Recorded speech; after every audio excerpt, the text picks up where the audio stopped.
especially for Peters. Like Quinn's job is to beat the Bucks in the opening weekend. Mm-hmm. Like that's what Dan Quinn's job is. Adam Peters, and one of the biggest problems for Washington is you haven't had anybody to balance these things. Uh-huh. I mean, think about Ron. Ron's job was to beat the Bucks and be in charge of the whole organization, right? And then you go further back, and you had Bruce. Like, who knows what was going on there? Now you've got a clear delineation of power, where Peters' job is, yes, to beat the Bucks, but also to be thinking about a Super Bowl in 3 years. Basically, they are on a relay team, though. Everybody has have to carry the baton a certain way. And I think the ultimate thing about it is that Adam Peters get to come in the beginning. And then as he's moving through the season, once he passes the baton off to Dan Quinn to start the season off, during the season, Adam Peters picks up the baton again and starts trying to see if injuries are popping up. Did somebody get released on the wire that can help your team out? Right. So when you get to the playoffs or the Super Bowl, you throw the ball, you get the thing back to Dan Quinn. You see what I'm saying? Yeah. And then at the end, they're gonna all be celebrating. It's a team thing.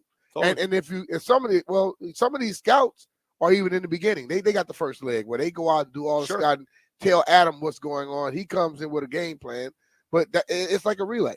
So they're in it together. But I heard two guys that are thinking football. Winning football. They could care less about all the other BS going on. They want to win football games. And don't care, refreshingly, aren't here for politics. And I don't mean Trump and Harris. I mean like internal, like the internal backroom dealings that used to go on in this building. They don't care about that. They don't care because that culture has been eliminated. Yeah. Everybody is trying to get their access to the corner office to secure their place. Like, B, you know what today struck me as? And it's easy to do this in day one of training camp of your first year on the job where everybody knows it's a rebuild. Mm-hmm. You know what I heard none of? And it was awesome. What's that? Self-preservation. Yeah. There was not a single self-preservation answer. And some of that is this year one. Like nobody's, unless you work for David Tepper, nobody's getting canned in year one. You know what I mean? But like it was about ball and improvement and moving forward.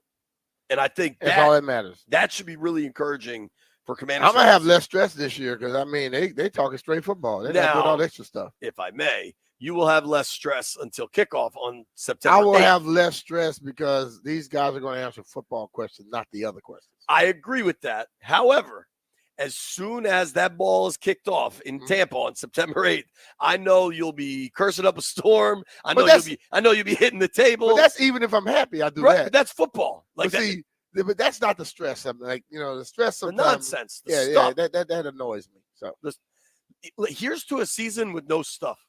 And if there is stuff, let it be football stuff. There you go. Like, all right, young quarterback has struggled for 2 games. How do we slow things down for him? That's football stuff. Yeah. Got a bunch of injuries on the defensive side of the ball. How can you adjust? That's football stuff. Mm-hmm. None of the other stuff. I'm with that. Here's to no stuff.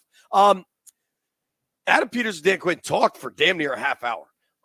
We ran it over a half hour. Over a half hour. We ran it all here. You guys got to listen to it. I want to hear from Jeff and Landfill, and I want to hear from you guys. 800-636-1067. 800-636-1067. They're not naming Jaden Daniels starter yet. Taking your calls next.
boom, boom, boom, boom, boom, boom, boom.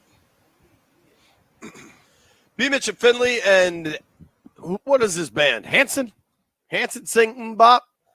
God, Hanson is a good vodka too. Okay. Yeah. Well, listen, knowledge for life, right there. It's made in Napa. Gotta like that. Mm-hmm. B. Mitch and Finley, 1067 The Fan. Sonoma. Veterans are reporting to training camp today. We are fired up to get football going. You can smell it. B. Mitch and I are in a tent. Everybody's leaving to go get lunch. B and I got 2.5 more hours, baby. Yeah. I know if somebody leave and get lunch and then come back without some, we fighting. There's one dude named Derek. I don't want to name names, but his name is Derek, that has a unique ability to always go get lunch. And then when he gets back, he's like, oh, y'all wanted something? No, Derek bought us last year he bought us lunch. I know, because I gave him a lot of grief about it. Never forget. I do want to let the boys in the aquarium kind of just react to Dan Quinn and Adam Peters talking at length about camp coming, and then we're going to open the phone lines up. 800-636-1067. What'd you think? What'd you hear from Quinn and AP? Jeffrey, I'm curious with you, man. Where do you start? I mean, Super Bowl. Nah. My Ashburn syndrome not running like that right now. But I am liking what I'm hearing. Just the fact that he said he haven't named Jaden Daniels as the starter shows that there will be some actual true competition for the positions. He got to say it. He got to make it seem like it. But I like that he has the mindset that nothing is being given, and that if he's making the quarterback the number 2 overall Heisman winner quarterback earn his position, is going to be like that across the board. And hopefully, that creates the spark to make our team competitive again. You can see that some people were kind of losing it, fading out with their fire for the team last year, going into the latter half of the season, especially the off season. So hopefully it brings that spark back that just, make people want to be a Commander. Gotcha, Jeffrey. Jeff sees it as a very positive. I'm good with that. Landini, what'd you hear? I liked when they were talking about the need to find out what guys can do well and then kind of adapt to that. To me, that just makes perfect sense when you're trying to put the team together or when you're trying to win, particularly when you're at a spot right now where you kind of have the team you have. There's not really a whole lot of changes that you can make. You got to win with what you have, and I think the best way to do that is to find out what the guys do well.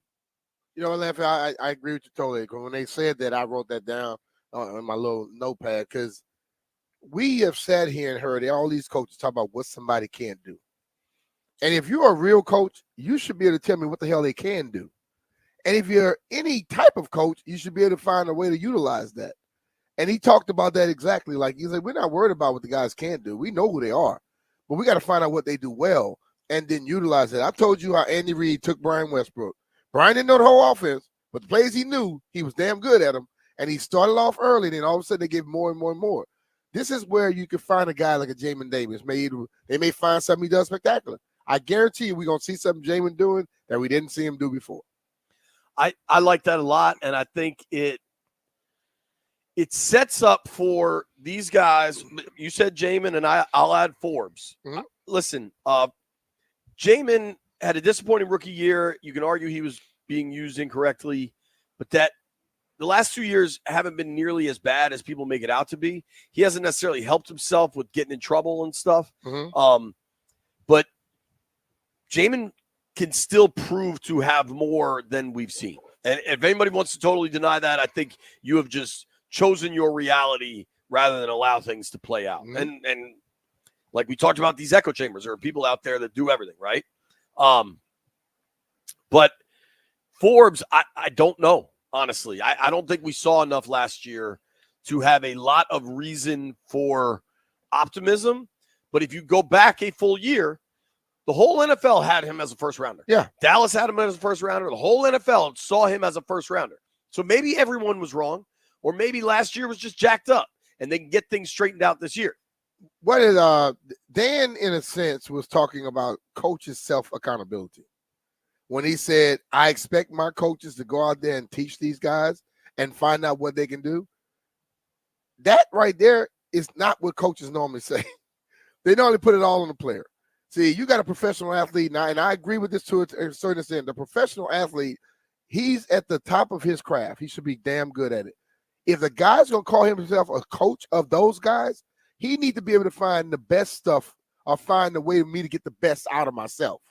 If they can't do that, then they not worth their damn the money you're paying them. Go find somebody else. And we've seen many coaches come through here. Their players were average at best, or none of them got better. But you know what? They kept getting paid. Totally. All right, here's where we're at. The stream is now up and Adam. If you want to hang out on YouTube with us, you can. You can also tweet me at JP Finley NBCS. You can tweet Brian, or you can call in. We're going to open the phone lines till noon when Barstool Nate joins us. 800-636-1067. 800-636-1067. I think by far the most newsworthy item, and it's kind of like the void of news rather than actual news, is that nobody's naming Jaden Daniels starter yet. There's going to be a competition.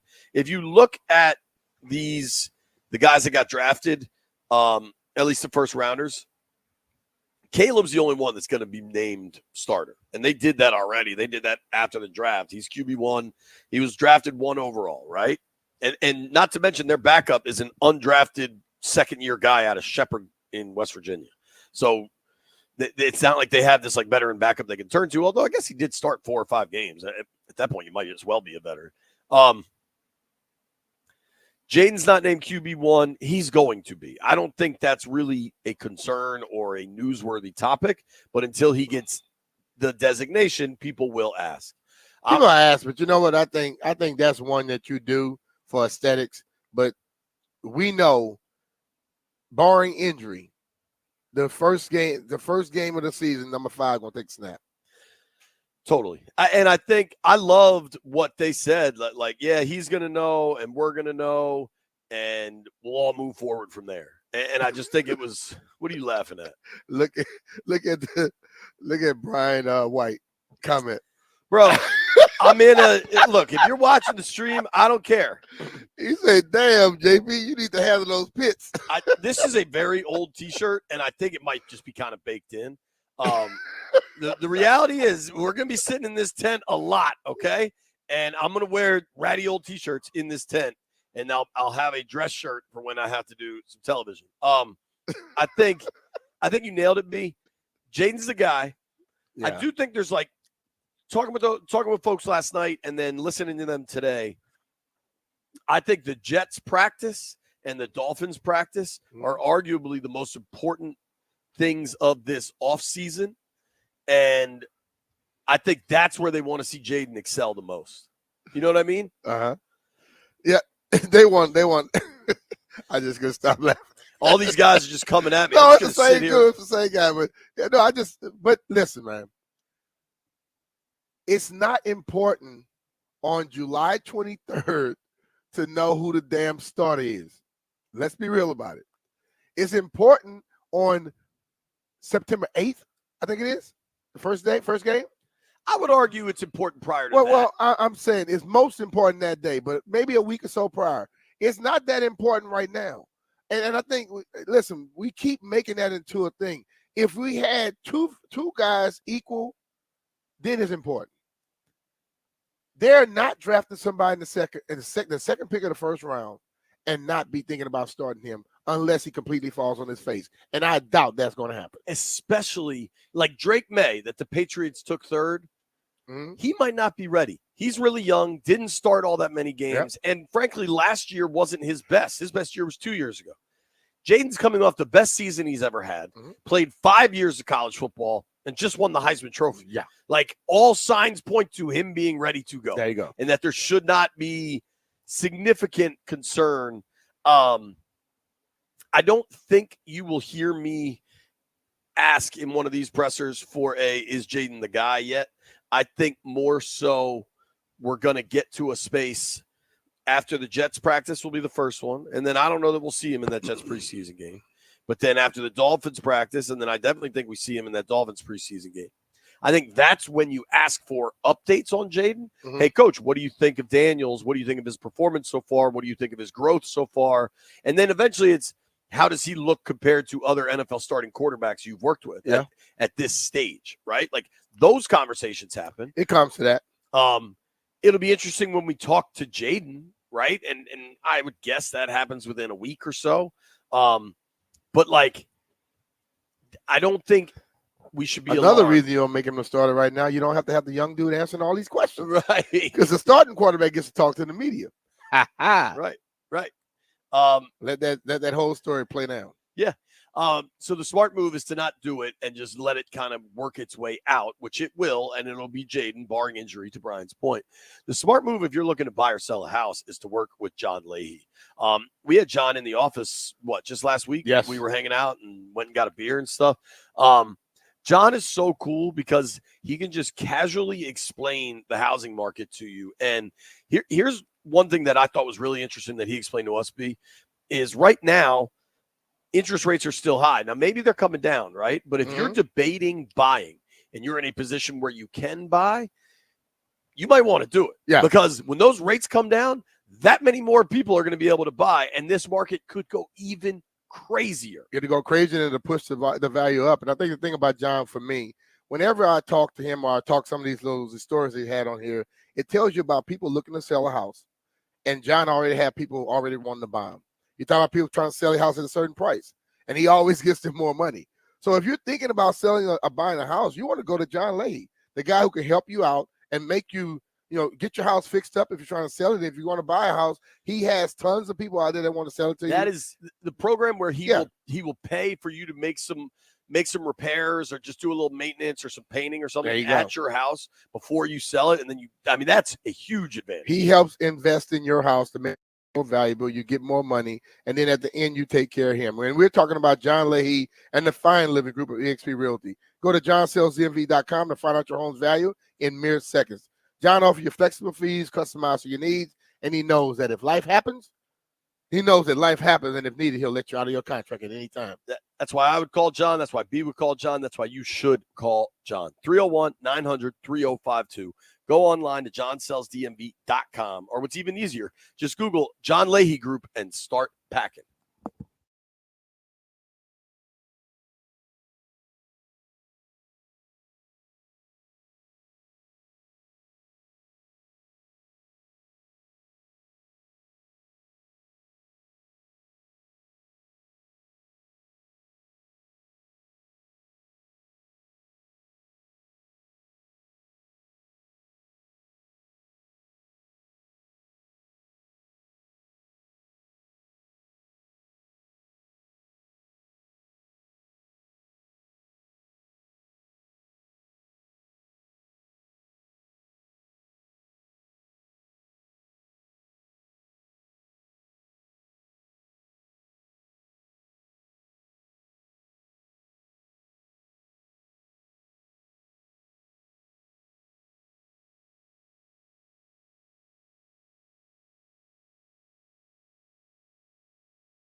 A little bit clearer.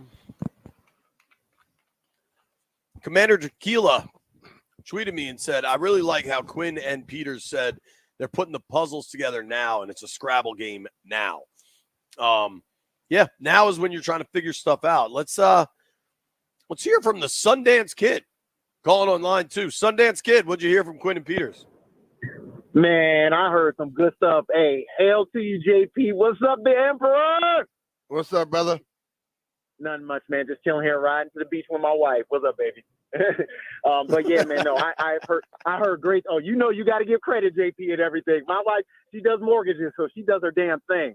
But anyway, but yeah. So Adam Peters, man. Look, just like you guys said, man. It just feels less stress. You know, you feel like when you walk into school and you know that if a substitute teacher comes in and you're like, crap, they own this stuff. We ain't gonna be able to get away in class. That's like the feeling that I had. It's just like, all right, we know what it is at the beginning of the year. All the hoopla of stuff other than football, but it's all been about football. But guys, I gotta love the Skins. Gotta love the Commanders. Love what they're doing. I'm happy with everything that's going on. Johnny Newton, we don't need to worry about him until he gets on the field. I just want to say a quick shout out to the freaking WNBA All-Star game. The WNBA All-Star game was hell of a lot better than the men's game has been in the past decade and a half. Them girls shut it down. The WNBA All-Star squad, I just love them all. And shout out to Arike Gumbawale. Over 20 points in the third quarter. I'll holler at y'all. I'm out. All right, brother. Thanks, buddy. Appreciate you. Let's go to Carlos in Severna Park, who might stay on topic. Los, what'd you think from Dan Quinn and Adam Peters? Los, you there, buddy?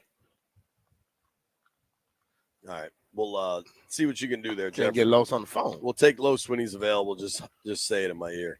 I do think there is a lot of reason to be excited with this group. I really like the staff that's built out. Like, as much as Dan Quinn is there and he's a rah-rah guy that I think will get in your face when needed, all those sorts of things. I think it's a top to bottom staff. Like Ron more or less just brought his staff from Carolina.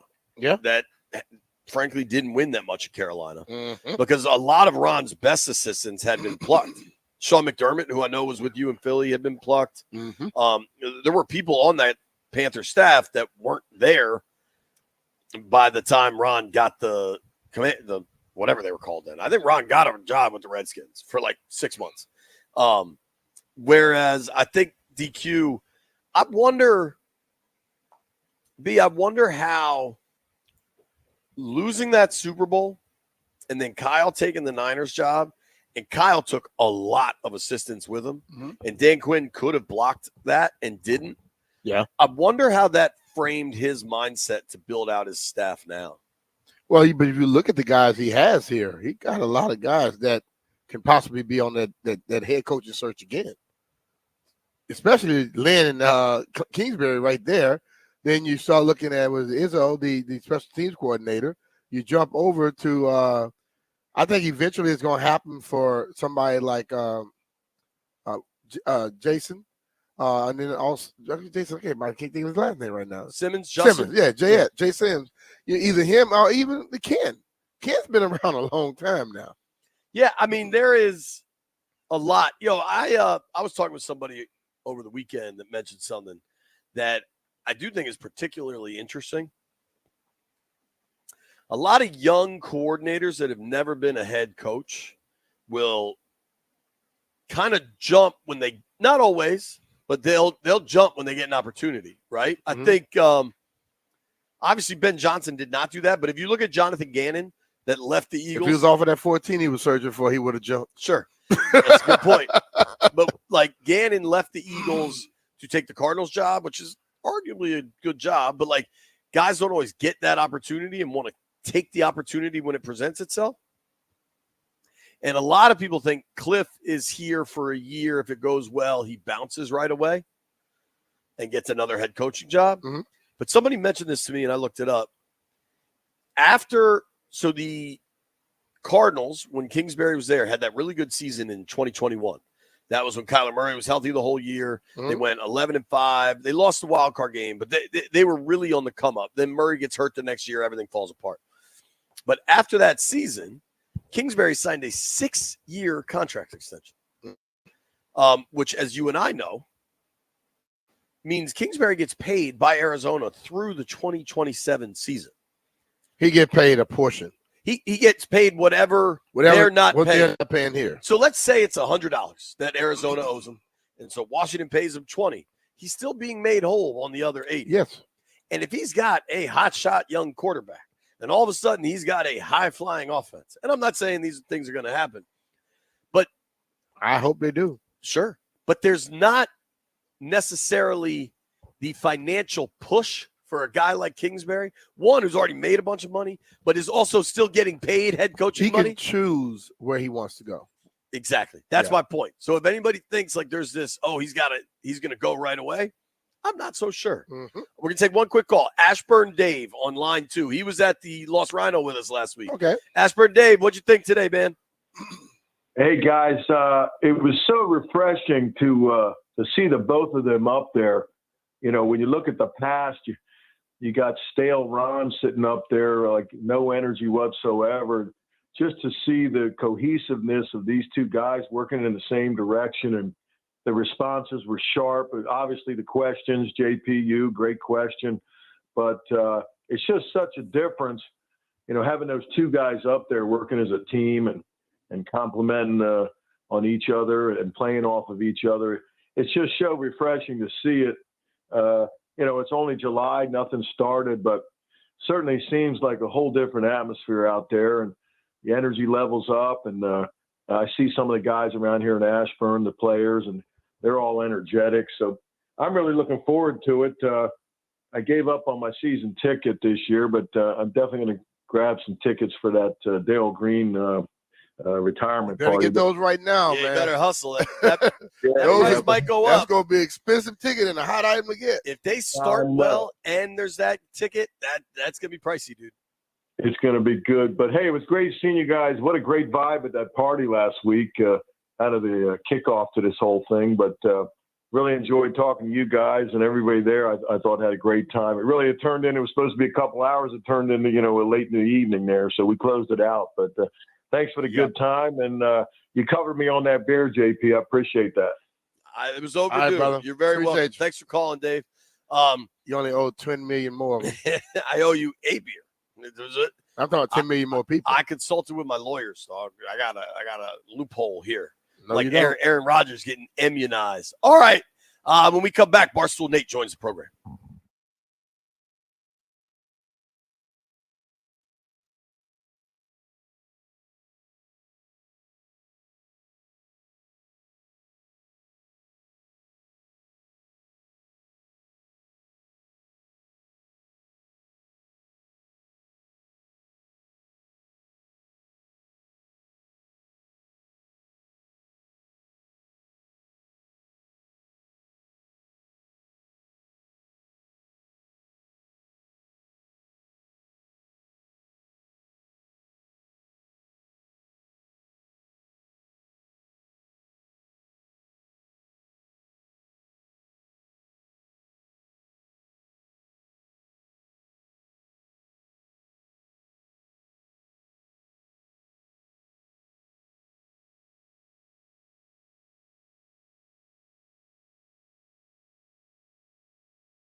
You were the one. B. Mitch Finley, 1067, The Fan. Live, Ashburn, Virginia.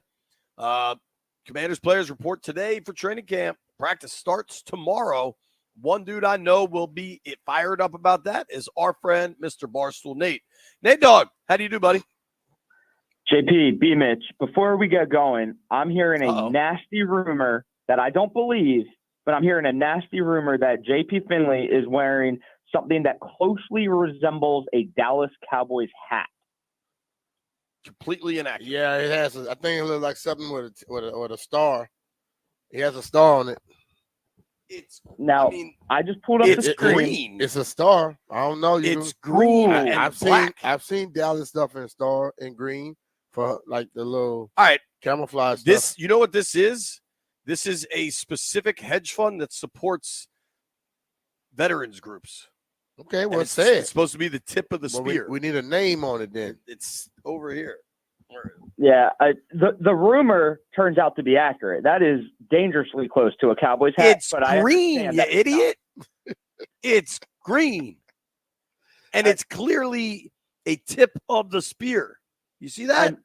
I'm reading YouTube chat, 1067 The Fan on YouTube. You guys should promote the stream more. That is a military-themed cowboy hat. We're not sure we should promote the stream more because we have no idea how it impacts everything else. Nobody really understands what we're doing with the stream. Yeah. The hat is the Special Operators Transition Foundation. That's a military-themed Cowboys hat.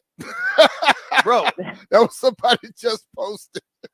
It's to support like Navy SEALs when they get back. And like Green Bay. I'm with you. I understand. But when I saw it early, I did take a double take. It's green. Jerry Jones I don't care. It's a star. Jeez. Nate, you know, every week I fight to keep you on the show, and then you come in and start throwing around accusations about star hats. Nate, he's lying. We all got you in, man. When I hear rumors, I have to what? Get to the bottom of it. You heard a rumor? Like, who called it? Yeah. Where'd the rumor come from? Jeff or Landfill? It could be from anywhere. Who knows? Hard to say. I'm surrounded by idiots. How many bleep we got on this ship? Did you listen to Dan Quinn? Since you're watching the stream, Nate, did you listen to Dan Quinn and Adam Peters? I did not. I was working. I just pulled up your Twitter though, and I followed along via your account. But it seems like business as usual. I've always been a Dan Quinn guy since the second we hired him. I've liked everything he's said in every press conference and interview so far. I don't think he has I don't think it's PR or spin or anything. I think he's extremely genuine with everything he says. He means what he says. And I'm very, very excited for tomorrow just to get this show on the road. We have spent a long off season talking about all the changes and, you know, we have the new quarterback and this and that and everything. Let's just talk football finally. And July 24th is finally tomorrow. We can stop all the, I don't want to call it nonsense, but, you know, almost like filler. We can stop all the filler talk and just talk football starting tomorrow. And I'm very fired up for that. And what I love about both of them, they love to talk about football. Instead of like some coaches want to start throwing extra filler in to try to just not answer questions. Totally. They answer your question as best they can or want to, and they move on to the next topic. Yeah, and you mean by both of them, Quinn and Adam Peters. They just seem to have great synergy together, to be exactly on the same page. They're like, they laugh and like joke together, but it's all business too. It feels like we have a very good, I don't want to use the word special quite yet, but a very good thing going on right now. Knock on wood, knock on JP's Dallas Cowboys hat, knock on whatever you got. But I like where everything. When you said knock on wood and knock on JP's, I did not know where you were going. So at least we got that figured out. Do you care? No. Stay away from that. Do you care that they're not naming Jaden starter yet? Do I care? No. You know, if we want to do the earn not given, you know, whatever cliche, we want to go down that road. That's fine. I think we all know Jaden is a starter, but he also has to prove himself. He's never thrown, you know, a real pass in the NFL or at the NFL level outside of OTAs in June. So, no, I don't think it really matters. I think he knows it doesn't matter. I think him and the coaching staff are 100% on the same page with with everything. They're not like playing games with him or doing any politics behind the scenes with him. Like everything is on board, above board, whatever that phrase is. I don't think Marcus Mariota is coming into camp thinking that he's challenging for the starting job or anything like that. I don't think Sam Hartman, that handsome man, thinks that he's starting for Washington this season. So I don't think it really matters that Jaden isn't officially QB1 in your handbook on the first day of camp, but we all know that he is. B and I totally agree with you. I think these guys, competition or the air of competition is really important here, and I think that's why they are so adamant about doing this. It also, dude, there's enough pressure on this guy already. You know what I mean? Like he doesn't. What is the upside be if today Quinn was like, "Yep, QB1, that's our guy." None. There's no upside. Pat Mahomes was drafted in the first round. Was he the starting quarterback when they went into camp? No. He didn't start that year. Yeah, and no. So what I'm saying is everyone wants to ask that question, but like you asked me, what's the upside? My question is, does that need to happen the first day of training camp? Can we put something on the record, please? Someone grab a pen. Today is the day that B. Mitch officially compared Jaden Daniels to Pat Mahomes. I would like that written down for the record. See, that wasn't a comparison. B was feeling you earlier, Nate, when you were making fun of my hat, but now you're pissing off again. I was just throwing out names and then showing people that let's stop worrying about what the hell is going to happen way before the game start, and let's just get the people to that point, and then the coaches do what they want to do. But the first day of training camp, who cares? I agree with you. He is very comparable to Mahomes. I think we have the next Mahomes in Washington, and I would like everybody to know you were the first person to say it, not me. God, you're an idiot sometimes. Talking with our friend Barstool Nate, Eric Nathan, Little Nate X, here on Bro, if you can't be excited for Jaden, and I know we have to have expectations and we can't get too ahead of ourselves, but let's do it every once in a while. Every so often, let's get ahead of ourselves and just be like, we have our guy. This is our guy. Sometimes it doesn't matter. You can just be blindly optimistic and be excited on July 23rd, and then we can flip the page and come back to reality. I'm not saying anybody shouldn't, but I don't know. The Mahomes stuff, I'm willing to pump the brakes on, specific to Pat Mahomes. I do think there's plenty of reasons to be excited. I think Jaden Daniels is going to be pretty good. We had Aaron Schatz on yesterday, I guess, who talked about, I think pre-draft gets so obsessed with narratives, and for whatever reason, the analytics community decided to plant, and I'm using analytics community in pretty big air quotes because I think people believe they're part of an analytics community that may or may not be accurate. But people decided that Drake May was the better option if you believed in analytics, which I just disagreed with. And a central part of that premise was this pressure to sack ratio that Drake May performed less than 10% better in. And I think having watched Jaden, less than 2% better than. No, it was one was 19 and one was 20. He was like 21 and 19 point something. Yeah. That's less than 10%. That's what I said. I was less than 2. I don't think it's less than 2. 1.4% is less than 2%. No, because wouldn't 2% be 2? It was 29% of the time, 21% of the time, and 19.7% of the time. That's all the percentages right there. Fine. I do think I do think it's okay to be excited, Nate, to your point. And I think we got told so many things during the pre-draft that the best part about it don't matter anymore. Like, I think the people that wanted Drake May are now Jaden Daniels fans. And I think the people that wanted J.J. McCarthy or Michael Penix or whoever else, I do think the greater Commanders fan base has completely rallied around Jaden. Yeah, I think so. Totally do. Did we lose, Nate? What's that?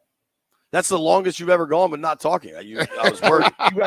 You guys were trying to figure out some math equation, and I took a step back to watch idiocy happen in front of me. I was completely right, dog. JP was so wrong. It's ridiculous. I 100% agree. We don't see any wish we had Drake May tweets or, clips or anything anymore. This fan base, for as toxic as we can be with infighting about, dumb stuff, I think everybody is on the same page with Jaden. I think he has really immersed himself into the community and into the fan base, and into everybody just really likes what we've seen out of him so far, which, I mean, all things considered, isn't much, but he hasn't done anything super annoying or anything to put anybody off of him. He's done all the right things. We see all the fun clips from OTAs, the accuracy, the deep balls, all of that. The coaching staff has nothing but good things to say about him. So yeah, we're not seeing any post-draft regret. The pre-draft stuff, and we remind ourselves every single year that none of it matters, Top Golf, whatever, and then we all get sucked into it because there's nothing else to talk about. But now that it's all done and camp starts tomorrow and all the fan bases, I think everybody's just super excited. Let's see what we have. And, knock on JP's hat again. Let's hope we have our guy, because we cannot do this process over and over and over and over again in the post Dan Snyder era. In the Dan Snyder era, everything was terrible. Now everything's supposed to be great. We cannot do the starting quarterback carousel again. I'm with you there. Talking with our boy Barstool Nate here on the BetQL guest line. Sports betting is here live in the DMV. Check out BetQL for the best bets you can find. I did want to ask you, have you watched, and I know you were busy, you were in Vegas and everything, but have you caught up with Hard Knocks at all? No, I'm not a Hard Knocks guy. I know that's weird, but I've never watched it. I think I've seen one season ever. It's a thing that I watch clips of and get the sound bites from. Like, I saw the Saquon stuff, the Daniel Jones stuff. So I'm caught up with the necessary stuff, but weirdly, I've never really watched the show. I don't know. Maybe that's just a weird thing about me, but I've never watched it. Well, this is so much different because it is just off season. Like, it's just the GMs and everything. But I specifically asked about it because I'm just looking at your Twitter, and you posted this picture, or I guess you retweeted a picture with Marty Mush and Daniel Jones. And Daniel Jones just looks out of his mind. I'll retweet that right now. Zooted to use look. All right, B, I just dropped a picture in the chat. Look at Daniel Jones' eyes in that. If you're Daniel Jones, he looks like he's been awake in Miami for 72 straight hours. That's what he looks like. But if you're Danny Dimes with the Giants, like, how uncomfortable are you with where? Please take this picture down. He looks terrible. He looked like That's wild the card. first thing. He looked like Scotty. When I Jeff, saw look at that picture. Tell me, yesterday, does Danny Jones look like Scotty? I told Marty, that's not a quarterback. That's not a guy. That's not a smile or the eyes of a guy you want leading your football team. You don't want your $40 million a year quarterback to be taking shots with you at the Luke Combs concert. Like, I know not everybody's going to be Tom Brady, but Danny Dimes in that picture could not be so much further from Tom Brady if he tried. It made me feel really good about seeing that picture. At best, he looks coked up. At worst, he looks like a serial killer. Like, at best, he looks coked up. You know what I mean? I mean, he looks hits something. all differently. He looks like something. Look, I've heard he's a very nice guy. I think he's as confused as the rest of us how he's still the starting quarterback of the New York Giants. I think he wakes up the question every that morning they asked like, him before they took the picture. Yeah. Can you believe you still the Giants, quarterback? What's that? They were asking him, did he still believe he was a quarterback? And they caught him right before he answered when he looked like that. No, because I think Danny Dimes is so fascinating because he really the clip where they're like, well, he hasn't had a line. He hasn't had a lot of help at wide receiver, this and that. He's just clearly not the guy, though. And they just keep trotting him back out there, and he just fumbles the ball left and right. I'm very excited to watch him play this season because we expect him to take no steps forward whatsoever. And for all Giants fans to freak out when he has one great game and then he has like 9 bad games. And we're just going to all sit back and say, told you so. And guess what? He's going to be in the league another 5 years as one of those, fringe backup starter whatevers. And he'll have good games here and there. But I don't know why any Giants fans still think that Daniel Jones is the franchise quarterback for that team. I think it's lunacy that he's still starting there. Do you know who the good game will come against, though? Washington. Yeah. That's about to change. We're about to give him some hit him in the head now. Nate Dogg, one player you think their fortune could change with the new coaching staff? We need Jahan Dotson to have a bounce back season for sure. Terry cannot keep doing this all on his own. I mean, obviously we drafted Luke McCaffrey, who people are high on, but Jahan Dotson having, 49 grabs for barely 500 yards last year, some bad drops. I don't know if his head wasn't in the game. I don't know if it was a quarterback to wide receiver situation where they just didn't gel. Whatever it was, we have to put last season in the past, and he needs to take a huge step forward because this team needs secondary options at wide receiver so badly. And then at tight end, we just have Zach Ertz starting, who we briefly talked about last week. I don't know if anybody's really sold on Ertz being able to get back to prime Zach Ertz. I don't know what we're doing at tight end, to be honest. I'm so concerned with that position. If we're just going straight blocking, then fine. But is Ertz really like our best option there either? I don't think so. And then, the O-line, let's just hope that they can, come together and do something and protect Jaden. And hopefully the coaching staff can put in a system for Jaden Daniels where it's not it's tailoring the playbook to his abilities and not vice versa. I always appreciate when offensive coordinators aren't egotistical and they don't say the quarterback needs to learn my system. I'm going to cater to the quarterback. And we have such a dynamic player in Jaden Daniels, and I think they're going to do the right thing there. Yeah, that is definitely something I'm fired up for, that the era of, all right, this is what we do, figure it out, will ideally change to, okay, this is what our guys are best at. Let's figure out how to get them in those positions. Yeah, and I think Cliff, I think Cliff that's knows a little bit of what they talk got. about today. Hoping, I guess I'll say Cliff knows what he's doing in that situation. He's worked with very good quarterbacks in the past in college. He's made them first-round draft picks. We have our first-round draft pick, our Heisman-winning quarterback. I would just love for them to get to work and figure out what works and what doesn't work and really just cater the playbook to Jaden's best abilities and really just introduce him to the NFL. They will, dude. Not introduce him slowly, but not be like, hey, you got to know everything on day one. It's a hard league to play in as a quarterback. Take your time with this guy, let him make mistakes and let him learn from those mistakes. Dude, I think what Cliff was able to do with Kyler as a rookie, I think you'll see more of that. And I think that, among many things people should be excited about, that's a big one. Nate Dogg, we got to run, man. Thanks for joining us as always. Take care, brother. Appreciate you guys. Burn that hat, JP. That's our friend, Mr. Don't fall off any Barcelona, more curves. who's also a giant pain in the ass. Here's what we're going to do. He's a hemorrhoid. When we come back, we've been doing these Commanders roster reviews today. Time to talk about what used to be, maybe it wasn't, could be still a strength, the defensive line.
Believe in miracles. Send some shout outs here. Shout out to the Commanders ops team. You sexy thing. Got us all set up now. We're cooking with gas out here. Shout out to Kerwin and Derek for setting up the tent. I'm guessing this is a Chris Kerwin special. Got me some Diet Cokes. I'll show it on the stream. Still a little alarming that in Italy they don't sell Diet Coke, and when I'm back in the States I can drink it as much as I want. But hey, God bless America, baby. Because Italy care about your health, States don't. I'm gonna guess. Shout out to Landfill for trying to sell me under the bus, throw me under the bus with this hat that supports special operators in the military. And maybe the commander's staff could get you a commander's hat while you're out there. I'm not gonna wear a commander's hat, dog. What if they got you a Giants hat? Would you wear that because you're wearing a Cowboys hat? I'm not. It's Special Operators Transition Fund. B, the defensive line was supposed to be a strength of this team for a long time. Yeah. I'm not so sure that it always was, but it was supposed to be. Well, I mean, you draft people 4 years in a row in the one position, you're supposed to think that they're going to be better in the first round. Yeah. I mean, what were the picks? 15, 14, 20-something in second. Yeah, 27 6, maybe. 25, 26. Yeah. Obviously, we're talking about John Allen, Deron Payne, Montez Sweat, Chase Young. Sweat and Young are both gone. You're looking at a projection anyway of in a traditional 4-3 set. You're going to have Payne in the middle, Dorrance Armstrong on one side. I would guess it is Clelin Ferrell maybe on the other side or Fowler on the other side. I'm going to run through everybody with a D-end or a DT listing for this Commanders roster review of the defensive line. Dorrance Armstrong, one of a few guys they signed in free agency that got guaranteed money into a second season and beyond. Armstrong's sack per snaps ratio is really good. Armstrong was a useful, growing player for the Dallas Cowboys. Obviously, Dan Quinn, Joe Witt know him, know the type of player he is. I like the Armstrong signing a lot. I think this might sound a little silly because it's a very different position, obviously. Mm-hmm. But signing Armstrong, if you remember, if you go back when the Shanahan signed Pierre Garçon, and he was a good option on a really good team, and then when he became the lead option, he excelled. Yeah. Like Garçon with the Colts was kind of the third guy. You had Reggie Wayne and Marvin Harrison, right? A lot of guys in front of him. When Pierre got here, he was able to be the guy and thrived. And Pierre and Santana worked together, obviously. But Armstrong, I mean, you got Tank Lawrence and you got Micah Parsons. You're not going to get as much work as you want. I think he's got a big opportunity here. Yeah. 6'4", 250 speed. Then they've got two veterans in Dante Fowler and Clelin Ferrell. I think both those guys help you, but I think in true pass rushing situations, I wonder if we don't see more of Luvu. Fowler was a first-round pick. He went third overall to the Jags way back. Mm-hmm. He's kind of rotated around. He was in Atlanta with Dan Quinn, I believe. No, maybe that was after that. But he was in Dallas the last 2 seasons with Dan Quinn. The stats aren't going to pop, but he can play 3 downs for you. He can help. I think Farrell is the same thing. If you go back and look, it was even when the Niners traded for Chase Young last year, Farrell was still getting more snaps. Yeah. And Adam Peters went and signed Clelin Ferrell. That's another guy that's a former top 5 pick. Can they improve Henry and Jones? It's a great question. 2 young guys that showed some promise. I mean, we basically have agreed that a lot of guys didn't get a lot of coaching. A lot of guys didn't get a lot of coaching, and a lot of guys didn't live up to everything they could do. And there were injuries, right? Injuries are the great equalizer that nobody can really control. KJ Henry's a second-year pro out of Clemson. Andre Jones, second-year pro out of Louisiana. They did draft this kid, Javonte Jean-Baptiste, who played at Ohio State, then transferred to Notre Dame. He's a late-round pick, but, they saw something there, 6'5", 260. It's interesting, Henry, Javonte, Jean-Baptiste, and Andre Jones all have a really similar body type. They're all 6'5", between 258 and 260. Yeah. And even though JJB is the rookie, he's still 24 years old. Like, it's not like he's 21 and raw. They brought back Efe Obata, veteran player that's giving them some good snaps. They got a lot of folks, right? That's all the DNs. But we haven't included Frankie Louvu or maybe even Jamin Davis, guys that maybe are going to get some work there.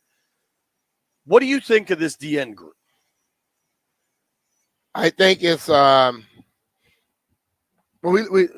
Ferrell has had some good games. Dorrance Armstrong, as you stated earlier, is a guy who has shown some promise, but has never been the guy that carried the whole load. Right. You know, you're wanting to see if they can do that. But I think they have a lot of potential. That's the whole thing about it. Nothing is really proven in those guys. Dorrance Armstrong has 16 sacks in the last 2 seasons combined. But his snap counts were never what a starter would do. Yeah. I mean, mean, in a starting role, he gets more opportunities. Does that sack? Last 2 years, he got about 45% of Dallas's defensive snaps. If that number gets to 60, 65, which is probably what will happen, what does that look like? Does that 8 sacks in a year turn into 10? Last year he had 42% of the Dallas defensive snaps, and he had 7.5 sacks. Okay. Does 60% jump up to 9, 10? I don't know, because there's other factors, right? Micah Parsons was on the field. Tank Lawrence was on the field. Mm-hmm. Like, there are other factors, but I still think if you believe in the numbers, and I tend to believe in the numbers, I think he helps you. And you can get into more advanced stuff of pass rush win rate and all these things, but that's a guy they believed in. He's one of the first couple guys they signed. He tended to be on the field in passing situations. I think Armstrong helps you a lot. I think you are absolutely right to bring up Henry and Jones, because they both – Andre Jones had a good camp and then was kind of quiet, helped a lot on specials. Henry really came on after the trades of Young and Sweat. He also got more opportunity. But I think with Farrell and with Fowler, those are 2 guys that were top 5 picks. And so the expectations early on in their career were really, really high. And they didn't deliver on top 5 pick hype or excitement. But they come to Washington almost as like afterthoughts, right? They come in and people are like, oh, it's just good depth. It's possible. And I'm not trying to – I think Sweat usually played well in Washington. Chase's Washington career was an absolute roller coaster. Absolute roller coaster. I think you can get more. Maybe you never see the highs. And the highs we saw were the second half of his rookie year. That was when he looked like he could be an unstoppable player. But with Farrell and Fowler, I don't think you're ever seeing the lows. I think maybe those guys, the ceiling is they're going to give you a 7.5 out of 10, but they're never going to fall lower than a 6. Yeah. Like, these are veterans that know how to play. They know how to play 3 downs. They know how to play the run. They know how to stay within their assignment and not rush upfield, let a quarterback duck underneath and run away. You know what I mean? I think having that sort of veteran presence there with young guys that maybe you're trying to develop, I think that could really help. It helps. It helps. Great. I mean, I just think having some of these veteran guys here now, that can make these guys the growth spurt growing quicker. There's too many times you have too many young guys around and they don't know. They got the blind leading the damn blind. Now they got guys who's done it before. You know, they can pick up stuff from, and that helps coaching out. For sure. All right, let's focus on the D tackles next. We're going to continue Commanders roster review, talking about the D line. I want to hear what the boys in the aquarium say about the D line. I think the name value will not be as significant. Let's be honest. You lose Montez Sweat, you lose Chase Young. It's going to look different. I think the production can actually increase. Nikki Jabvala joins us at 1:00. Hey, it's Brian Mitchell here with Bike to the Beach. Since it's National Bike Month, I want you to join me as I bike to the beach to support local autism organizations. Come out on Friday, August 2nd, and enjoy a 25, 50, 70, or 100-mile ride to Dewey Beach. No matter your skill level, ride with me or donate to our team to help us hit our goal. This ride is designed for all riders, so bring your crew and help us raise funds to support autism and disabilities. Visit biketothebeach.org/bmitch to get involved and make an impact today. That's biketothebeach.org/bmitch.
All right. Talking D-line. For many years, we were told the D-line was going to be the absolute strength of the Washington Commanders. Kind of didn't play out that way. Yeah. This year, they've rebuilt the edges. Dorrance Armstrong is absolutely a piece they think is going to matter significantly. I tend to believe it when you're paying the guy. He's got like a $5 million cap number this year. No guarantees, but he got real money going into the next few years. Like Dorrance Armstrong next year carries a almost $10 million cap number. You take a $12 million cap hit with no cap savings if you release him. Like he's on the roster next year. There weren't many guys that got long-term deals, but Armstrong, Luvu, they are part of this.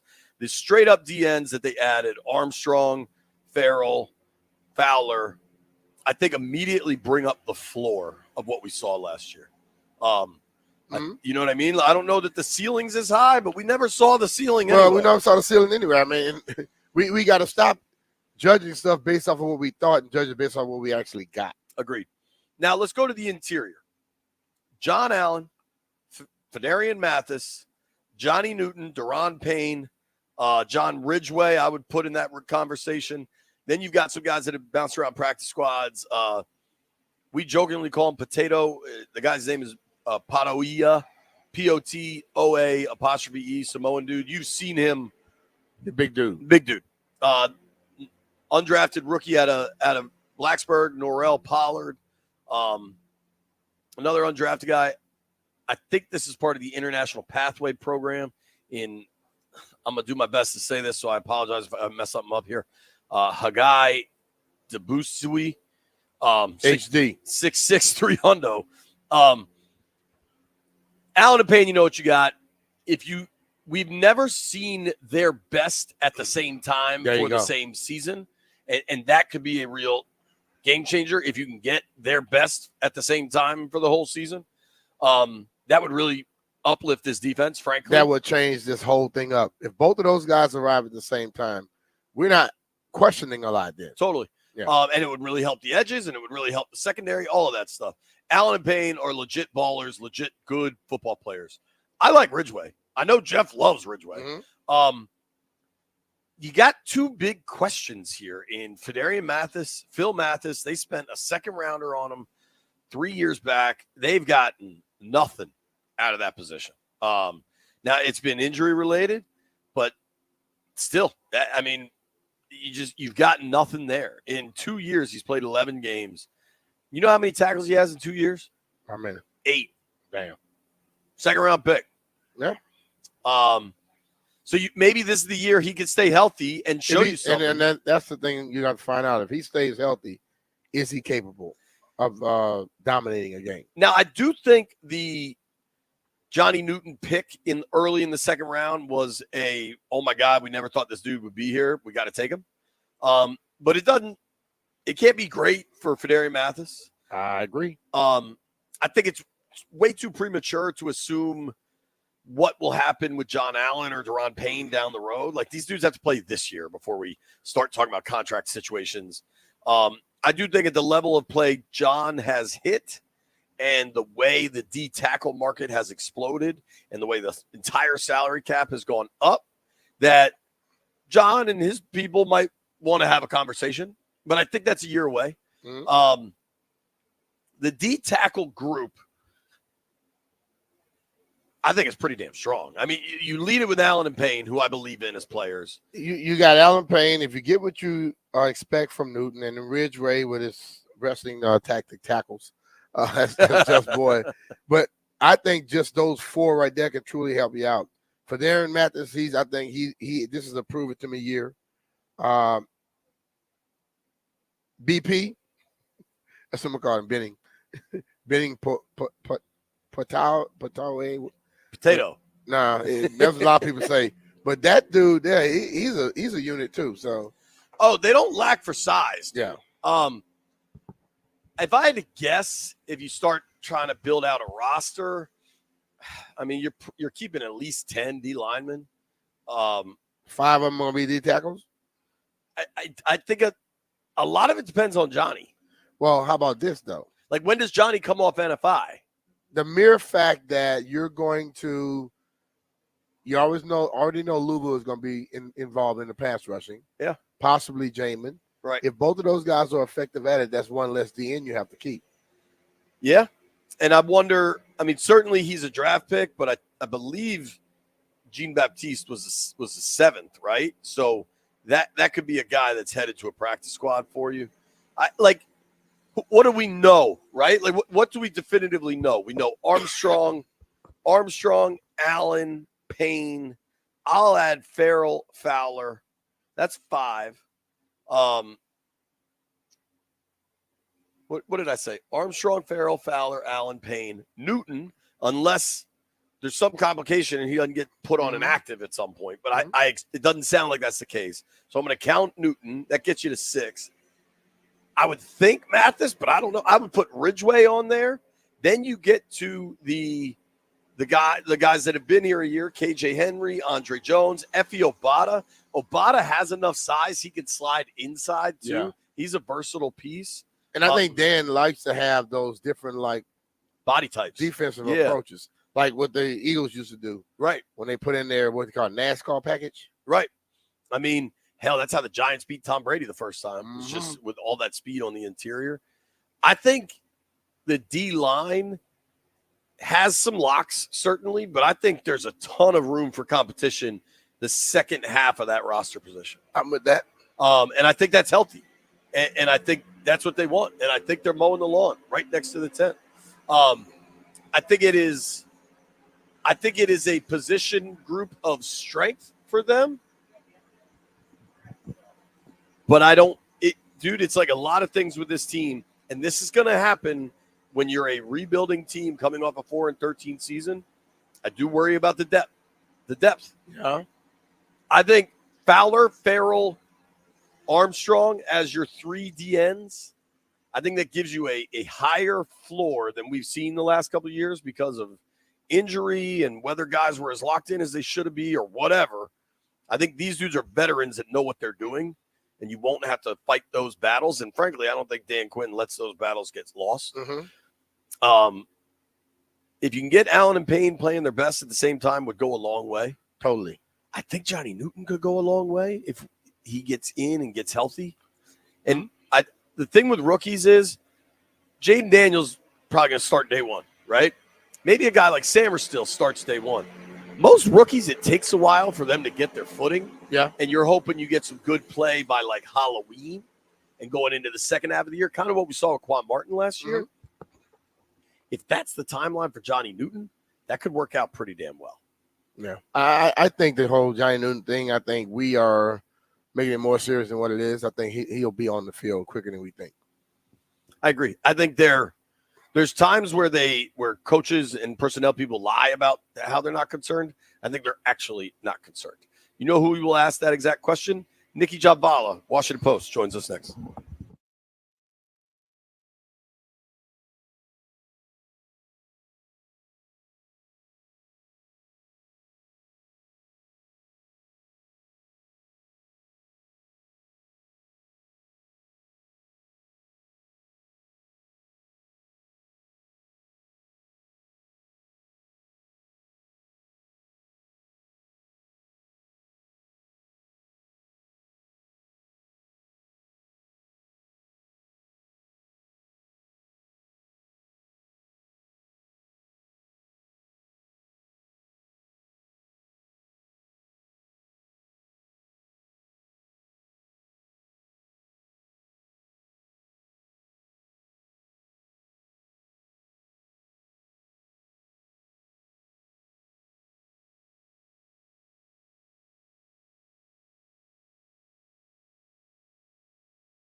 Us.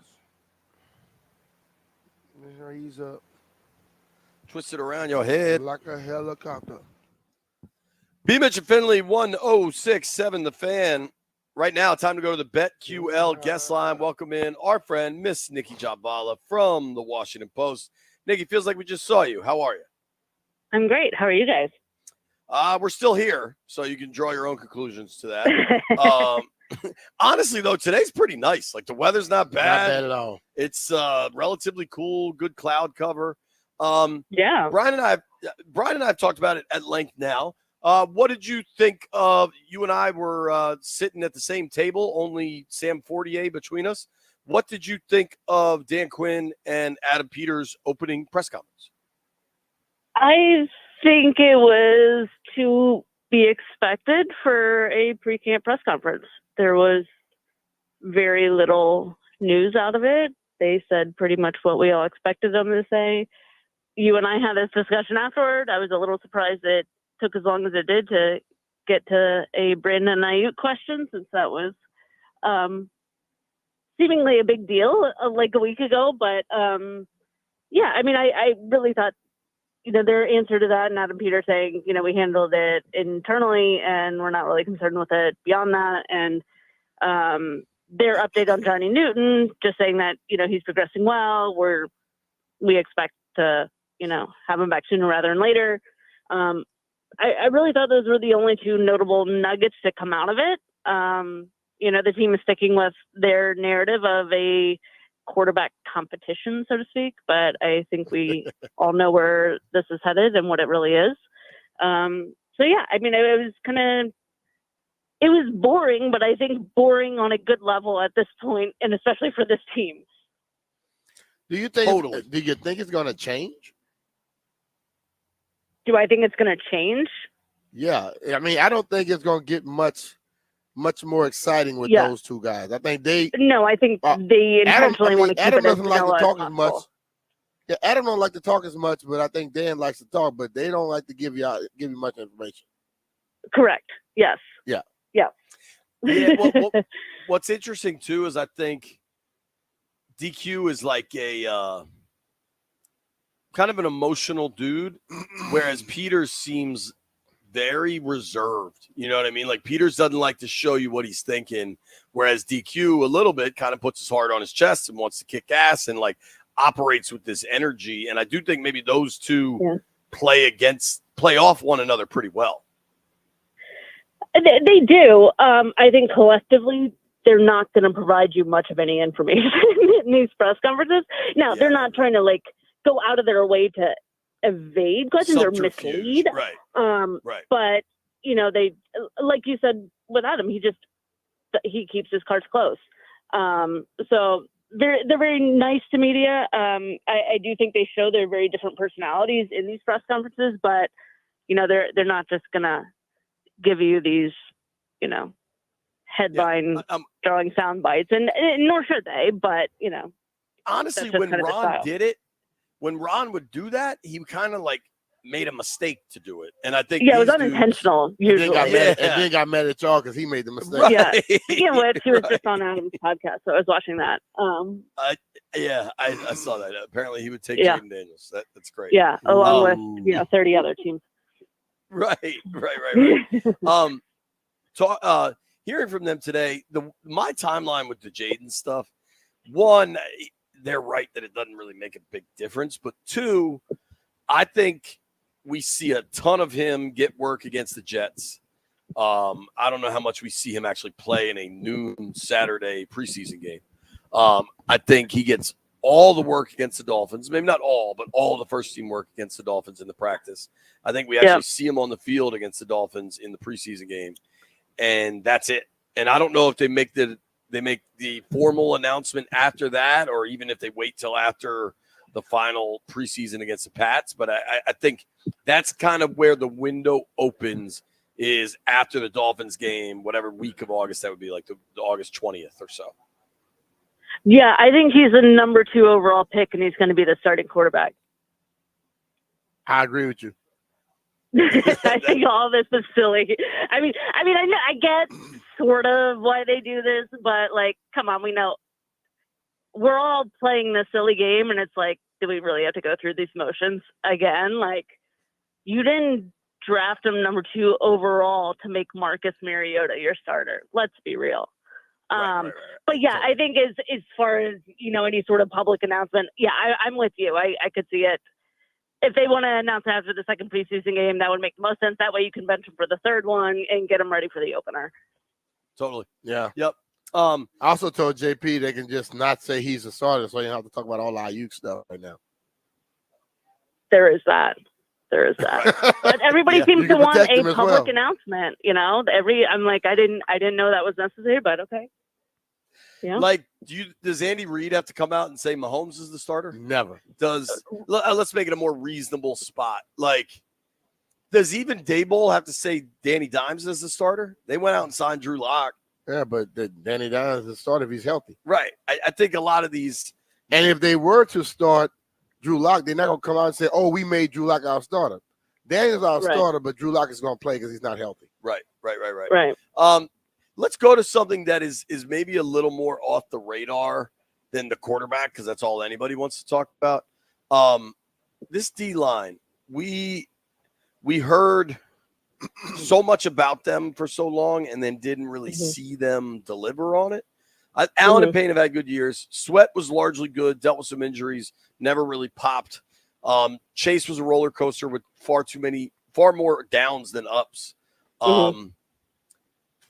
I contend that this group now, with the DNs they have, has a higher floor than it did before, but not necessarily a higher ceiling. Where do you land with kind of the Armstrong, Farrell, Fowler, and then however else they fill that in? Yeah. No, I agree with you 100%. Like, I mean, in some ways, what's the point of a higher ceiling if you never come close to it? So I think having a higher floor is better. But I like the dynamic of these guys. I mean, we'll see how it all pans out. Like, when the games start, they haven't even put pads on yet.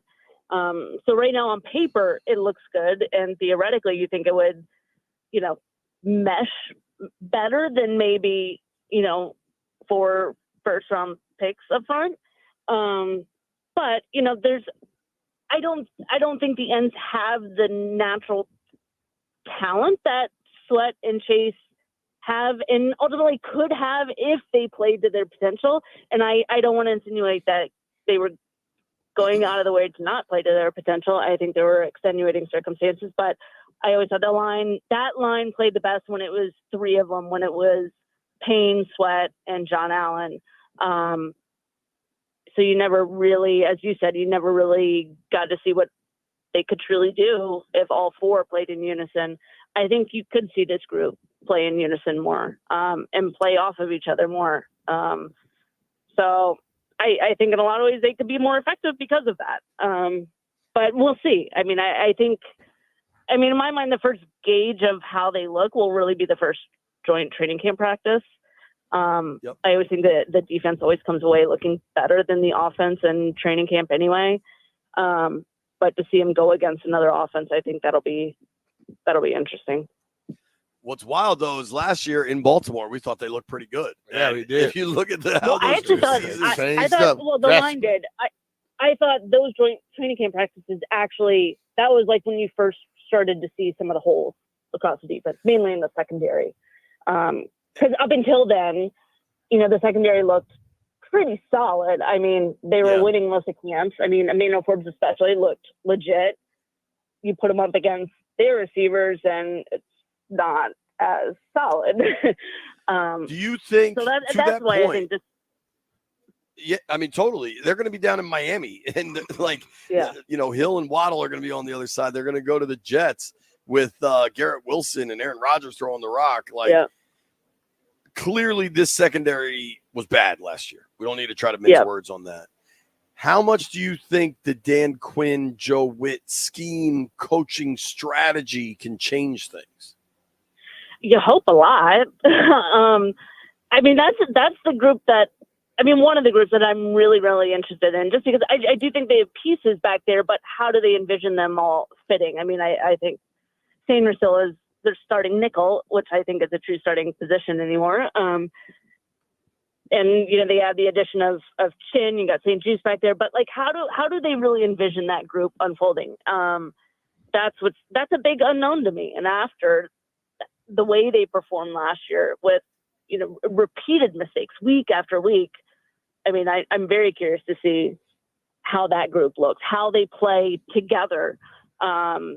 How much the scheme sort of exploits the talents each player has. So yeah, you hope it's a lot better than last year. They needed to be better than last year. Yeah. When he made the comment that they try to find out what somebody does good and focus on that, how did that sound to you? Because I know all these other coaches used to talk about how bad what people couldn't do. Yeah, I mean, yeah, it's a stark difference from the last 4 years. To me, that sounded like what every coach says in training camp, if I'm being honest. They all say we want to do what our players do best. But, I will say I feel like this group has adhered more to what they've said publicly than maybe the previous regime, especially with like how they built the roster. They said they want to build through the draft. They actually have laid a foundation to be able to do that. They've talked about having these veteran leaders to kind of set a tone. They have a group that is actually capable of doing that.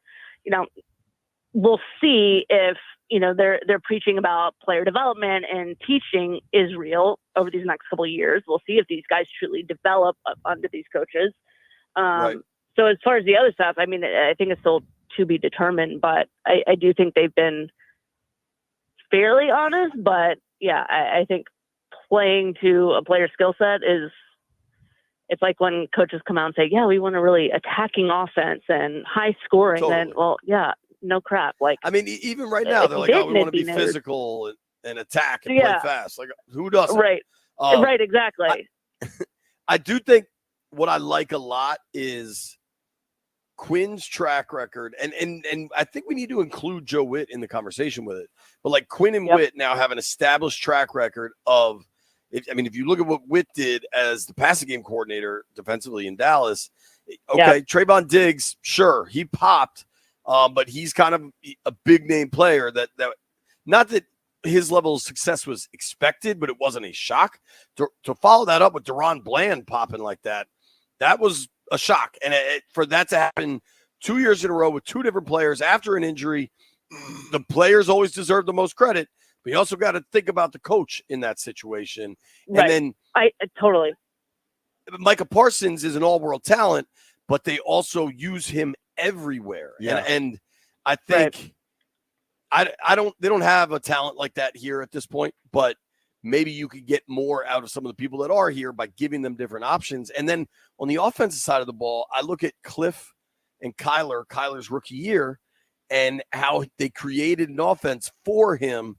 And I just find those things really encouraging with this staff. Yep.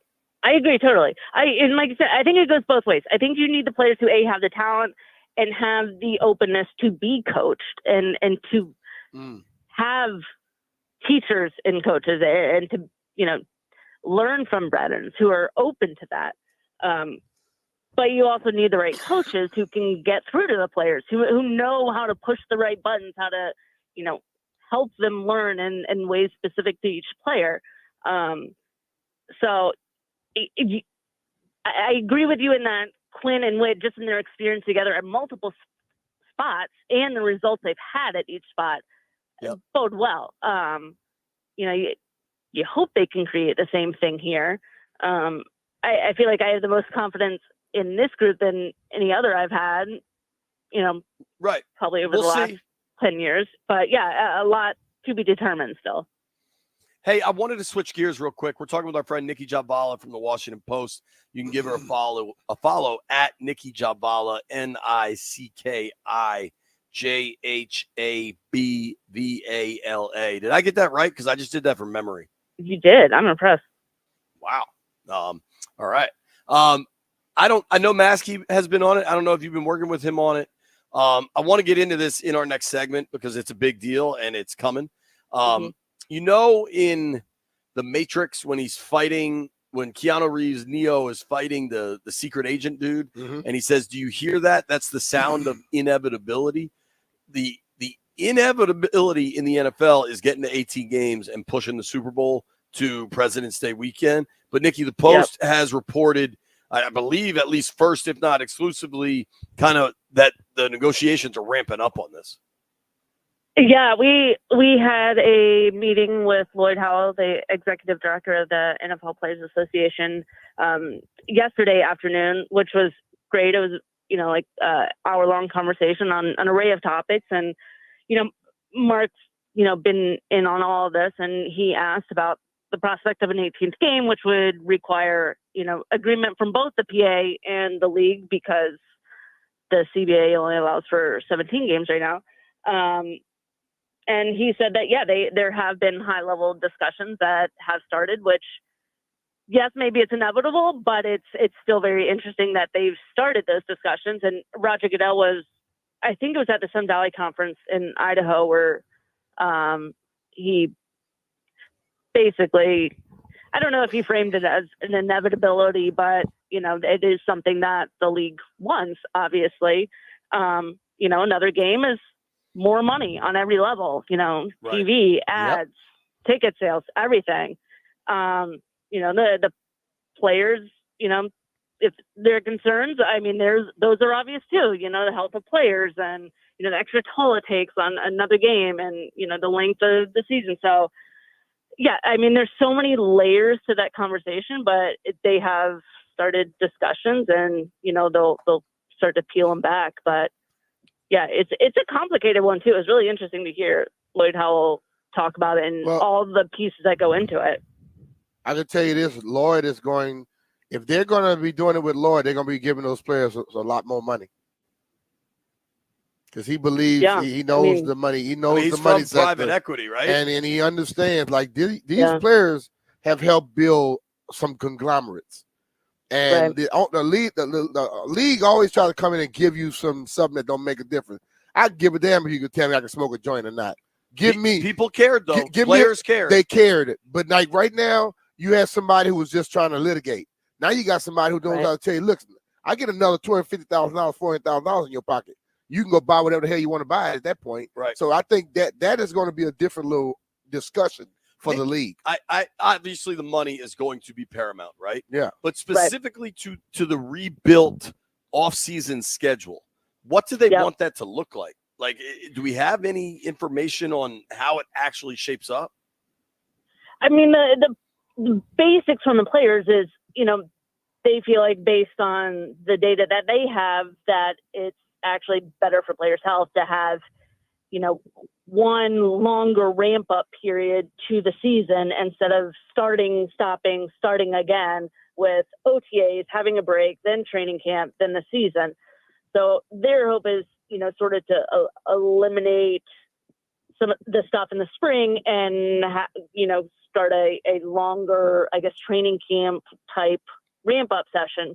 But what's still unclear in all this is, what will be voluntary versus involuntary, because right now, OTAs are involuntary. The only OTAs are voluntary. The only involuntary part is at a veteran minicamp. So how will they handle that? When would it actually start? How would they actually ramp it up? How would the league adjust the rest of the schedule there out? Because the league's goal ultimately is to make football year round, and it's pretty freaking close to doing that. But how will they sort of adjust some of the things that they have in the spring right now? So yeah, I think that is a big thing for players. But is it close? It doesn't sound like it's close. It sounds like some early, but pretty deep discussions about how can we do this. I guess we will find out together. Nikki, thank you for the time. I'll Appreciate see you tomorrow. Nick. Yep. Thanks, guys. Everybody in the stream wants you to drop some bars next time, Nikki. It's been a while. They're not ready for that. They're not ready for that. That is the great Nikki Javala joining us on the BetQL guest line. When we come back, let's go into this 18-game proposal a little bit. Some of what players might want, what owners might want, what everybody wants is cash. Nobody go anywhere.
Murderer. Murderer. Murderer. Murderer. All right, folks, buckle up. Caller number 10 right now. You win 2 tickets to see Green Day, the Saviors Tour, Monday, July 29th at Nats Park. Special guests, Smashing Pumpkins, Rancid, and the Linda Lindas. For tickets and more event information, visit thefandc.com/events, courtesy of Live Nation. Caller number 10 right now, 800-636-1067. You get the tickets. Who was the coach that was smashing the Pumpkins? McCarthy smashed the watermelon, I think. Okay. I actually like Smashing Pumpkins. I imagine Jeff's got to answer all the phone calls, but remember Jeff told us how much he likes Green Day. I wonder. And I remember he said he was going to do a. Yo, I am literally singing Boulevard of Broken Dreams right now. It's actually one of the worst things that's ever happened to me. Are you going to try to go to the game, go to the concert, Jeff? It depends on it. Oh, it's on a Monday? If I could, probably, yeah, because I need to see them hit that song live. My shadow's the only one that walks beside me. Jeff. Don't do that, please. Don't do that to us. Why y'all hate it? Man, that hurts. That hurt my ears. Jeff, Monday, Nats Park. Weather looks nice. I think that's this coming Monday, right? July 29th. Jeff, I know that you're a hustler. If you can hustle us up 2 tickets, I would go for a portion of that concert. Man, wasting time for you to go there for 10 minutes. I would like to see the Smashing Pumpkins, and I will watch some of Green Day. Suppose they're the last show. Well, I assume they are. They're the headliner. Okay, then, so you probably be gone before that. Can we get some intel from someone at Nats Park about the run of show on that thing? How late Green Day comes on, how late I'm expected to be there, what kind of free alcohol will be available to me, all of those things. Jimmy, nobody really cares. Jeff, we can make a decision. Jeff, I'll go with you, and I'll stay the whole time. Brian, respectfully, no, you won't. There are lots of places you will go and you will stay the whole time, but I don't think the Smashing Pumpkins Green Day show is one. If I'm at a concert, I will stay because music keeps me up. I don't think you're going to be at that concert, B. Probably not. So let's talk about this 18-game thing, all right, Brian. I'm with it. You know, when you've got the dude, Lloyd Howell, the new NFLPA boss, saying we've made real progress, like that means something. Like this is the dude on the record talking about it. He's kind of made clear what they want in return, and I think it is an overhaul of what it used to be of the offseason program. What do you think players want? Is just to not have to come back till mid-July and then just be here the whole time? Okay. Rather than come back and leave? I think a lot of players in this day and age, they don't want to practice. They just want to go out there and get paid. But ultimately, let's be real. They can say, oh, don't have us do off-season program. You still have to work out, don't you? Yeah, but maybe you don't have to be at the facility. But not being at the facility is one thing. But when you get hurt outside of the facility, what happens? NFI. They don't have to pay you your salary sometimes too, right? Yeah. So don't give the damn league more opportunities of keeping your money back. So no, be in the facility or get that rule taken out. You see what I'm saying? Yeah, you can't do things with the league and give them other options of pulling money back. I don't know how you do this with like liability concerns, but maybe the league could come up with a series of, like, maybe you pick one in every major metro area, or teams can, like private gyms can get certified with the league that it's not an NFI injury. But see, that's the thing about it. I don't know though. That's tricky. Most guys work out with their trainers out there by themselves. Most guys have that. When you're training, you got a group of people you work out with. That's too much stuff to be worried about. How about trying to get the most money you can and come in practice? What is so hard about practicing right now in the off season? Be honest with me. Well, dude, what's fascinating in Landfill, I know this was scheduled earlier and the show's been hectic being out here, but Aaron Rodgers was on PFT Commenters podcast and talked about how two-a-days aren't hard anymore. Because they're not two-a-days. Right. But like, you think, now you obviously think this should be about cash, and you think Howell every damn time. Sure. And you think Howell will make it about cash, right? I don't think he's making it totally about cash, but he understands every move that the league goes to the players for, they're going to get more money. They're not trying to get an 18 game to not get more money. So if you're getting more money, we need more money. Okay. And who do the people want to see? The players, right? So the players should get a little bigger stake of the money. I hear you and tend to agree. You with think they're gonna leave away from talking about getting if they go to the team and start asking for money, they're gonna completely forget about 18 games? No, they're gonna still try to get it. Get your money. What would you think though if it's so? This is a quote from Howell to the Washington Post. Mm-hmm. The simple fact of the matter is when you have a growing enterprise and there are opportunities within that intervening period of time where progress could be made and you could tweak the existing CBA, why wouldn't you want to do that? So whether it's field service, whether it's the offseason schedule, if you want to call that formal negotiations, I call it bargaining. I call it amendments. I call it updates to what is now a living document called a CBA. Yeah, I want to be able to have our membership in a position to jump on it when we can, not wait until their playing days are done. And it's like you go through the cycle all over again. Yeah. Now, here's more from Hal. Our membership is interested in a myriad of things before we even get to the number of games. Health and safety, field surface, OTA makeup, compensation, what percent of their annual compensation is guaranteed. So there are many things before we get to the 18th game. It's a negotiable point, so it grabs headlines. I totally get that. But what's the complexion of the 18? How many of the games are now going to be overseas? And where's overseas? Is it Western Europe? Is it South America? Is it Asia? Australia? These are things that are in the air. And then to what I think Joe Burrow said, what about the number of bye weeks? Is it 2? More than 2?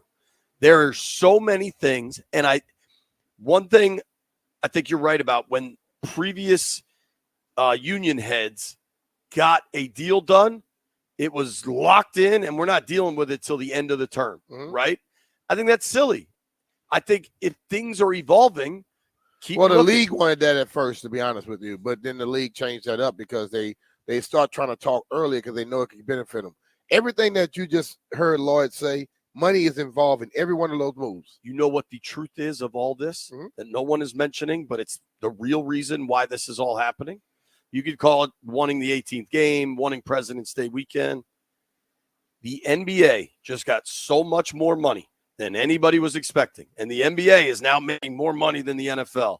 And there's no way that's going to last for either party. The NFLPA is like, if they can get that, we can get way more. And even if we stick to our current deal, we get more of a bigger pie. And the they NBA probably got more money than who? The new NBA rights deal, when it comes into play, will bring them more money than the NFL. And that's just not going to last. I don't think that's why they're going to revisit everything. The next deal. That's why, but they had a 10-year agreement. That's why they're going to open it up before they get to 10. So it's always about what? I said it earlier. Money. But I think as you watch, I think the NBA deal is now, listen, it's certainly not more per game because they got 82 games versus 17, but just the overall numbers, I think, shocked much of the marketplace.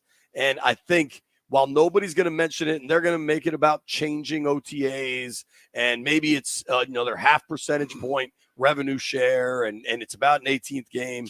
This is what it's about, is that the NBA is getting so much money. What's the NBA's deal?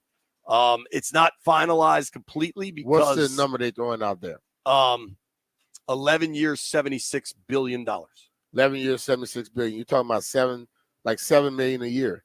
$7 billion a year. The league's killing that already. But the Amazon deal's not even finalized. That's what's. I know, but I'm saying the NFL destroys that already. Do they?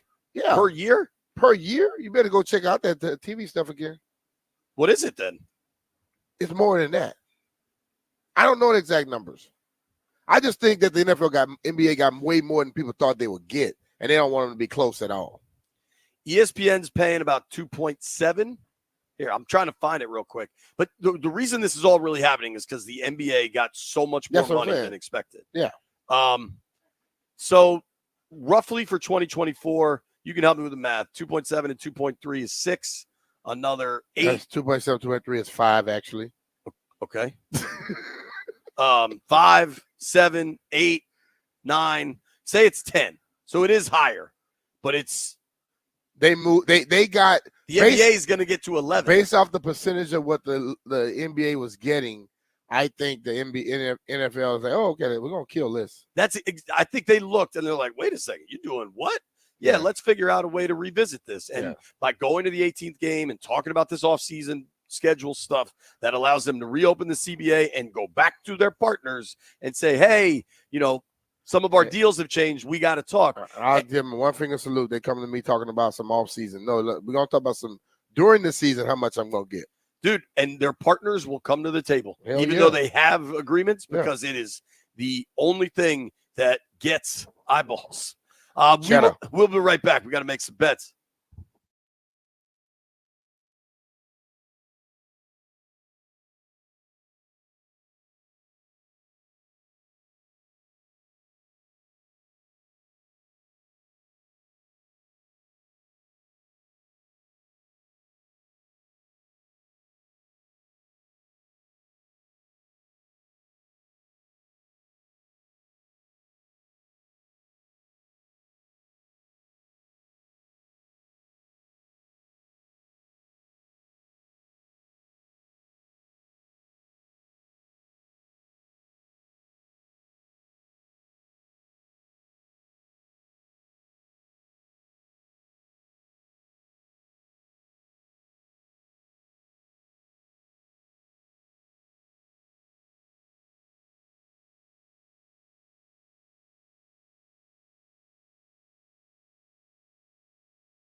B. Mitch and Finley, 1067, the Fan.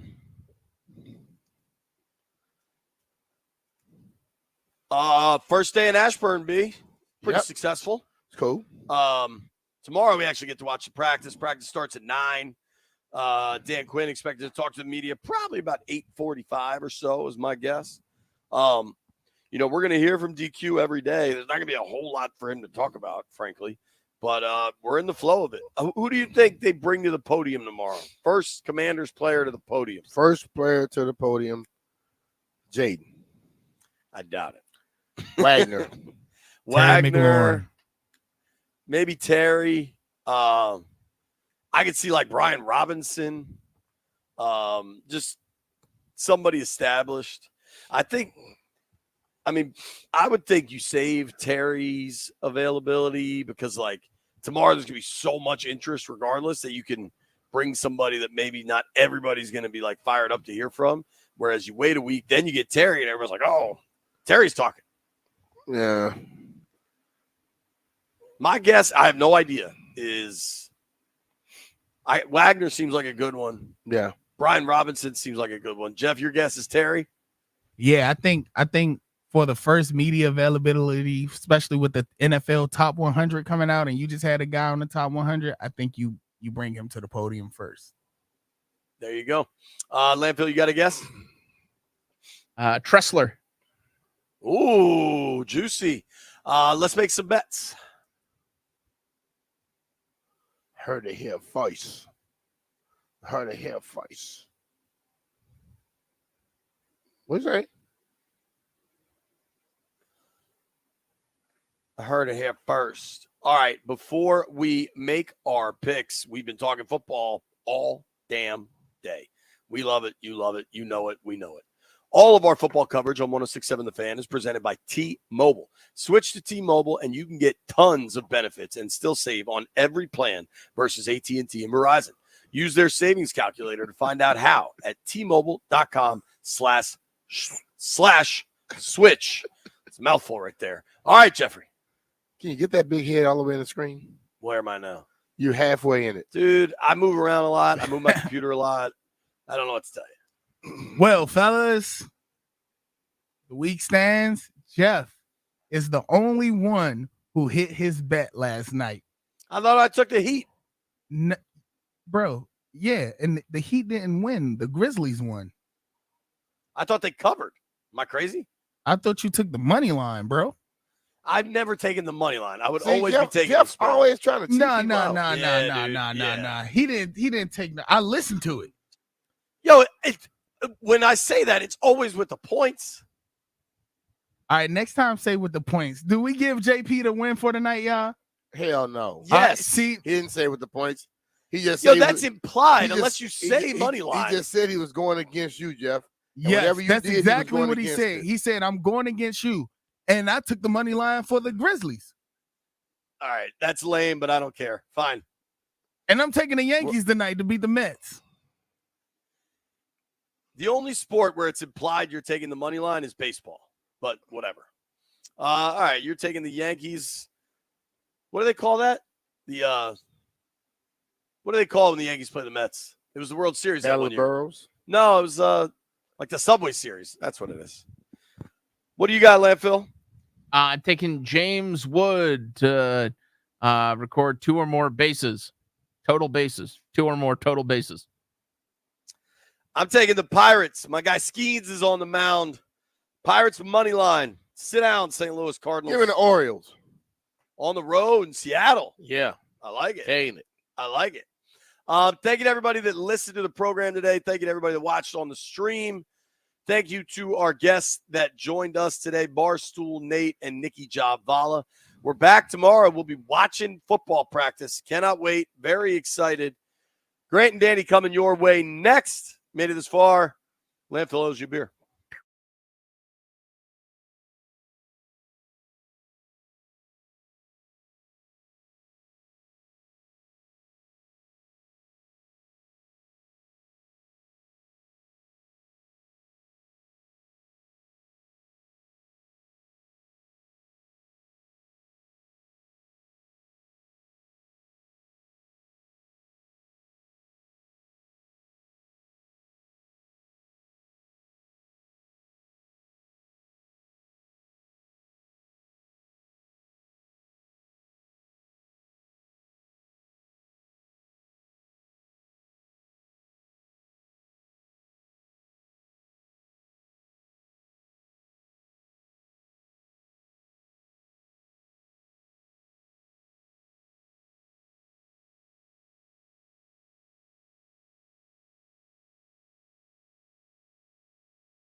Good Tuesday afternoon. Welcome into Grant and Danny. It is July 23rd, 2024.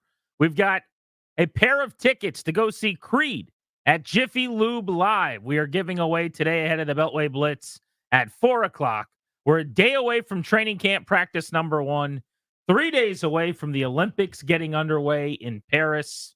And the Nats are back in action at home tonight with a 6:45 first pitch against the Padres. Danny, what's up? Sports calendar, the dance card is filling up, and I likes it. I like it. I love the Summer Olympics. Winter, whatever. Generally a waste of time. There's a couple cool things about it. The summer games rule. They are awesome. I find myself enthralled with things like fencing, 7, 10 meter, whatever the hell it is, platform diving. But Fast Americans is my favorite. Team USA basketball gets underway this weekend. Training camp starts in earnest tomorrow. We're good. Happy football. We're good. Yep. I can't do the enthralled level of excitement for things like fencing. I'm just not going to play that game with you. You don't have to.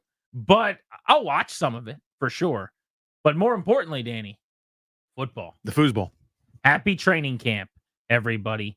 Today, to kick off camp, GM Adam Peters, head coach Dan Quinn, getting ready for their inaugural training camp together in the nation's capital here, running the Commanders over in Ashburn. Sat down with the media, 30-minute Q&A, answered whatever questions came their way, got that out of the way, and now it's football time. It is time to hit the practice field tomorrow. I don't want to say all of the moving and shaking of roster building is done, because Peters made it clear they're still going to be making moves. They're number 2 in the waiver order, so there's actually a really good chance still, as players get released, they could be plucking some big-name veterans, some pretty solid starting caliber players could still be added. I think that's possible. But the speculation, the smoke instead of the flames, like all of the offseason stuff, and that is really just noise, ends officially tomorrow as players get on the practice field for the first time to do actual football things. We made it. Thinking about this calendar and the way that, there's this dry period over, the spring and the summer. The NFL's done such a good job of spreading things out and always having something to look forward to. And they've turned the schedule release into an event, which is unbelievable. It's almost like showing off. It's like doing an extra trick when you've already won the race. But, as they move the draft around, the offseason sort of OTAs and the schedules, you're basically now only left with a couple of months, and it's non-sequential, but of completely empty football void. And we made it through that this summer. It felt a little bit quicker than maybe in years past, but it is here. It has arrived. It all sort of counts now. You know what I mean? Now that when a guy's missing practice, it's not he's missing OTAs or he's not missing a walkthrough or he's doing some sort of personal matter. This is now the season. You know what I mean? Like the ramp up escalation for how important everything is, especially as you build with a young quarterback, a new coach, a new everything. It's pretty exciting. So as I mentioned, there was a half hour worth of questions and answers to choose from as to where we wanted to start our content today here on Grant and Danny. But I thought that the most interesting and compelling answers, not surprisingly, were about the biggest name on the team, Jaden Daniels. And right off the top in the press conference, with Dan Quinn being asked if Daniels is going to be the starting quarterback of the Commanders, and this is what head coach Dan Quinn had to say. It's not a secret, but it is a journey and a process. And so as we're going, when he's ready, we'll know. And when he's ready, he'll also know. But as far as the reps go, obviously with him and Marcus and moving around, there'll be certain days that will feature more of another. But like I said, I'm glad that you brought it up, and certainly not a secret. It's a journey and a process. And so through practices, through scrimmages and preseason games, all the way down, that's where the journey will take us. And then not trying to hold back the info, but when we know, we'll say it. This is not him being named the starter. In fact, it's the opposite of that. Mm-hmm. He was not named the starter today. But this is also not, to me, the mistake that Rivera made year in and year out in this situation that always annoyed me. This is kind of somewhere in the middle. And I think it was actually, whether it was his idea or PR's idea, whoever came up with it's not a secret line, I think that's fantastic. Same here. Good on you, Dan Quinn. Don't lie to us and don't pretend like he might not start. That was his acknowledgement of basically saying, you guys all know what's going to happen. There's no secrets with the number 2 overall pick who started 50 games in college, who won a Heisman Trophy. He's going to be our quarterback. But I'm not going to tell you today, before he's ever had a real NFL practice, that he's the starter, because he's got some boxes he's still got to check for us. We want to see him pass a couple of the tests we're going to be giving him on the practice field in the days and on the weeks ahead. Almost like checkpoints in a video game. You know, you go to an arcade, you put your 50 cents in, or now probably $8, whatever it costs, and you sit there and you play the arcade game, and there are these checkpoints by the time that the clock gets down to 0, you've got to pass and you get more time. I think they need him to hit those, and they need him to prove, to continue with the analogy maybe, he's not going to crash the car. If he could just stay on the tracks and not crash the car and hit a couple of those checkpoints a few weeks from now, as they're getting ready to ramp up for the preseason, or shortly after they open the preseason, they'll name him the starter officially. But the line that saved him from me being annoyed, and I think a lot of people rolling their eyes and going, oh man, this is the same as Rivera's bit, was it's not a secret. He's not trying to pretend that there is some legitimate competition. The word is pretending. The weird pretending, when it only applies to certain spots, is bizarre, and I've never understood it. I've never liked it. Right? Remember, even in the preseason, or like there's something that happened in one of those joint practices where, because of that, now Sam Howell was the starter, when Sam Howell was the starter the whole time. Everyone knew that he was, except that he wasn't, until he was the first team quarterback, or he was going to get the first crack at it, or he's not QB1, but he's going to be the first guy that gets quarterback reps. Whatever the nonsense was. This is not there, and it's not even close to there. It's still not what Chicago's done. Yeah, Caleb Williams is the starter. I understand this. This I can live with. This I can take. We want him to ascend. The plan is for him to ascend. The plan is for him to be the guy. However, there's still some things that, we are not handing it to him, or at least it's a philosophy, right? So I will certainly take this over previous years where it's like a competition sometimes, but it's not. It's a name only, but it doesn't really count, but it does, unless it's a Thursday. Nonsense. This was a lot better than those in years past, I would say. When he's ready, we will know. And when he's ready, he'll also know. I like that too. Me too. Now, where I would part company here is if we get to the end of the preseason and there still has not been an announcement. But this on day 1 of training camp, or the eve really, officially, of practice number 1, is a great trajectory for him to be named the starter at a reasonable point. And I think we're headed that way. And most importantly, we're not being lied to, and we don't have to pretend. There's no pretend weird game that something's going on that isn't going on. So I like that you're just respecting everyone enough to say, hey, this is not a secret. You guys know where this is headed. Mm-hmm. You know he was picked second, right? Yeah. You know he won the Heisman Trophy. I loved him. I let it slip on the Junkies like 7 months ago. Peters loves him. We all do. That's why he's here. You know he wasn't a 1+ year starter. You know he's played like more than almost any top 3 pick ever. Yeah. Because of the COVID year, right? No reason not to start the guy. So I thought that was a really good answer. There was another question of Dan Quinn about Jaden Daniels and on why not just name him the starter right now. And I want people to hear that answer as well, because I thought that was compelling in this conversation. At every position, this is the case. And we've got great confidence, all of that. But like I said earlier, it's not one size that fits all. So as we're going through this whole process, let's make sure, if we are going to be about the competition and how things are going to go, we're not going to miss one step of their development. And that's what this time of year is for. So we're going to make sure we're able to use all of that time. So I love that real quick. It's not cookie cutter. It's not one size fits all. I love that because, again, Terry McLaurin's going to start. If Terry McLaurin needs to take it easy because he's nursing something, or John Allen needs to take it easy because he's nursing something, I got a track record. I got pelts on the wall. You don't hold everyone to the exact same standard. Everyone needs to show something. There are position battles, and then there are actual position battles. Like, who's going to start opposite Dorrance Armstrong? Who's going to be in your base package? Is it Farrell? Is it Fowler? Is it, F.A. Obata working for? Whatever, right? Having competitions at places where we can all kind of acknowledge and just be reasonable human beings about it is better than this overly machismo, Oklahoma drill, let's do bull in the ring until everybody passes out, no water because water's for quitters type stuff. Yes, we can all be pragmatic and realistic about it. So I like that answer a lot. Yeah, the answers aren't really, to me, important, and they weren't with Rivera either. It's what do you do, right? And eventually with Rivera, they kind of did what we wanted them to do anyway. And then they just kept saying something that went opposite that. But I just like the acknowledgement. Yep. And there he basically said, look, this is how we're going to do it at all positions. I'm not going to name a starting safety today either. I'm not naming a starting cornerback today either. Okay, no problem. You don't have to. But quarterback is different. And to your point a couple minutes ago, we don't need to pretend that it isn't. Like, nobody's asking you, is Mikey Davis definitely a starting corner? Nobody's asking you, what kind of snap count are you expecting in camp for Percy Butler? There's a reason for that. Mm-hmm. They didn't get drafted second overall. They're not the biggest story. There aren't cameras coming from all over the country, from Baton Rouge and all these places at training camp, putting in credential requests to see those guys. So I think we can all acknowledge that quarterbacks should be treated differently.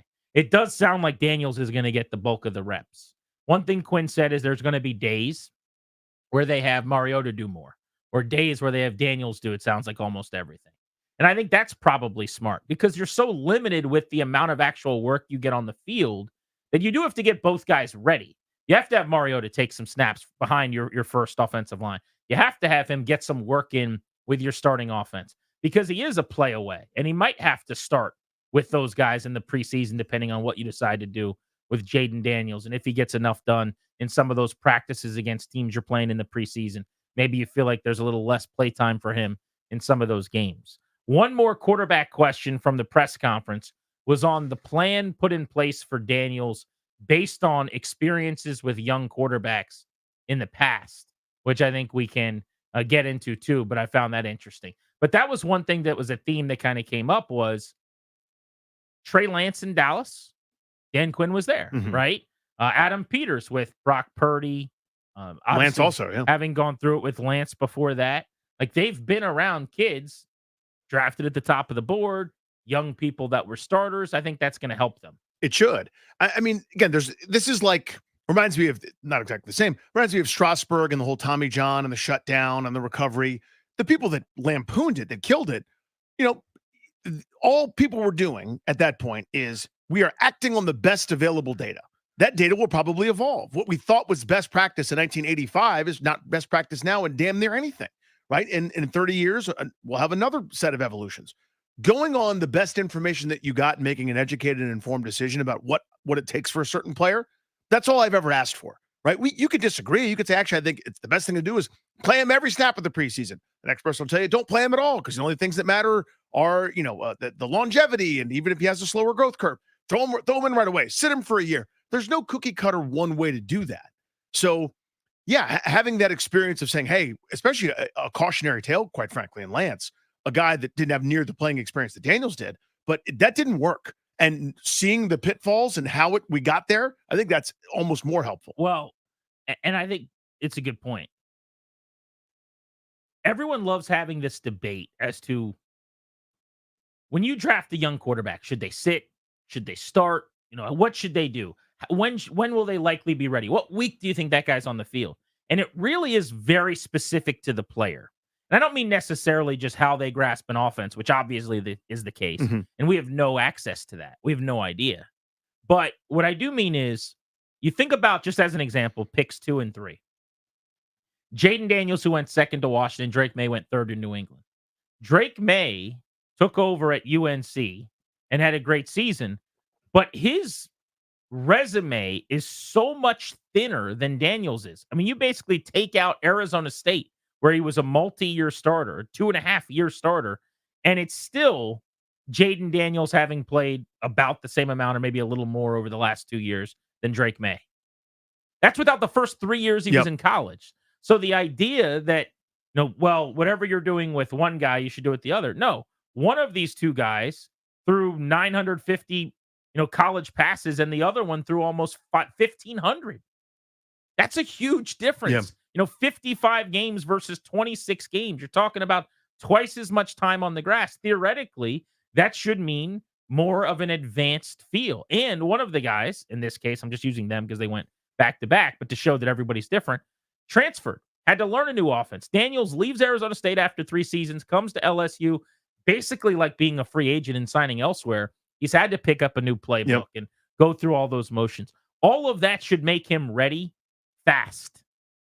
And it is all, I think, working in his favor to be on the field immediately in week 1, which goes without saying that is their plan. And if it doesn't happen, it'll be pretty stunning and everyone will be very, very surprised. Yeah, I mean, just to end up thinking about something on a different end of the spectrum, like an Anthony Richardson. Now, he was a starter from week number 1 last year, ended up getting hurt, which is a bummer, but nowhere near as refined as a passer as Daniels, right? With just in terms of playing experience. So you could have seen a case where he sat for a little while. Now they didn't. Again, they constructed an offense, basically had him be a bulldozer, and again, he ended up getting hurt. I would have loved to have seen what would have happened over the course of a year as they kind of put more and more and more on his plate. But there's a million different ways to do it in terms of a player's development. And the guy, and one of the lines from Quinn that I love so much was the player will tell you, right? That's kind of borrowing from Rizzo and sort of that baseball school of things, right? Where the player tells you what level he should be at.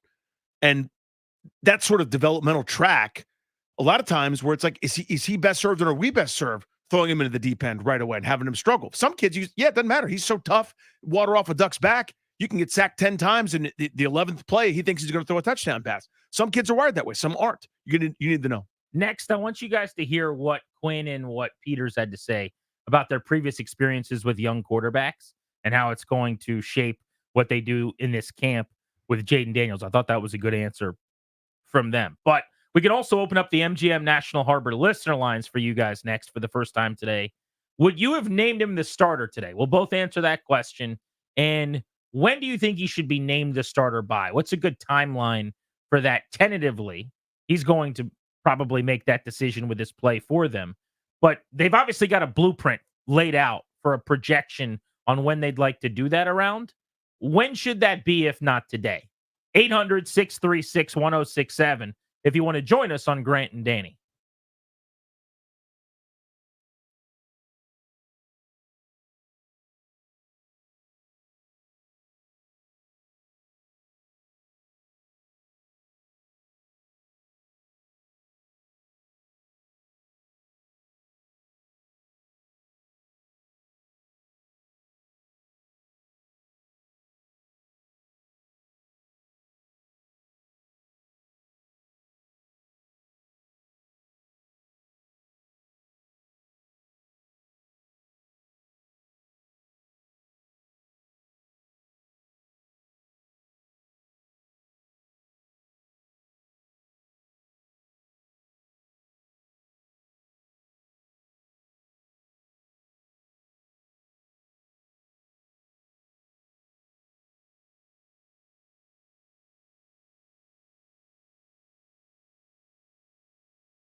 at every position, this is the case. And we've got great confidence, all of that. But like I said earlier, it's not one size that fits all. So as we're going through this whole process, let's make sure if we are going to be about the competition and how things are going to go, we're not going to miss one step of their development.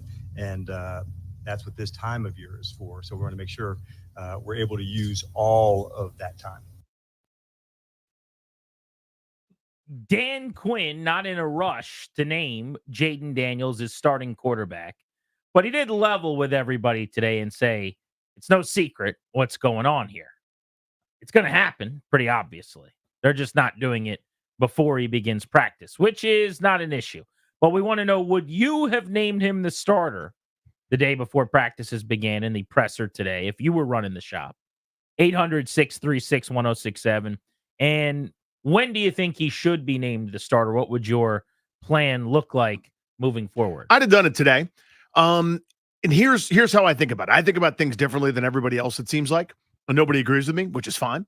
But my philosophy would be, this isn't the left guard competition or the nickel cornerback or who's going to be my third safety in some sort of weird package or whatever. This is the only thing that matters this year is Jaden Daniels. So his development's all that matters. So when he can't go on a practice because he's too tired, I'm stopping practice. We'll wait for him to catch his breath and then go again. Every rep that he's not taking is a waste. So to me, his development is all I care about. And if I'm giving him all the reps, it's going to be pretty obvious to everybody that he's the starter. So I'll name him the starter. That's how I would do things. So whatever's best for him and his development is my number 1 through 1,000 focus for the course of the season. If they're, third round, the wide receiver, Luke McCaffrey, turns out to be pretty good, that's adorable. Jaden Daniels is what matters. So I name him the starter right now because what I'm about to deploy is a Jaden Daniels goes till he doesn't feel like it anymore. And then we'll let him go some more. Yeah, that's kind of my plan, I think, would be at a 90-10 clip, he's getting all the first team reps. As much as you're going to be able to do without Marcus Mariota never having met the center or Terry McLaurin, essentially. Like 90-10 split, something like that. And then why the charade otherwise? On top of that, though, I probably would have just named him the starter weeks ago, to be honest with you. But I wouldn't have had to do it today. The moment that I was at minicamp as an endorsement publicly, whether I had seen it privately or not, because I know it's going to happen. I mean, it was never not an option that he was going to start in week 1. So I would just come out and say, love the demeanor, love the leadership, love the makeup. I do what the Bears did. The Bears empowered Caleb Williams. The Bears had their little mini camp, and Matt Eberflus, who's already on the hot seat before the year even begins, because they've got such a good operation put together now after this offseason that they could hand those keys over to a really high-end offensive mind next year and be in a good spot. So he's got to win this season to keep his job. But he came out right away, post-draft, rookie minicamp, and said, you guys know this already. Of course Caleb Williams is our starter. There's no reason to pretend otherwise. I would have just done it that way. Don't have a problem with this. I was annoyed and screamed into a megaphone when Ron Rivera was saying competition. You did not hear the word competition. That's all I care about, honestly. As long as we're not having some faux mini battle between a veteran who is undeserving of starting over Jaden Daniels, Marcus Mariota, and your number 2 overall pick, no problem. What would Ron Rivera have done? I don't know. We know that he would have drafted Jaden Daniels because he was on Adam Schefter's podcast today saying as much. And you'll hear that audio, by the way, at 5 o'clock as part of our audio vault, which is going to be terrific. Make sure you're listening at that time. But that was a real thing that happened, by the way. Yeah.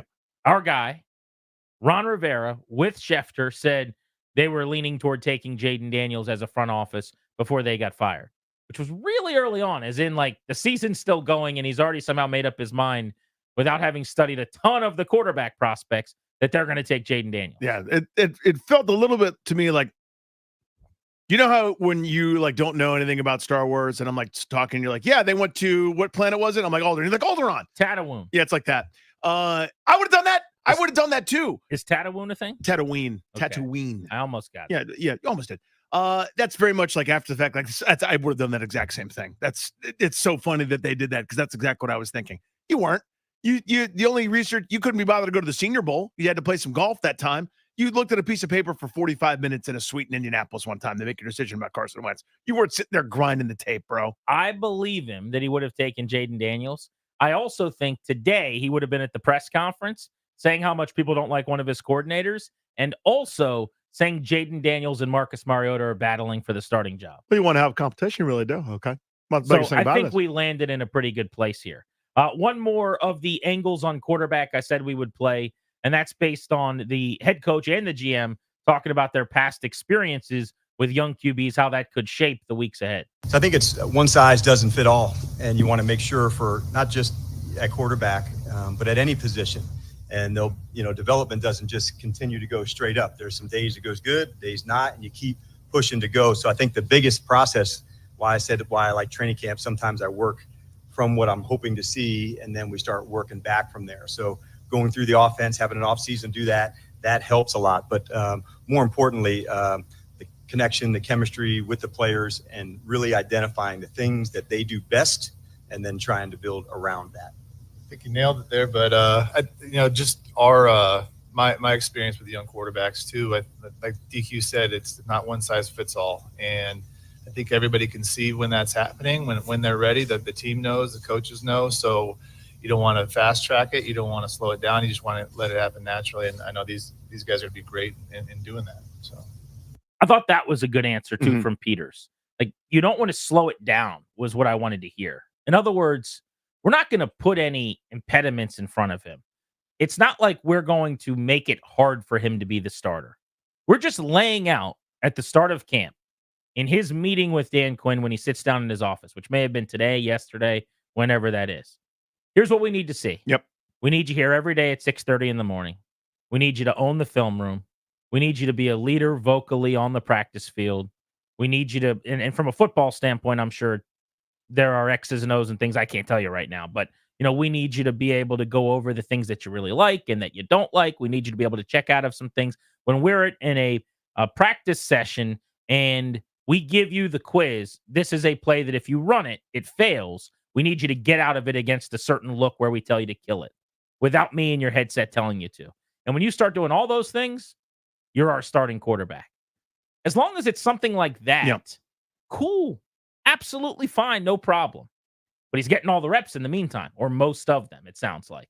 And that's the key to me. Indeed. Yeah, I like that philosophy too, in so much as we're not going to put roadblocks in the way. In other words, we're not splitting the reps down the middle right now where it's like, hey, it's a competition. Yeah, we're not telling Mariota, hey, if you do these things, you still got a shot. We're not sitting there saying you might be the starting quarterback.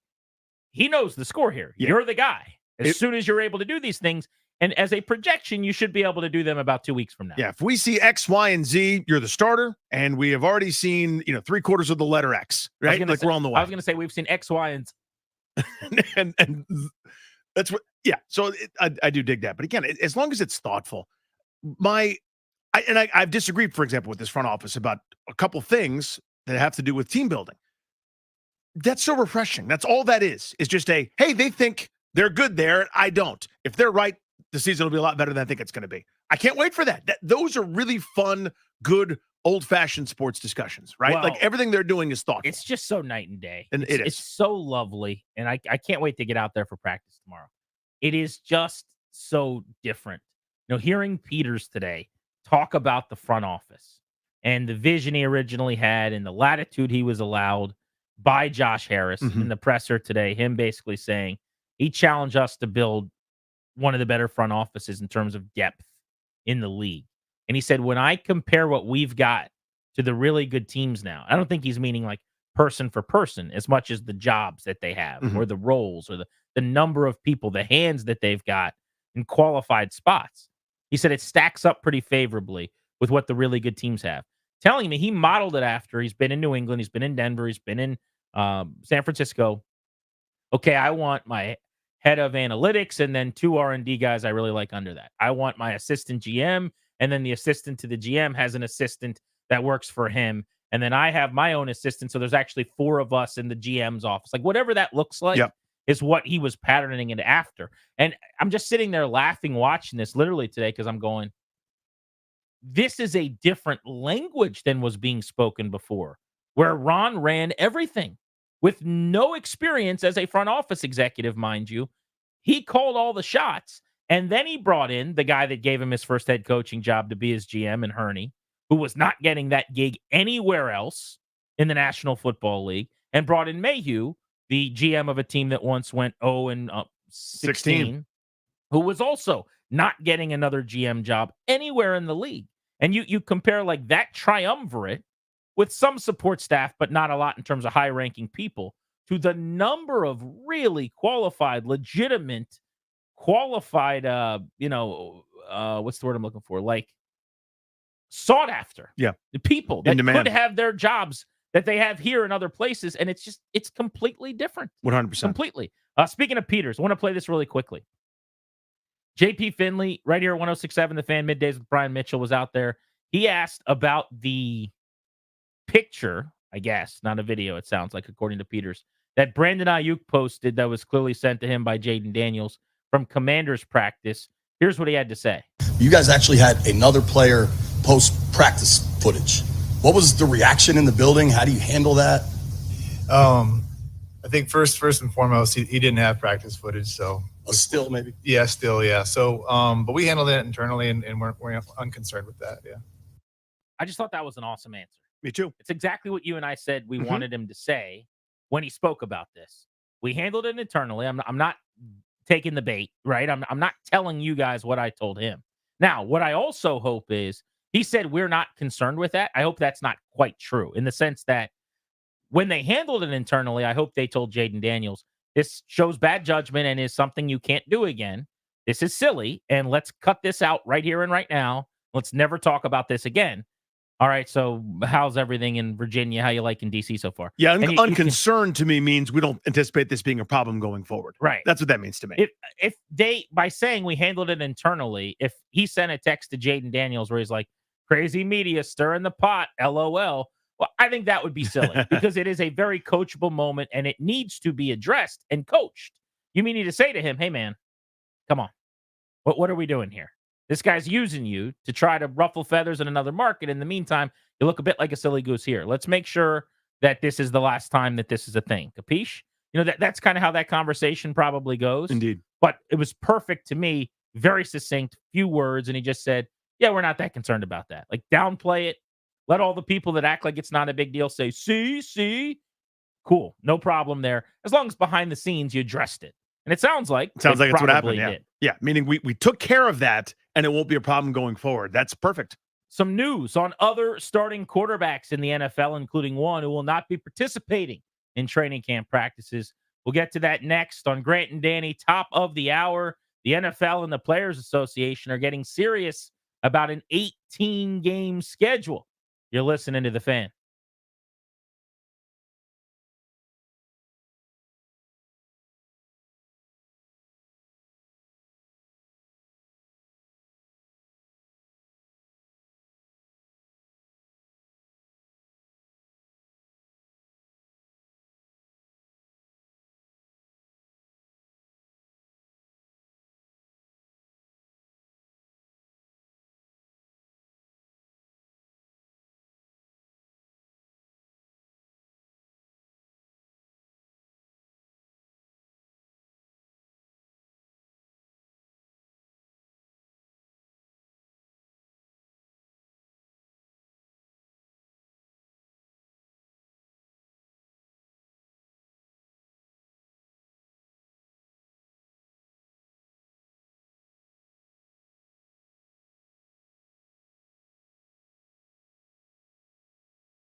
Welcome back, Grant and Danny on the Fan. Training camp underway for the Commanders. Practice number 1 tomorrow morning. We'll have full coverage of everything that goes on out in Ashburn throughout camp and throughout the day, certainly on day 1 tomorrow, right here on Grant and Danny. What do you make of Jordan Love deciding he's not going to practice at all until he gets his new contract with the Green Bay Packers? I think this is the perfect way to hold out. It's actually called like a hold in. Mm-hmm. And I think it's awesome because you do everything. You show professionalism. You show that you care and you're there for your teammates. But also, quite literally, you're just saying, I'm mitigating the risk of an injury. I know it's quarterback and I'm wearing a red penny and no one can touch me. But every time I drop back, I'm putting myself at risk. It takes one weird, quirky O-line, D-line collision and someone falls on my leg. I'm just not going to do that and cost myself tens of millions of dollars. Yeah, Teddy Bridgewater, man. I mean, just with no pads, with no danger, and until there was, non-contact. So there's so little leverage for players in the current CBA, and just in general in the NFL. Just the quarterbacks are starting to be able to push back a little bit. You could see some of this where they're still on good terms. It still sounds like a deal is imminent, that it's going to get done. Maybe they're waiting for Dak to sign or not, or somebody else maybe to go in front of him. But everybody seems to be of the same thought process that Jordan Love is the quarterback there, and he's going to be for some time. They were right. They got another one, which is completely unfair, but whatever. Green Bay is going to, ink him to a long-term deal. And the only thing that you can do that doesn't become detrimental, I mean, at a certain point, you have to practice football. Like, so, if we're still doing this in a month, I'll probably change my tune. But for the first couple of days, the first few days, this is the only thing that you can sort of do to hold their feet to the fire to try to get the most you possibly can. I understand that. I get it. And I don't have near a problem as I do with, contact me when it's done. I'm down, wherever the heck Jordan Love is from, just hanging out on my farm or my ranch or, in my cabin in the woods until my contract is signed. Other quarterback news. Dateline Foxborough, the New England Patriots are getting ready for practices, and their new first-time head coach is Gerard Mayo, who was asked about the QB situation today. He said, coming out of the spring, I think it's clear that Jacoby Brissett is the most pro-ready guy we have. He's played a lot of football. He was asked if Drake May has a chance to win the job, though. Could he take the job from Brissett? He says if he comes out here and he lights it up, and once again, it goes to the quality of reps, it could absolutely happen, Mayo said, of May's chances of starting, while noting there will be plenty of competition for the role. So it sounds like kind of the opposite of what's going to happen here, where the Commanders draft Jaden Daniels. They name him not the starter, but the guy who's going to get the majority of the first team reps, it seems like. And something has to go wrong probably for him not to win the job. It's the opposite in New England, where they're going, we signed Jacoby Brissett. We think he's a starting caliber player. Drake May is going to get the secondary reps. And for him to overtake him, he's going to have to be special and really, really shine quality over quantity in terms of when he gets work with the first teamers. Yeah, it's certainly an approach. I happen to hate it. I think it's pointless. I think there's no, worthwhile end to having Jacoby Brissett play for you. Let me ask you this, because generally you and I agree on this 100%, where it's just like, did you draft a guy in the top 5? Is he really talented? Start that guy immediately. Is there anything to the Patriots being so bad around him that maybe giving him just like a month as they sort some things out with a new head coach who's not only never been a head coach, but kind of, they didn't really interview a lot of people for that job. It was just a promotion from within for a guy they really liked as a player, and then a position coach. And maybe Mayo's going to be a superstar, but there's not a ton of offensive acumen necessarily, I wouldn't think. He was a defensive player. So now you bring in Alex Van Pelt to be the OC, who's got a mixed bag of results in his own right. Not everybody in football loved that hire. Then your receiver room, your best wide receivers, maybe Demario Douglas, who was a 6th-round pick last year. Their running back room is pedestrian. Antonio Gibson's going to be heavily involved. That's a really, really bad group around. It's a terrible landing spot, yeah. Is there any thought to maybe, let's just throw Jacoby Brissett out there for a few weeks, and then we'll go to Drake May when he's more ready for the terrible situation? Sure. If that's the thought process and you can't say that, okay, I could live with that, certainly. I mean, the mistake was already made this offseason when, again, you go, okay, we're ready for training camp. I go, no, you're not. You don't have anything. You should have gone all out to find receivers and Running back help more so than maybe Antonio Gibson. But yeah, I mean, it's not a good situation for Drake May or They for did draft anybody. Jalen Polk out of Washington In the round 2, yeah. Second round. They get Kendrick Bourne back from injury. So Douglas, Bourne, Polk. They drafted another receiver, Javon Baker, in the fourth I round. think, yeah. KJ Osborne, the former Vikings number 3, comes over. So it's something, but nowhere near enough. It's not a good group. Right. It's probably not horrendous, but in order for it to be even average, Polk's got to play really well as a rookie. Well, this is what it reeks of to me. A new coach trying to establish himself and doing we're going to have a winning culture here. Best player's going to play. Enjoy your short-term thinking, right? What you could say that for the linebacker spot. You could say that for for a few different positions. It's a waste of time. And again, I like Jacoby Brissett. He's good. He is a solid back end starter for an okay team. Brissett is better than Mariota or a lot of those guys. Yeah. Like I would put him and Sam Darnold maybe in a similar ilk. Brissett's actually played better football than Darnold the last couple of years. He's actually played like a starter. He might be the best of the bridge quarterbacks, which maybe helps him too. Right, but that which means nothing to me. But it seems to these organizations where they're trying to essablish something and show this is who we are and we're going to compete every day and we'll headbutt walls and we'll do a Latimer from the program for every afternoon. Yeah, he's Brissett and Gardner Minshew and all those guys that are in that tier. They're always available. You got to pay a little bit of a premium and you can have them for as long as you want. My answer is 0 minutes. I don't want that at all. Now, if Drake May is not ready, different story. But I need to hear a little bit less about how Brissett's the answer. NFL, NFLPA having serious discussions about tacking on an extra game in the regular season. An 18-game schedule could be coming a lot sooner than we thought. Let's get to that next on Grant and Danny here on The Fan.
As the exclusive sponsor of the Grant and Danny Show, the law firm of Condori and Murad can guide you and your family in the right direction.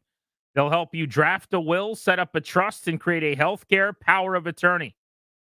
Schedule a free consultation with their estate planning attorneys at kmlawyers.com. And be sure to tell them that we sent you. That way you'll get a discount. kmlawyers.com. In 1 hour, right at 4, we're giving away tickets to see Creed at Jiffy Lube Live. Nice. Creed's one of those bands. They were really good, very popular, had a big following. But they have had a massive second act here over the last couple of years. Yeah, there's this weird renaissance that's happened, right? Where it's like part nostalgia, yeah, part people. I don't know if it's like a humor thing to it. I don't know how it happened. Yeah, because it becomes campy and kitschy, and now it's retro, and then it's like fun again. Like it's gone around the full panoramic. We're like, all of a sudden, Creed has been back on playlists of people lately. That happens though with TV shows too sometimes, mm-hmm. And it's always weird which ones punch through and have a second life. But if you're them, you're kind of sitting around, you're getting played a lot, everyone's talking about you, and you're going, okay, we need to start making music again. I guess like, we should go on tour. Crank up a nice tour here and really take advantage of the second act. But they are. Summer 99 tour is Friday, July 26th, coming up this Friday at Jiffy Lube Live. 3 Doors Down, Finger 11 performing.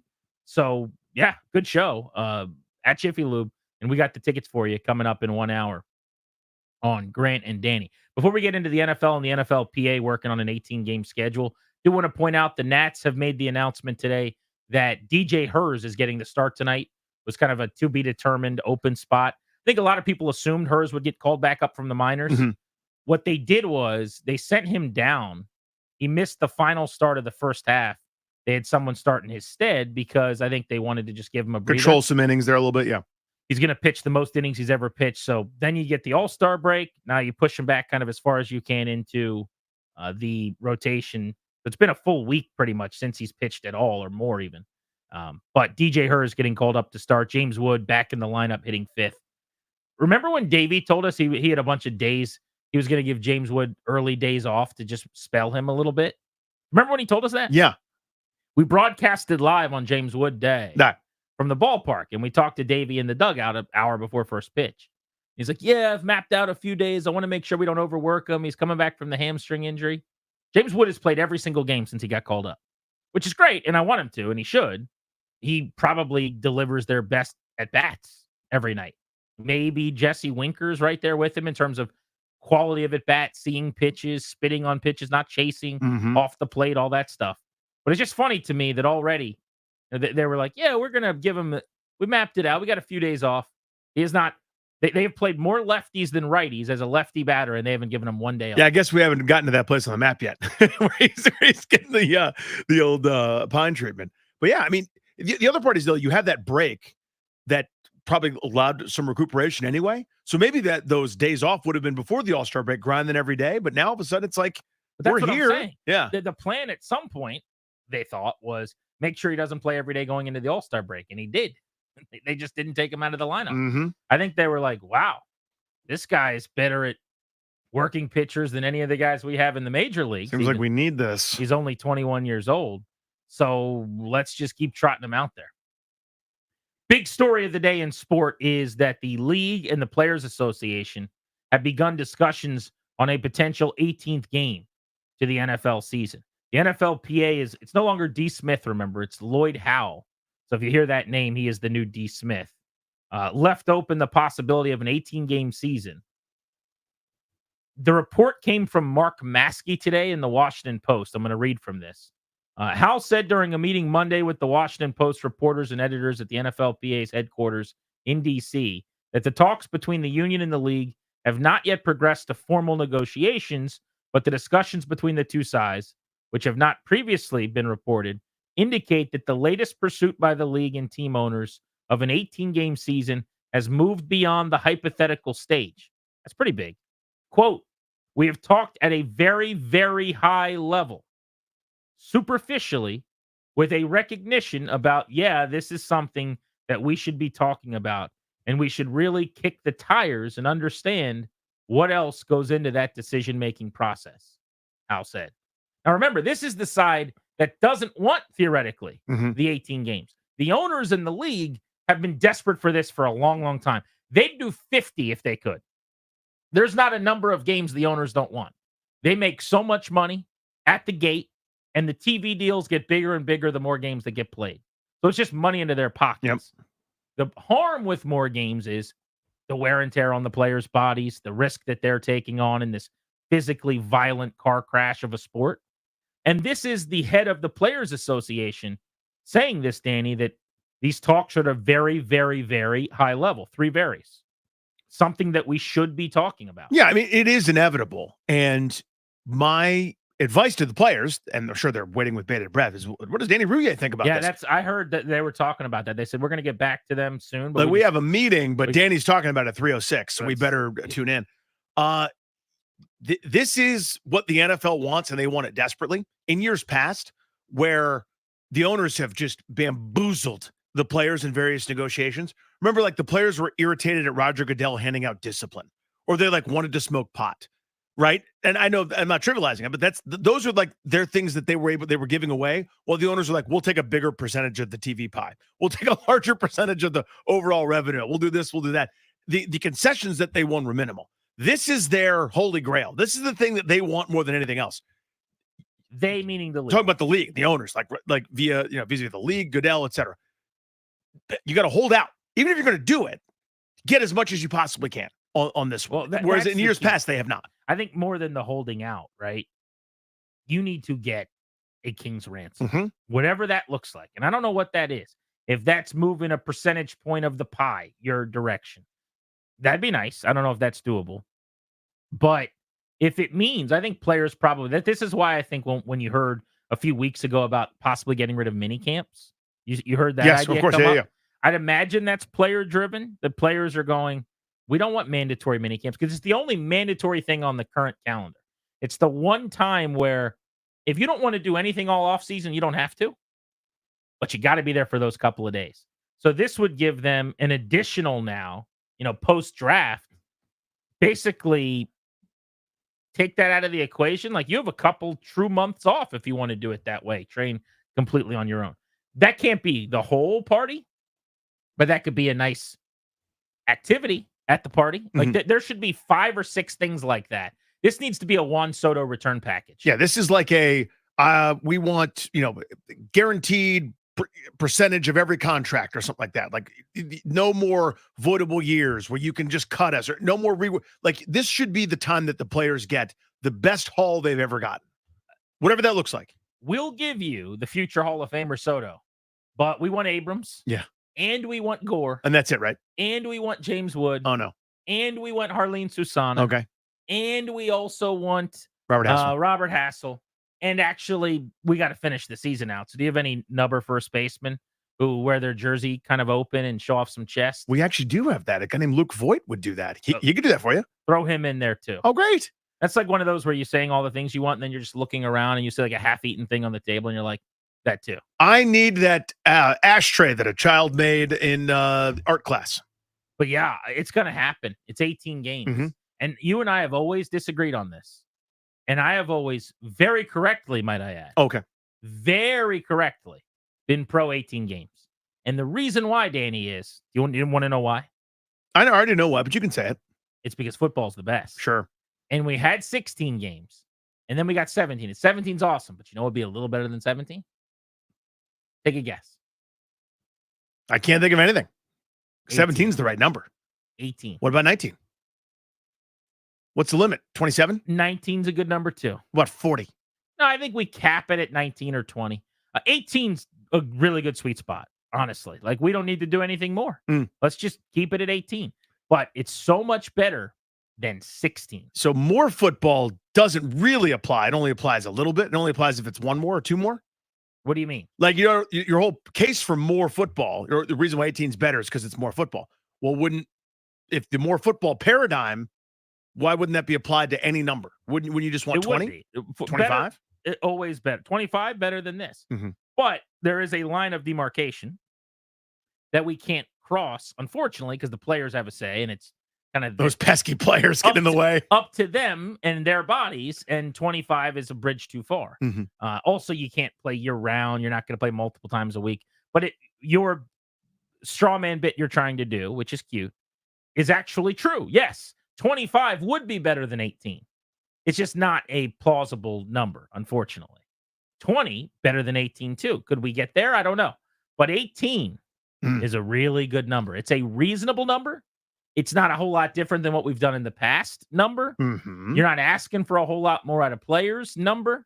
I'm even going to give them an extra bye week, which we can get into. They're going to love that, by the way. I think 18 with 2 bye weeks is better than 17 with 1 bye week, in fact. I think you can make the case that I'm going to keep them fresher and help them more, that I'm going to, for the first time ever, give you multiple weeks off during the season. Beautiful. But I've added 11% of season in the last 6 or so years now. 11%. I love it, man. Football. It's the best. Don't we all look, there's Darius, there's Ryan. They're happy. They're happy. They're enjoying football. What's better, guys? 17 games or 18 games of the beloved National Football League product? Oh, man, I got to really think hard. 18 games. Oh, 18. Yeah. Interesting. Ryan, what's better? 17 games or one more than that, 18 games? 18 games. 18. Good for you guys. Danny, I'm going to come to you next. Go Get ahead. ready. Yep. What's better, Danny? 18 games or 17 games? 17. What's better than 18 is 19. You'll notice there's a theme with my numbers. Odd numbers. I want no one to be 500. The whole point is to compete. The whole point is to have winners and, wait for it, losers. We're not tying here, people. You can't hide behind 500. There's no being okay. You're a winner or you're a loser. It's why they keep score. Otherwise, you're playing tiddlywinks. Otherwise, it's a scrimmage. Odd number of games is perfect. 17 is the best we've gotten so far. I think 19 is too many, to be frank with you, because then your calendar gets all fouled up. Then you're probably playing in August. This is why 18 is the perfect amount. So 18 is the perfect amount. Now, here's the thing. It's going to 18. It's going to go. So I could be just correct and miserable, or I could accept it. There needs to be so many considerations that, again, I don't know if the players are going to be with it enough to get. And hopefully the owners are not even thinking of these as concessions. They're thinking of these as just smart ways to go about their business when they make a lot of these changes. But yeah, it's a shame that we're going to go back to an even number again, because you'll have these, the Rivera school of 8-8 or 9-9, I guess in this case, back in play, which I hate. I hate ties and I hate 500 records. I don't like the idea that there are an even number of games in sports. But Danny, what do? Do you give one more team an extra home game? Nope. My correct plan of neutral site games against rivals. So Cincinnati and Cleveland would play in Columbus, for example. Washington and Baltimore would play in Annapolis. Things like that. Creative, smart, fun things to do.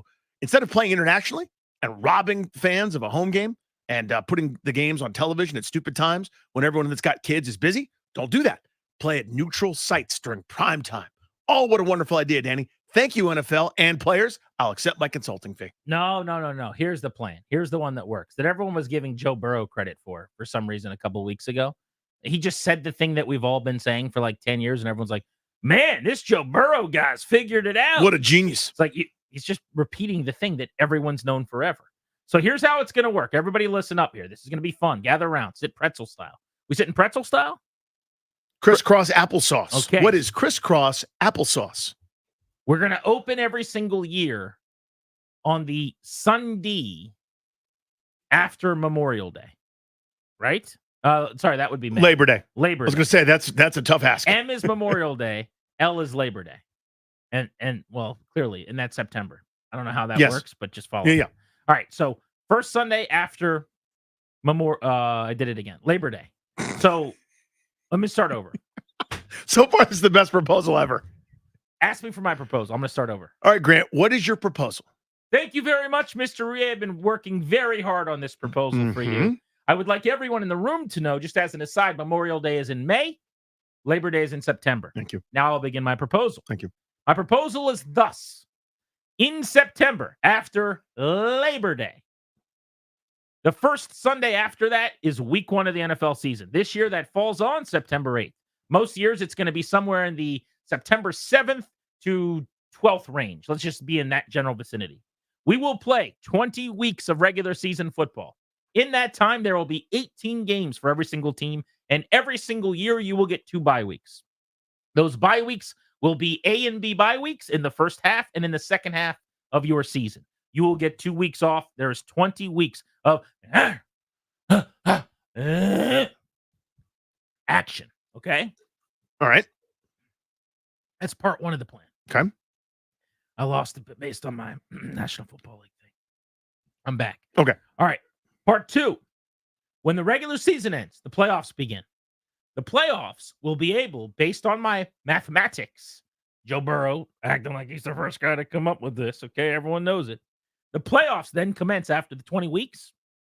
And every single year, the Super Bowl will now be held right after President's Day. Monday, national holiday, right after the Super Bowl, the day before President's Day. It'll be marked right there on the calendar every single year. So we now get 2 bye weeks. We get a holiday after the Super Bowl, Sunday into Monday. Welcome to the greatest show on earth, the National Football League. The calendar, just for those that are trying to do their math in the car without being able to look at it, works out perfectly there. Because the last day of the regular season would be January 19th. It would. Right? There wouldn't be any Monday Night Football then. The following week, the 26th, is your wild card round. Divisional round is then February 2nd. AFC, NFC championships on the 9th. Then your Super Bowl would be on the 16th. President's Day is the 17th. Now, we are cutting down on the bye week before the Super Bowl. And to that, I say, sorry about your luck. The rest of us with that bellyache the day after the Super Bowl are not going to go to work. You guys enjoy yourselves, champions. Go have a parade. To the losers, I say better luck next year. 20 weeks, 18 games, 2 bye weeks, Super Bowl, Monday holiday. Danny Rouillet, welcome on board. You're close. It's so close to being right. Second bye week, yes. Yes to that. Yes, there should be a second bye week. Smart. 17 weeks, winners and losers. Otherwise, why are we doing this? No one gets to be 500 in my world. No one gets to tie. We fix all of it. And in fact, nobody fumbles out of the end zone and then have it be a 20-yard penalty as a loss. We're going to fix all of it. Listen here. One fell swoop. Listen here, guy who's running for 4th grade president of your school who's just saying you're going to put a vending machine in every room. Stick to the number of games, One sir. fell swoop is how we fix all of this. We're just going to fix this league for you guys. You guys can't fix it yourselves. I'm here to fix it for you. You get your 17. Objection. That's not what's on trial here. You get your 17 weeks, you get your couple of bye weeks, and you still keep your week between the Super Bowl. We need that thing to be on the 16th day of February because I need that holiday afterwards. Now, you and I are going to still have to come to work and talk to ones of people. So we're not getting any more football in your plan. Oh, we no. already have 17 games. No. You're not giving. In fact, we get less football. No, we get the same. No, we get less. Same. Here's why. Because you have added a week of non-football. So now there's an extra week where I don't get to watch my team. No. There's not a week of non-football. Oh, just for your one specific team. Yes. Yeah, but we still get football. This is somebody, by the way, who's telling me that he loves bye weeks the most. I do. I enjoy a bye week. I'm giving you an extra one. But I don't need 2 bye weeks for one football season. I've never needed that. I don't need it now. You don't know that you need it. No. I know better. You know you need it. You're making my potion less potent. If you just add more water to it, more weeks, same number of games, it's a less potent potion. You need rest and recovery. They need to increase roster sizes as it is. Eating chips and drinking Coca-Cola Classic does not make me need more recovery. Your players do. And the ones that you like to watch so much, they're going to need that rest and recovery. They'll be happy with the extra bye. What am I getting out of it? As an owner or as a chip-eating fan, what am I getting out of it? Less football for my team? Now, you might do the straw man, fun little act where you go, you're a Commanders fan. You don't want to see them play anyway. And you're right. But what if you're right. But what if I'm a Chiefs fan? What if my team was actually good? It is the worst when you got to wake up on a game day Sunday in the fall and Patty Mahomes isn't throwing to Travis Kelce, and now you're going to do that to me twice? Oh, it must be miserable stuck in first place for the whole week again. Kick every rock. Oh, no, leave it. Just have it. Listen, the grand plan's going to happen. We all know that. Did you say the grand plan? The Grant plan. You said grand. Grant. Grand is in wonderful. I'm not saying that. I'm saying Grant, like Grant and then TH. See what I'm saying? Because you're Grant H, so Grant. The Grant plan. The Jeep's plan. Yeah, the Jeep's plan's coming. Okay. It's all coming. They've got something so perfectly, they're going to fritter it away. They're going to squander it. Darius. And I'm so annoyed. Get celebrate again. I'm going to say this one more time. 18 games is coming to America. 2 bye weeks. Super Bowl into a Monday national holiday. Go sign that last part. Can you hear my lips filled with smile? It's happening. We're doing it. More football. There was a time on these airwaves when I used to say, we only get 16 of these. You know what I say now? What do you say? We only get 17 of these. What if There's a gleam, men. There's a gleam. What if I got to start saying, we only get 18 of these? We've added 11% a season. 11%? Just during my daughter's lifetime? Just now? She's getting ready to go to kindergarten. What a time. Who's ready for 18 games? Who's with me? 800-636-1067, or are you Team Danny? You don't want more football, because why would you? Let's just keep what we got. You like mac and cheese? Why would you get another scoop? You like a steak? Let's get, well, you do order the 6-ounce filet, in fairness. Why go with the 18-ounce ribeye when you can get the old 6-ounce petite filet, right, Rouillet? Is that what you're doing to No, us here? I tuned you out. I can only hear so much wrong info. You like petite fillets. Me? You're the guy I'm talking to. You like petite fillets. Yeah, I like steak. 6-ounce filet or a 14-ounce ribeye? What else am I getting with it? Whatever you want on the A side. little lobster tail, get all the sides, get a full plate. So, but what would you prefer, the petite filet at 6 ounces or the old 16-ounce? I don't ribeye? need the petite filet. So I'll get a regular size filet. Get the nice big one. So you get an 8-ounce filet or a 14-ounce ribeye. With all my other stuff. So I'm going to get a lobster tail. You can do all that with your ribeye. Yeah, but I don't get because I'm now filling up on the ribeye where I have to like carve it and like work extra hard. Yeah. Still waiting on an answer. I'll just get what I want. I'll get the preferred cut of meat. Which is? The one I want. Which is? Mine. Which is? The one I like the best. Is it a petite filet? It's not petite. If it's a petite filet, bark twice. If you're in Milwaukee. No. Garris, do you think Danny would get a petite filet or do you think he would get a ribeye? I'd be very disappointed if it wasn't a ribeye. Well, you'd be disappointed because he's a petite filet guy. Well, Darius doesn't like bagels. All right. Wow. Okay. Jesus, Danny. Sorry. I'm sorry. We I just lashed found out. we found I that lashed out. Pre-show, and you're already bringing it I up. was being attacked. My goodness. I lashed. I'm sorry, but I feel defensive. I thought Darius got away with that. We moved on. He doesn't like bagels. It's true. He called them just bread. Well, yeah, we're just gonna move past that. It's not fair what you're doing right now. You are on. I don't trial. like being under the microscope. I got a read coming up. He's on trial and he's just screaming about other people. who have It's the committed- credibility of the witness. The bus that just ran over me. Oh, My that's tough. goodness. You did say it's just bread. I mean, that was not great for you, if I could say that. I mean, I'll eat it. That's what Darius said. 18 games coming to a football team near you. We're Grant and Danny.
18, gotta have 2 bye weeks. I like and I that. think it'd be cool to do a normal bye week schedule that it is now. Like have it spread out. But then like week 13, do like the Pro Bowl break where you're doing like the 7-on-7 and all the skills challenges like the NBA does, because I think that would get more ratings for the Pro Bowl. Yes. And then it would also give everybody that bye week going into like the last 6 games of the year. Yeah, and then you have guys that are injured that would be able to potentially come back, and you want your best players out there as a league. You want them in the last 6 weeks of the season. You want your best players on the field. So I think that would be a smart idea. That's Joe Burrow. Welcome back. Grant and Danny on the Fan. You see Joe Burrow's new look today, by the way? Yeah, it looks like he's auditioning to be the bad guy in a movie about dancing. To me, he looks just like Cody Rhodes, the WWE wrestler. Finish the story, Joe. Finish the story. He's been close, but he hasn't won his Super Bowl. He's got to finish the story. But that interview was with Pardon My Take, the Barstool Sports podcast. Burrow giving his plan for the schedule with 18 games. We want to hear from you guys at 800-636-1067. I've got a question I want to pin to you on the bye weeks in a minute. But first, Brett is in Warrenton. What's up, Brett? How are you? What's up, Grant? What's up, Commander Danny? Hey, dude. But I'm actually against the proposed plan because the Daytona 500 actually lands on that Sunday before President's Day. And I know they're both big money makers for each company. And I just don't see how that would work out unless they were able to push one game or one race earlier and then the other later. I got it solved for you. What? Yeah, when it isn't the Daytona 500 in the morning, or am I dumb? You are dumb. I shouldn't say that. It Well, is not. It is not in the morning. It's like in the middle of the day. I was answering the question you asked. I don't actually think you're dumb. Okay. I was choosing B, not A. But for the record, Danny's a smart person, and I don't think he's stupid. So do not isolate that, no matter what. No matter what. So you do. don't you dare record it and play it in any second. Not ever again. Danny. Yeah. It's in the afternoon. Okay. The general time for a NASCAR race is 3 or 3:30. I want to say the Daytona 500 is right around then. It might even be a little bit later, but 2 to 4 is the window for like all of the races, and generally the 3 o'clock hour East. Having said that, move it a week later. Why does it have to be that week? That doesn't make any sense. I know it's the biggest event. It's the Super Bowl of NASCAR, all those things. But what's bigger, the Super Bowl or that? I'm sorry, just adjust. 1 week later, you start the season. There's no reason you can't move it back. Done. Now what? What's my next thing to solve? Right. So, like, I guess the objection would be if you're a fan of both, then you're somehow compromised or annoyed or irritated by it. I mean, I don't care about the Daytona 500. But what's the difference if it ends on, I'm just making up numbers now, but the 7th and the Daytona 500 is the 14th versus the 14th and the 21st? Again, it's fine by me. I don't care. Whether the Daytona 500 could be tomorrow, it could be tonight. I mean, I don't care either way. But I'm saying if you have a conflict, maybe that affects the entire NASCAR season. If it's every week and it's on those Sundays, I don't know. I don't know if the NFL should be concerned about that. Like, to me, like, maybe this is my own sort of bias, but if I'm the NFL, I go, what date works best for me? And that's the end of my considerations. I'm the NFL. If I put it on, more people watch my thing than anything else. And so I think some NASCAR fans who are also NFL fans might be irritated if there's a crossover, but I do think there's enough time, especially with the day off the next day. You know, let's say kickoffs at 7 p.m. or 7:30 p.m. that like East Coast time. That's not a conflict, is it? No, probably not. Also, the NFL doesn't worry about conflicts, to your point. Yeah, and they shouldn't. I'm the king snake. Everyone else has to get in line. They adjust to me. I'm football. You guys are not that. Mm-hmm. Are you football? Then you've got to figure it out. So I would just do whatever I want to do and let everybody else kind of fall in order where they may. Here's my bye week question. Would there be a way to make sure everyone's bye weeks are semi-fair in the sense that like your bye weeks are always several weeks apart? I could see a year, maybe it's not right away, but a few years down the line, where if it's first half, second half, and the demarcation is like week 10 or 11, like you have to have one before and one after, where someone has a week 9 bye week and a week 11 bye week, or something. Now, maybe that's not the end of the world. Like you got to play one Thursday game between your 2 bye weeks, and you know teams might actually like that or ask for that or find that it's a benefit because we've got to just come back together, get through a game or something, and then we've got a lot of downtime to heal up a bunch of injuries. Or heck, if we're off to a 7-2 start, maybe we just redshirt some guys in that game. You know what I'm saying? Yeah. Like, I'll give you the example that comes to mind. When I covered Shanny, Mike would go to the league and say, hey, I know a lot of teams don't like playing on Thanksgiving as an example. I'm happy to. Teams don't want to do this Thursday night game. We're glad to, because he always viewed it late season. If he could get an early bye week and then a Thursday night game, he viewed it as a mini bye week going into the stretch run. Maybe there's a team that might say, we kind of want to do that, where we'll have 2 and 3 weeks. I can't imagine it ever be back-to-back, like week 10 and week 11. That would kind of defeat the purpose. Mm-hmm. Perfect world, you might have like a week 7 and a week 17 or something like that. But it would get a little bit quirky maybe with 2 bye weeks sometime. Yeah, it's a challenge as it is to make them equitable. I mean, you see teams will have a week 4 bye, and then someone's got as late as a week 13 bye. It's not ideal, and there's no way to make it perfect and fair and great every time, but I think it's necessary. In addition to, and I would try to do what you just prescribed, a first half bye and then a second half bye. Again, it's sort of quote unquote, right? Like as close to the midpoint as you can, and then as far away from the midpoint as is possible, but also in the first half, not make it like week 3 or week 4, right? As you're kind of getting into the rhythms of the season. You don't want a bye week still in September. But I just think it's essential to be thoughtful about this. One of the things that I haven't heard enough people talk about that it should be standard and obvious to me is increased roster sizes, both overall active roster and then the game day active roster. Like, I think it's archaic the way that they have it now. Even though it's increased over the years to, whatever is 50, I guess it's 55, and then it can be 48 on game day. If you have that third string emergency quarterback or whatever's active as an extra lineman or something like that, the way they have the rules, that sounds great. We should be increasing roster sizes now for 17 weeks, let alone adding another game. Let's go to Vic in Accokeek on G&D. What's up, Vic? What's up, Brad? Danny, what's good? Hey, dude. So I'm not a fan of it, unless the NFL is willing to get rid of the preseason. I don't think it's considerate of the players. These owners are going to do what they want to do. They made that very clear over the past 15 years as this has been developing. But getting rid of the preseason and just having more joint practice, I think joint practices, if you increase that, you don't run the risk of injury. And I like what Danny said, making an adjustment to add to the rosters, because then you accommodate the idea that there will be injuries, because injuries happen in football. But I'm not a fan of it unless they get rid of the preseason. What it feels like the owners are showing is very shrewdly and very powerfully, we can do what the heck we want because we own you.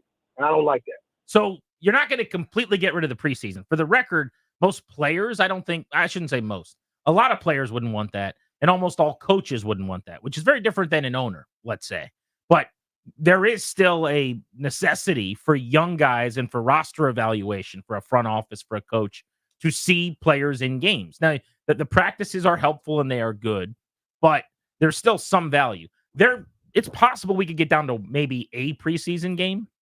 I think it's still always going to add up to 20 for the most part in terms of the weeks, right? Of games, not bye weeks. But I think it'll be 2 preseason games with 18. It was 16-4, then 17-3. I think it'll be 18-2. And there's going to be teams that say veteran quarterback knows the offense, don't worry about playing.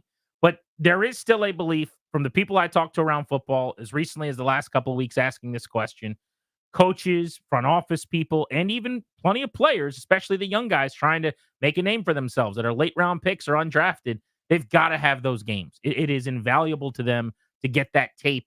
That just it's not the same to show someone, look what I did in this practice. Look at this play in this scrimmage. It's just not the same. Yeah. So, I mean, if you make all things relative, I mean, this is a philosophical thing. In other words, if nobody gets those preseason games, then roster decisions are still going to get made. Yeah, but it's not good for. I'm saying the value for the player. Danny Rouillet at the University of Buffalo is an undrafted free agent, is screwed by the less preseason action that he gets. Sure, but someone's going to fill that spot. That whether their team makes the wrong decision or not, and then Danny Rouillet from Buffalo may or may not catch on with somebody else. I mean, there's always going to be a line of demarcation for fairness in a league that rewards performance and age and salary capabilities and affordability.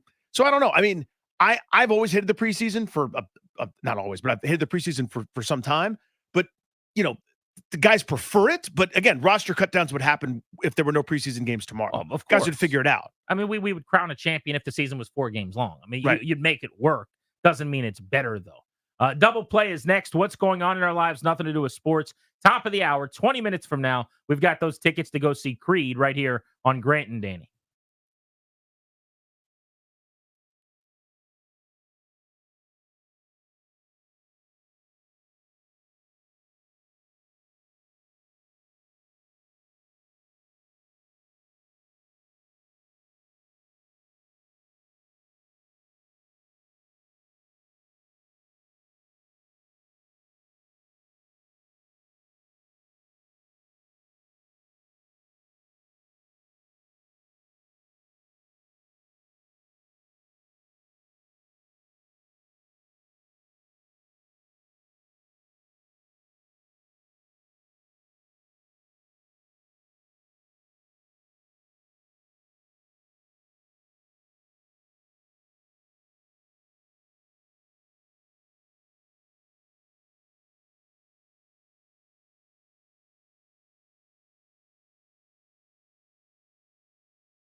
If you want tickets to see Creed at Jiffy Lube Live this Friday, you got to keep listening. We're giving those away in 15 minutes. We are Grant and Danny, and it is time for our double play driven by your local Washington area Honda dealer. Stop in for a great deal on the rugged and capable Honda Pilot. Contact your local Washington area Honda dealers today. I've been playing some pickup hoops recently, as you guys know, in addition to the pickleball times. Just trying to mix it up, have some variety. Got in with a couple good groups. It's been fun. The thing that I've noticed now, I don't know if anybody else experiences this, as a not in decent shape, someone in their mid-40s. The last 2 days, and I haven't played since, I don't know what day is today. I played a couple days ago. I played Sunday. My back, when I wake up in the morning, hurts so much. And it's not like a spine thing. It's not like a disc thing. It's all muscular. And it sounds like I have muscles, and I don't mean it that way. Just like it's in the muscles where it hurts. And then for the first hour of the day, I'm sore and in pain until like gradually just living life, it loosens up with like a great deal of like foam rolling and stretching and like maybe some Advil or just sort of moving around. Like right now, it's fine. When I woke up this morning, you would have thought I was in some sort of like physical altercation where someone took a bat to the small of my back. This sucks. That's what I have for you. This is annoying. I need treatments at Funny Danny. If you have muscle back issues, I already foam roll. I stretch a lot. I take the Advils. I do everything I possibly can. I need something that fixes this. Whatever the hell this is. It woke me up this morning. You actually stretch? Yeah. So I don't, but maybe that's part of the problem. I can tell you what a couple other. Oh, I have to stretch, dude. Your boy wakes up with back pain all the time, but it's not from playing basketball. It's just part of the fabric at this point. It's just like, it is what it is. But I want to hear more about your stretching. Like, what's your routine? Are you just like the old gym teacher guy who just gets down on the floor and does the V sit and reach? Right. Before any kind of workout or movement, I have to. Like, I know that full well. And even with that, I still pulled stuff or strained stuff or done whatever. So when I get home from it, I immediately do my foam roller routine. That's back, that's hip flexors. Then it's the small ball or the smaller roller for calves. Then I roll on a tennis ball for my feet.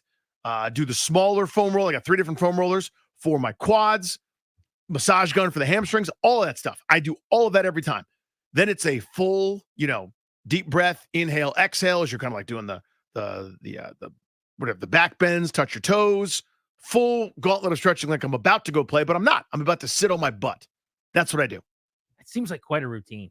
Yeah. Is that a normal thing for people your age that are active to do all of that, or yes. do you go above and beyond? Oh no, you should see these old guys I play with. Everybody's doing this. Even more than me. Really? Yeah. The other day at one of the pickup games, the guy brought a massage gun. I was like, I don't know if I should bring mine in my bag. I'm bringing mine next time. Massage gun. Now you've got permission. Yeah, I've seen someone else doing it. Time for your boys double play. Deadpool and Wolverine comes out on Thursday, I believe. Couple of days, right? Just a couple of days away. How do we feel about it? Are we excited about this? I think the trailer looks pretty good. I'm not a huge Deadpool guy. I'm a bigger Wolverine guy, actually. Okay. Deadpool's a little like smarmy for me. Not like the character, although the character too, but just like the whole project. Like I watched it. I laughed. It's entertaining. But like the whole fourth wall thing, I'm talking to the camera, and it's just not my favorite thing. I don't know. It's just never really been. Okay. But I'm kind of excited for the movie. I'll definitely see it. But how do we feel? I am giddy. Darius, by the way, I think he's going to start sleeping out tonight so he can catch it on opening night. I have my spot already reserved outside of the Hoffman. Do you have a ticket already? Of course. Opening night. Thursday night. That theater you go to has the biggest escalators. Right outside of the Craig. He loves going to the Craig for those escalators. I don't need to go up those though, because is the theater in the yeah, it's on the first floor. Wait, so the Trevor's on the first floor there? Correct. Yes. Okay. Deadpool, Wolverine. So Thursday night you're going or Friday night? Thursday night. So true opening night. Wait, so is it Wednesday night at midnight? No. Or Thursday? No. Okay. Very specifically Thursday night. Correct. Yes. So I saw Twisters. Felt good about it. Saw Bad Boys, Ride or Die. That was fantastic. That's up my alley. That's just my go-to. Sure. Fly Me to the Moon is on my hit list this summer. I still want to see that. What is that? It looks rom-com-y. It is Scarlett Johansson and Channing Tatum It's actually creative, I think, unless it's a remake that I don't know about. I'm sure it is because it just seems like. Oh, I saw a trailer for this where they're about the moon landing. Exactly. Oh, okay. So they are basically like preparing to have to act out the moon landing until they actually are able to land on the moon, basically. But it's a love story, rom-com. I want to see that. It looks good. And then I want to see Deadpool Wolverine. I'm going to skip Longlegs. Not for me. Most of the movies that come out like that are like either scary or thriller, just I'm not your audience. And I don't have any, I don't know why. I have no interest in A Quiet Place. I liked A Quiet Place previously. Have you seen the trailers for that? I have. The Day One joint? Day One, yeah. Both Quiet Places I thought were really, really good. I liked them both. And yet I watched the trailer for that and I can't motivate myself to go see You're not that. into the universe? Yeah, I'm into that. Not enough to go see it in the theater or anything. Deadpool That's a and good way Wolverine. to put it. Yeah. In 2 years, if I'm like scrolling Netflix, I might say, I'll watch this. Yeah, if it's on HBO in December or January, I'll check it out. Deadpool and Wolverine apparently has, again, Darius knows everything, but apparently has like 1 million cameos. And it's sort of like not just this rogue, far away sort of peripheral project like it was. Like it was the little engine that could at first. It had like no financing, no nothing. Ryan Reynolds like begged to do it. And it was such a smash hit that they now like have a budget and are very much folded into the Marvel universe. I get the sense that this is like a kickstart to the new era here that everybody's going for. Did I come off as anti-Deadpool?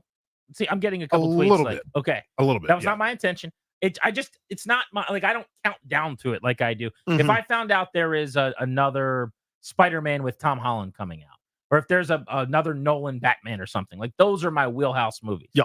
I don't feel that way about Deadpool, but I have not ever not gone and seen it in theaters. Guy Lowe puts it perfectly here. Our buddy Guy Lorian on Twitter. He said, Ryan Reynolds and Hugh Jackman, that's all it took for me. Rated R MCU movie, of course we're going. Perfect. Yeah. It's got those two dudes, smash hits, everything they're in, and then rated R MCU. Yep, I'll be there. Where's my popcorn? You get Hugh Jackman to come back and do it, by the way. Because did you see Logan? Which was like kind of also adult. It was really good. It was very dark and wasn't the norm. Logan. It was excellent dark movie for people, Yeah, but I mean, legit, like it was one of my favorite movies in that whole. it was an excellent movie. Universe. Yeah, Full stop. So that was sort of meant to be this is the love song or the love film, whatever you want to call it, to the character. This is his end. This is how we're all dying. This is how we're leaving. This is how we sort of put this universe behind us. And that was his thought. And then Ryan Reynolds is like, "You want to do it again?" He's like, "Okay." I think if Deadpool didn't talk to the camera and do like fourth wall stuff, I think I'd probably love it. Like it's just very Zach Morris Saved by the Bell and like whatever that is. Whoa. I don't want that. I just want to be here. I don't. What did Mark Paul Gosselaar catch a little shrapnel just now? Because he's talking to me too. Stop talking to me. Just let me watch. You do your thing. I'll do my thing. Wow, man, way harsh on that. Sorry. Beltway Blitz is next. We're giving away tickets to see Creed. We're Grant and Danny.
As the exclusive sponsor of Grant and Danny, the law firm Kondori and Murad can guide you and your family in the right direction. If you need some help setting up a revocable trust, perhaps creating a healthcare power of attorney, maybe you need to draft your will like my parents did. I sent them to Kondori and Murad. They will schedule a free consultation with you. They're estate planning attorneys at kmlawyers.com.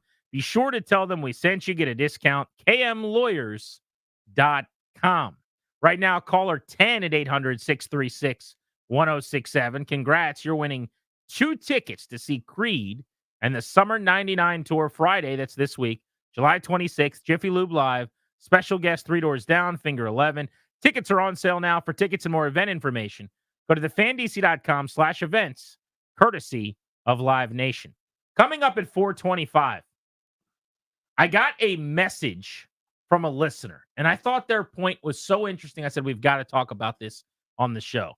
Their contention is the RFK site as a home for the Commanders is an overrated, over-talked about, basically like more bark than bite situation. I just want to pitch that and tell you what they said and get reactions to it. We'll do that coming up in a little over 20 minutes. But it is time for our Beltway Blitz. We're going to be covering the Wizards with Glenn Consor, the Commanders with our buddy Earl Forsey. Let's start on the diamond right now. Bobby Blanco, MassonSports.com. Bobby, DJ Hers recalled, will start for the Nats tonight. What do we need to know? Yeah, DJ gets back in the major leagues after, his first half was kind of cut short. I think the Nationals sent him down earlier than I think people expected just because they wanted to give him a little bit of a break. I think it's been like 16 days since he last pitched in the majors. And, he's going to go out tonight, get his first start of the second half. And, David just talked about it, wanting to throw strikes. We've seen him throw strikes really effectively. Those 2 really strong outings, including that one where he struck out 13 batters. When he attacks the strike zone, he's a very effective pitcher, but he's still so young and so raw, not having pitched above Double-A before this year. So, I think this is an opportunity for DJ to kind of get a couple more major league starts underneath his belt, show the Nationals what he's got, but also work on some things. I mean, he's kind of a more long-term project than guys like Jake Irvin, Mitchell Parker, because he's still so young and so raw. But you get another opportunity to do that tonight. You mentioned Jake Irvin, Bobby. Last couple starts before the break, a lot of crooked numbers and bad columns. He was really good the other day against Cincinnati. What was the difference? Yeah, I think, the time off, I think, did him well, too. I think, he was very upset with the way that his first half ended after being so strong throughout the first couple of months. But he just got back to pounding the strike zone. He made a couple of mistakes, obviously the home runs, but after all that, he only gave up 2 runs and struck out 7 over those 7 innings. So I think getting back within the zone is something that obviously all these Nationals pitchers need to do. But especially with Jake, I mean, when he's being aggressive against both righty and lefty hitters, he's super effective up there. And he's been the Nats' most effective and consistent pitcher this season. So another guy that I think that clearly benefited from some time off, rejuvenated his arm, is ready to go for the second half, and that's a good way to get off to the second half on Sunday. The Padres are in town. It's hard as a Nats fan to hear Padres and not think about the Soto deal. Tonight, C.J. Abrams will be at short. For the first time, James Wood, since being called up, will play against the team that once traded him as well. Mackenzie Gore's not going to pitch in this series, but 3 of the best players on the big league club currently and 2 of the best prospects in the minor leagues all came over in that Soto deal. What do you make of the first game for Wood against his old organization and also just looking back at that trade? Yeah, I mean, I think that's why we're all kind of here tonight at Nats Park. Looking forward to see how James does, especially after Sunday, right after his heroics, the 3-run home run in the 8th. I mean, he's proven himself that he can be a force up here in the with the Nationals at the major league level. He was one of the top, if not the top prospect in that trade. Now taking the field with CJ against the Padres. Of course, James wasn't in San Diego when the Nats played them a month ago, so this is his first time facing his former team. And yeah, I mean, we're also getting to trade deadline time of year, right? So it's kind of hard not for fans to not look back 2 years ago at that Juan Soto deal that, completely uplifted this franchise and changed it, for the near future and probably the long-term future, hopefully, in terms of, Mackenzie, CJ, James, and then Robert and Susana being up here eventually. So, yeah, I mean, I wonder if it's going to be an emotional night for James. We've seen him handle all that kind of stuff very well. His debut, his first road trip, all that kind of stuff. He has had no problem with the spotlight, but I think the spotlight's definitely going to be on him tonight as he faces the Padres for the first time. He doesn't seem like I'm going to kind of a payback kind of guy, but you got to imagine that he's thinking about it. That first at bat he's going to take tonight against the Padres starter, who was actually also included in a Juan Soto trade, which is kind of interesting. So yeah, big night here at Nationals Park for Wood and CJ. Bobby, for Mackenzie Gore, who you just mentioned, only 10 innings combined over his previous 3 starts. A weird one the other day, only threw 2 innings, and the pitch count was a 1,000,000,7. Numbers approximate there. What's going on with him? Looks like he's in a bit of a funk. Yeah, and this funk has gone back until like June. Unfortunately, his last start before the All-Star break was in New York against the Mets, and he talked at that time being like, how he's really looking forward to the break, kind of resetting, resting up. And kind of trying to figure out what was going on with him the past month. That obviously didn't carry over very well into his first start of the second half on Saturday. The pitch count has been kind of an issue all year. It obviously hasn't been an issue like it was on Saturday, lasting only an inning or two. But, every time we talk about how great he is, we always do say there was just that one inning where he's throwing too many pitches and it kind of derails his outing. So if he can figure out how to be more effective with his pitches, that's what I'm looking forward for Mackenzie the rest of this season. Can he figure out what was going on? I think Saturday was more of an odd thing than anything else, an outlier, if you will. So hopefully he can get back to what he's been doing in the second half, but also figure out how to be more efficient with his pitches. Doesn't need strikeouts. He needs quick outs. He needs quick innings, get deeper into the game and be more effective. I think that's what the Nationals are looking for him for the rest of the year. Bobby Blanco, MASNsports.com on our Beltway Blitz. You mentioned the trade deadline. Who do you think ends up getting dealt? Yeah, I think Jesse Winker, Dylan Floro, and even Derek Law are easy guys to flip because they're on expiring contracts. They've got a good enough track record, especially Floro and Winker, that the team could probably use them. Derek Law has some underlying metrics that are work for his favor, but obviously we know how he hasn't been very good with runners, inherited runners this year out of the bullpen. But then the big question marks are still Lane Thomas and Kyle Finnegan. I think Mike Rizzo showed that he's not afraid to trade guys who have another year of control when he traded Hunter Harvey before the draft. Kyle and Lane both fall under that category as well. I'd be interested to see if, because, we're expecting him to also trade Floro and maybe Law, does he hold on to Kyle Finnegan because they need somebody to close out games in the second half, especially if they're going to try to stay competitive and win more ball games than they have the past couple of years. But Lane is the one. I mean, we know the depth of the outfielders in the minor league system. We know Dylan Cruz is knocking on the door. Is he a little bit more willing to give up Lane Thomas because of that depth and because he has the extra year of control, can ask for a big return? I'll be interested to see if he's able to do that. And keep in mind, don't forget, we always talk about he traded an aging John Lester for Lane Thomas in the beginning. So anything he can get back from him at this point is gold. Bobby, thank you as always, dude. Talk soon. Yeah, thanks, guys. Have a good one. Yeah, bro. Hit that Wizard sounder, please. Our guy Glenn Consor joins to talk about those Wizards. Glenn, big picture Summer League. Some thoughts. What'd you think? Yeah, I thought, we saw some really good stuff from a lot of the younger players. And obviously, Taylor had a great last game where he had 29 points and played very, very well. So, we saw some nice things for some good young players. I was blown away by how NBA ready, and I know it was the Summer League, but just aggressive and confident Bub Carrington was as one of the youngest players in the draft class. What do you think made his success possible, and were you surprised at all with how he looked? No, because they drafted him for those reasons. I mean, first of all, yesterday was his birthday, I think, and he just turned 19. So, he was playing those games. He was still 18 years old, so very young. He's got a great feel. If you watch him play at Pitt, he's got a nice feel for the game. He gets to his spots. He doesn't force things. And he's got a mid-range pull-up game that is under control for such a young player. He's got a nice feel, so I really like him. And I like what I saw from Saad defensively. Offensively, he's going to be fine. Let me just tell you this, with Summer League, you can't tell anything from Summer League, zero. You could tell how these guys move, and certain things, but the NBA game is completely different than summer league. In fact, you look at the history of the summer league MVPs. Most of those guys aren't even in the league. It's a great point, and that kind of gets us to our next question on Sarr and his offensive struggles. I mean, was there anything to take out of that at all?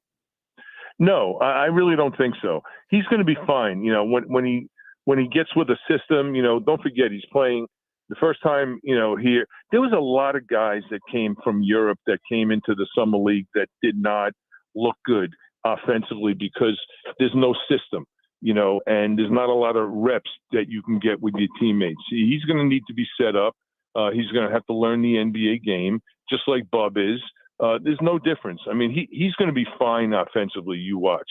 He's going to be fine defensively. Man, he's going to be something special. So, Glenn, just talking about Sarr offensively, in a summer league environment, I would go, dude, every time you're comfortable, take a shot. Even if you're not comfortable, take a shot. Let's see what happens, because there's no stakes to it, right? It's like getting him comfortable on the floor. How different do you think his role is going to be once the NBA season starts? Obviously, they're not going to be calling a ton of plays for him and running ISO looks for him, et cetera, but I think he'll get his by running and hustling. But what do you think his role is going to be early on and then kind of as he grows to fit him in well and what's best for his development? I think the Wizards as an organization and him as a player have to learn what that is. That's a great question, Danny, because, you know, this is the growth of these young players. I mean, they're going to have to figure it out. The Wizards are going to have to figure it out where he can play. The good thing about him is he could play facing the basket. He's going to learn how to play with his back to the basket. I like the way he passes. He has a high basketball IQ. He's got a good feel for the game. I like how he moves. He runs the floor very well. So he's going to get his. He's going to have plenty of opportunities. And then he's going to also get used to playing with guys that could set him up. And that's going to be another big deal. You play with a good point guard that could set you up, man. A guy like that could run the floor and move like he does, he's going to look like a different player. Our guy, Glenn Consor, on our Beltway Blitz. Won't be long before we see and hear you on game night. Wizards back in action in the fall. Thank you, Glenn. We appreciate you. Thanks, guys. See you, buddy. Be well, bud. Let's talk some football. And to do that, our guy, Earl Forsey, is keeping you up to speed every half hour here on 106.7 The Fan. Earl, practice number 1 tomorrow. Peters, Quinn at the mic today. I've heard you playing some of the clips. What stood out to you? What stood out to me, Grant, was that it was the beginning of training camp, and we had a coach and a GM in Washington talking to the media about nothing but football. I tweeted it out. It's like, I can't. It's still tough getting used to the normalcy that is that team. So to me, that was the big standout. They're not saying anything. There's no quarterback being named as a starter yet, although, you know, if number 2 pick overall doesn't start from day one, that's an issue in and of itself. He's going to. But I think that's the main standout is that, okay, football season. It's here. Talk to the coach. He'll talk again tomorrow, you know, before the first practice. And we're kind of underway with a normal off season and a lot of excitement and you know, a new coaching staff and regime that's obviously excited about what they've done this offseason as well. Should they name him the starter? I don't see why not. I heard you guys talking about it. He doesn't want to. They don't want to anoint him. I understand all that, but again, if Marcus Mariota has any real 0.001% chance of being the starter, then they made the wrong pick. I mean, there should be no chance that guy has any chance of winning the job against the guy you put the trust of your franchise in.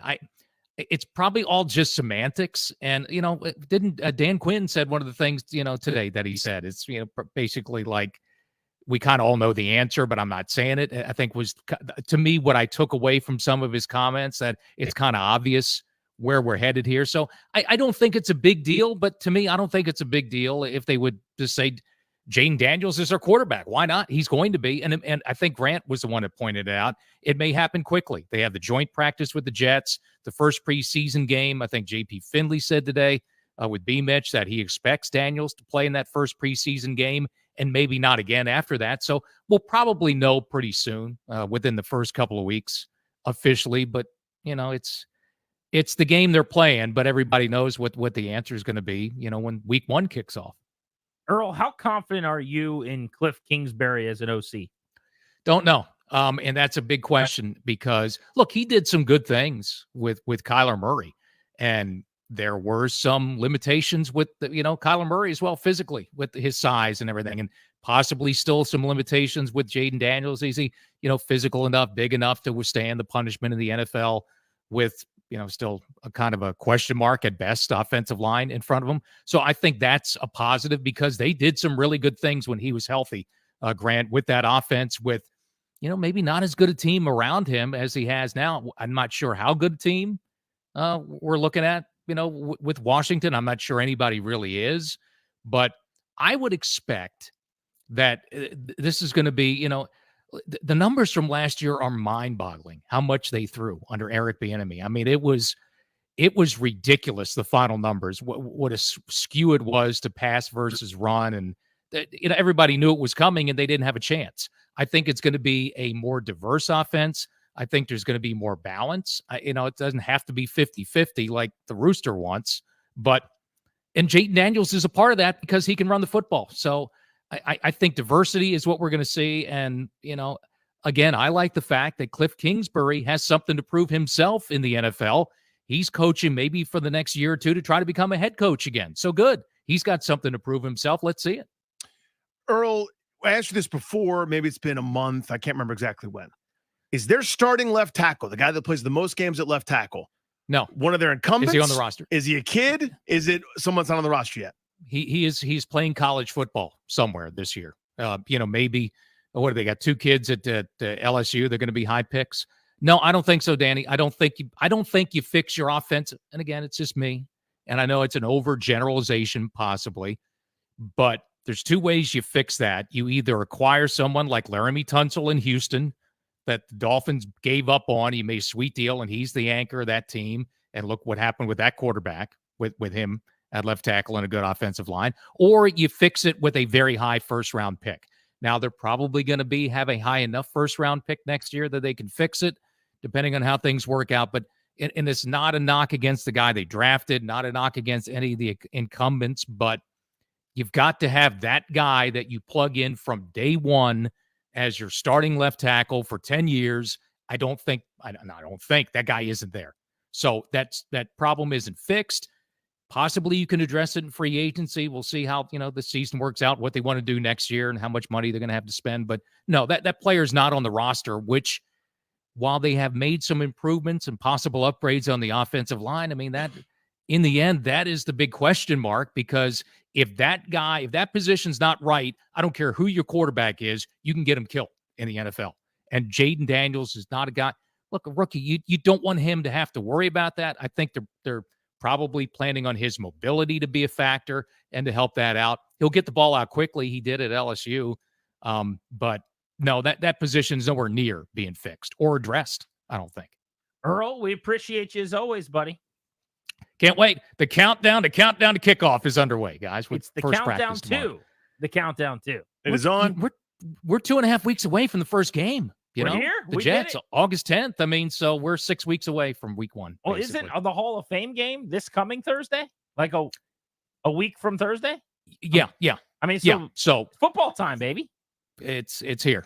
It's here, and I can't wait. And let there be football. Congratulations. Happy football, everyone. No doubt. I'll be listening to Earl all season long, hopefully, driving to the stadium. Grant and Danny on the Fan. RFK Stadium is not the future home you're all dreaming about and you want, that you think it is, says one person whose take I want to try to put forth. See if anybody agrees. Next, here on the Fan.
You just reminded me of something. Welcome back, Grant and Danny on the Fan.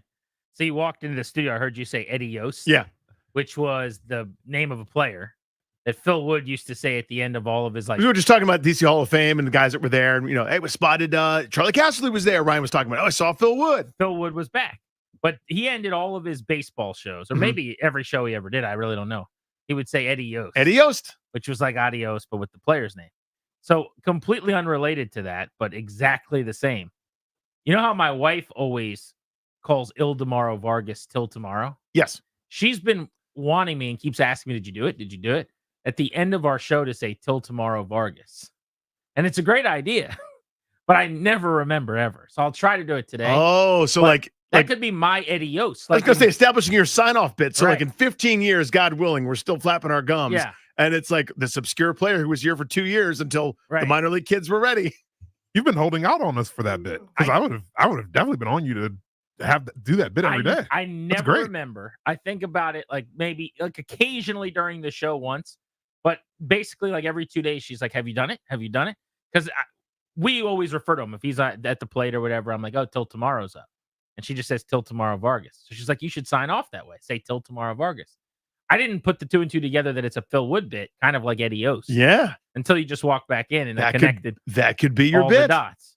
But yeah, it could be a sign off. Till tomorrow Vargas. Till tomorrow Vargas. Try it out today. See how it feels. What's funny If it is, feels forced, then maybe you want to. like you said, if in 15 years you look back and like this guy played like 76 games and at 253, like what? I think that makes it a little bit better. That's the point, right? I don't know that Eddie Yost was a Hall of Famer. I don't think he was. Yeah. Probably not. Right. Only in the Yost family. I got a tweet from somebody, and I'm not even gonna. I won't even throw the name out there as much as to say this is a guy named Joe. Okay. That's what his name is. All right. His name is Joe. I'm going to read you his exact tweet, and I want to set up a conversation here. He says, "I'm going to get killed for this, but why are we so enamored with the RFK site? Traffic will be a disaster. There's not enough space to tailgate. It's a bad area. Metro is close, in quotes, is a fine argument if people were going to weeknight games after work. It's not 1985. Let's move on." Now, at its core, when I hear that argument, just RFK is overrated, it's not that much better than the others, I would dismiss it outright, yell this guy out of the bar, so to speak, "Get out of here, you're crazy." But then you hear his points. There's some decent ones in here, I think. I'm going to go back through them one at a time. Okay. We can agree and disagree with things. Because I'll be killed. Why are we so enamored with RFK? Traffic will be a disaster. Now, traffic's going to stink pretty much anywhere. It would be the worst it could possibly be is if they put it at that like Woodbridge-ish location in 95 that came up at one point. Yeah, like Dumfries kind of or whatever it was. Yeah. That one would be worse. But it's not like it's going to be a cupcake over there on that 295 corridor over by RFK Stadium. No, there are no good traffic spots. And I would say that would be every bit as bad a traffic spot as the current stadium, if not worse, over by FedEx Field, in my opinion.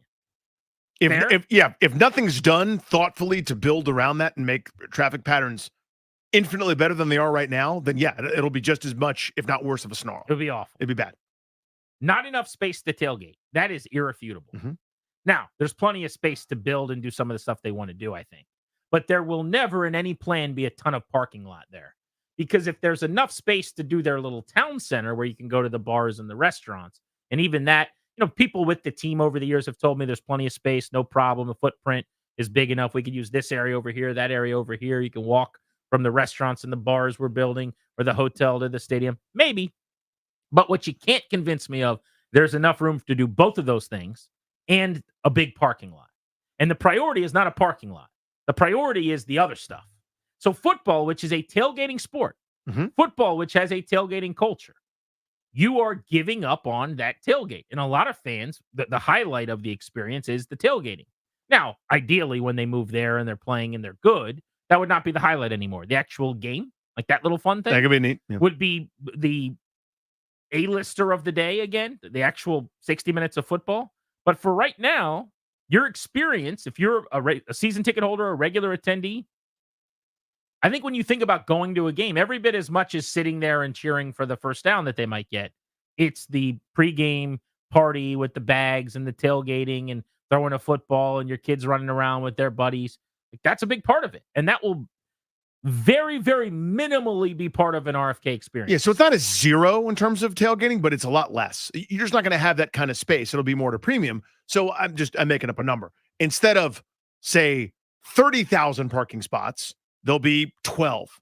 And for a lot of those folks, you won't be able to tailgate the same way. I think that's absolutely a thing. And that ratio actually might be good too. I mean, I made that up out of my tuchus. I have no idea. But yeah, I mean, I think it would be like a quarter of the parking lot space, if that, maybe. But okay, so he says not enough space to tailgate. To me, that one's the easiest one to confirm, essentially. Then he says bad area. Now, I don't really know what he means by that, other than maybe he's saying it's like not a good area in terms of crime, or not a good area to be walking around, just driving in. I don't really know where he's going with bad area, but he might just mean congested, not conducive to a lot of things around there, which that's part of the plan in the build. But if his point is bad area, no restaurants, no bars, there's not a walkable hotel, that's all true in the moment. You're buying what was sold here at Nats Park, which happened. It took some time. You're buying what Maryland would have to if they do FedEx 2.0, that all that stuff would come and make the area around there not bad. And for also, a football stadium. maybe I would say your file for what that neighborhood is like, if he's talking about the other stuff, is probably not updated for a while. That neighborhood's gone through a ton of changing in terms of housing and some stuff that's in fairly close proximity to RFK. It's different than it was in the 80s when we were going to games. Yeah, I think you can find whatever you want to find over in that area, right? Like good stats, bad stats, whatever. Sure. But like that's what I think having stadiums in cities is sometimes. And to me, that's not even the argument that you're going in there on a Sunday for a football game. Your experience is going to be that of thousands of people around you going and watching football. But I don't know what he meant by that, so I don't want to guess necessarily. I'm assuming by bad area, though, he means not conducive to enjoying like pregame football type stuff. That's my guess. Gotcha. Metro is close is a fine argument if people were going to weeknight games after work. I actually love this point. Now, I'm going to speak out of both sides of my mouth. I'm going to get the pro being in the city part out first. Even for football on the weekends, the Audi Field experience with the Defenders, which is not a Wizards, Capitals, Nationals weekday, everyday kind of endeavor. It is awesome to be in the city. It's awesome to be downtown. I really enjoy going to Walters, meeting up with a couple people, and then walking over to Audi Field. I think that is great. Is it great because it's in DC, or is it great just because I'm at a bar and then I'm walking to a stadium? I think it's probably more B than A, because there's nothing overly DC about the Navy Yard, if that makes sense. Like driving in, I might see the monument over 14th Street Bridge or whatever, but it's not like I'm seeing the Capitol as I'm sitting at Walters. If I was sitting at, I'm just going to make something up, but like a Bar Louie that was built outside of, or a, let's call it a, Adam Peters pub, outside of the new stadium or something.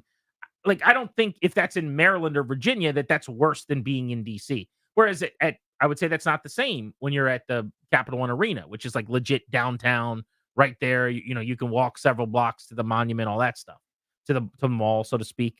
But it is awesome to be in the city, and I will always agree to that. My buddies, when we talked about the potential of the Caps and the Wiz being in Virginia for several months, they were annoyed because they go, I want to go downtown to go see my DC teams, which I get. But the Metro is close argument.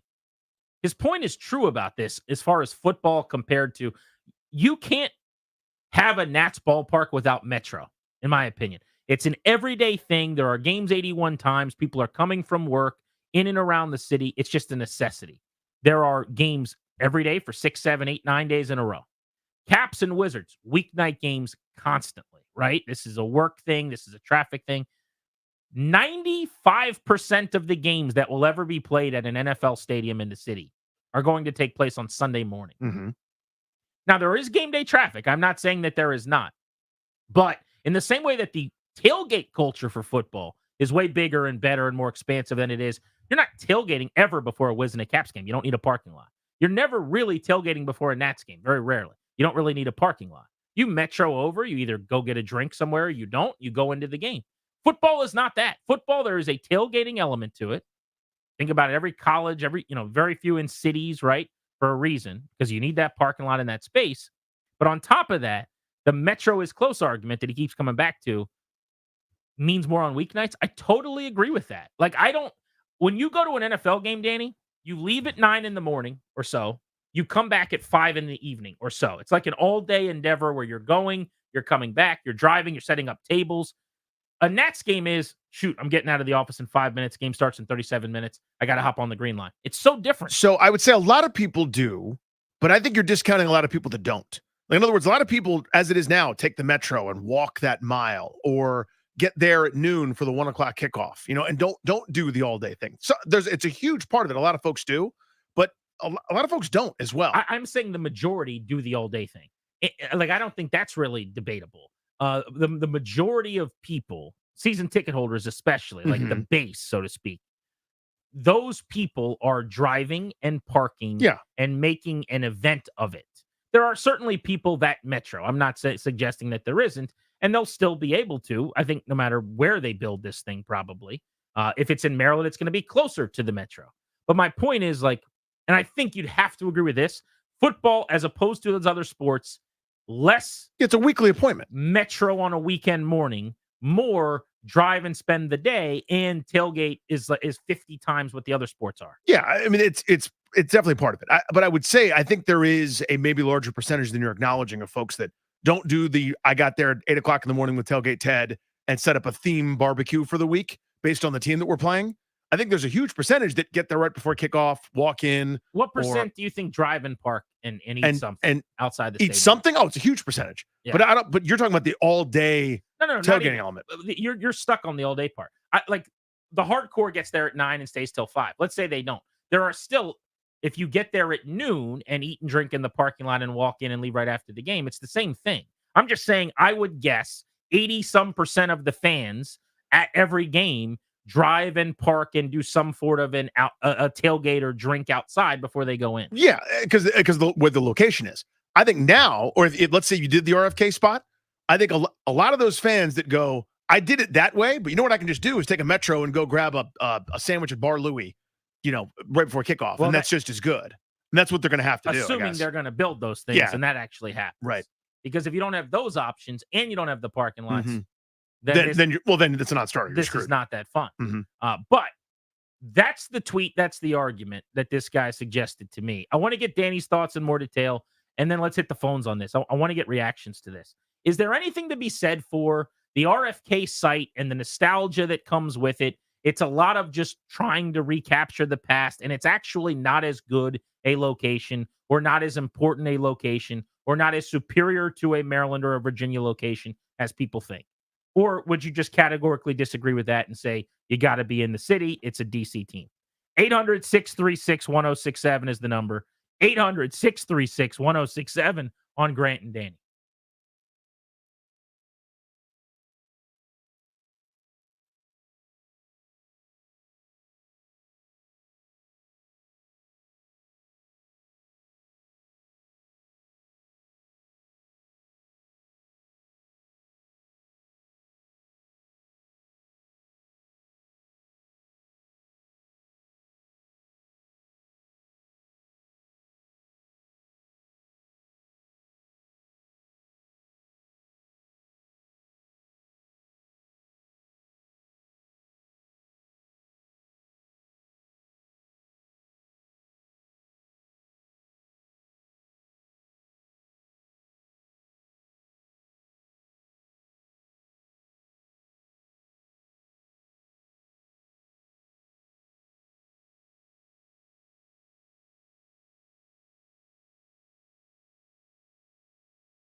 Alongside Danny Rie, I'm Grant Paulson. Welcome back. You're listening to The Fan.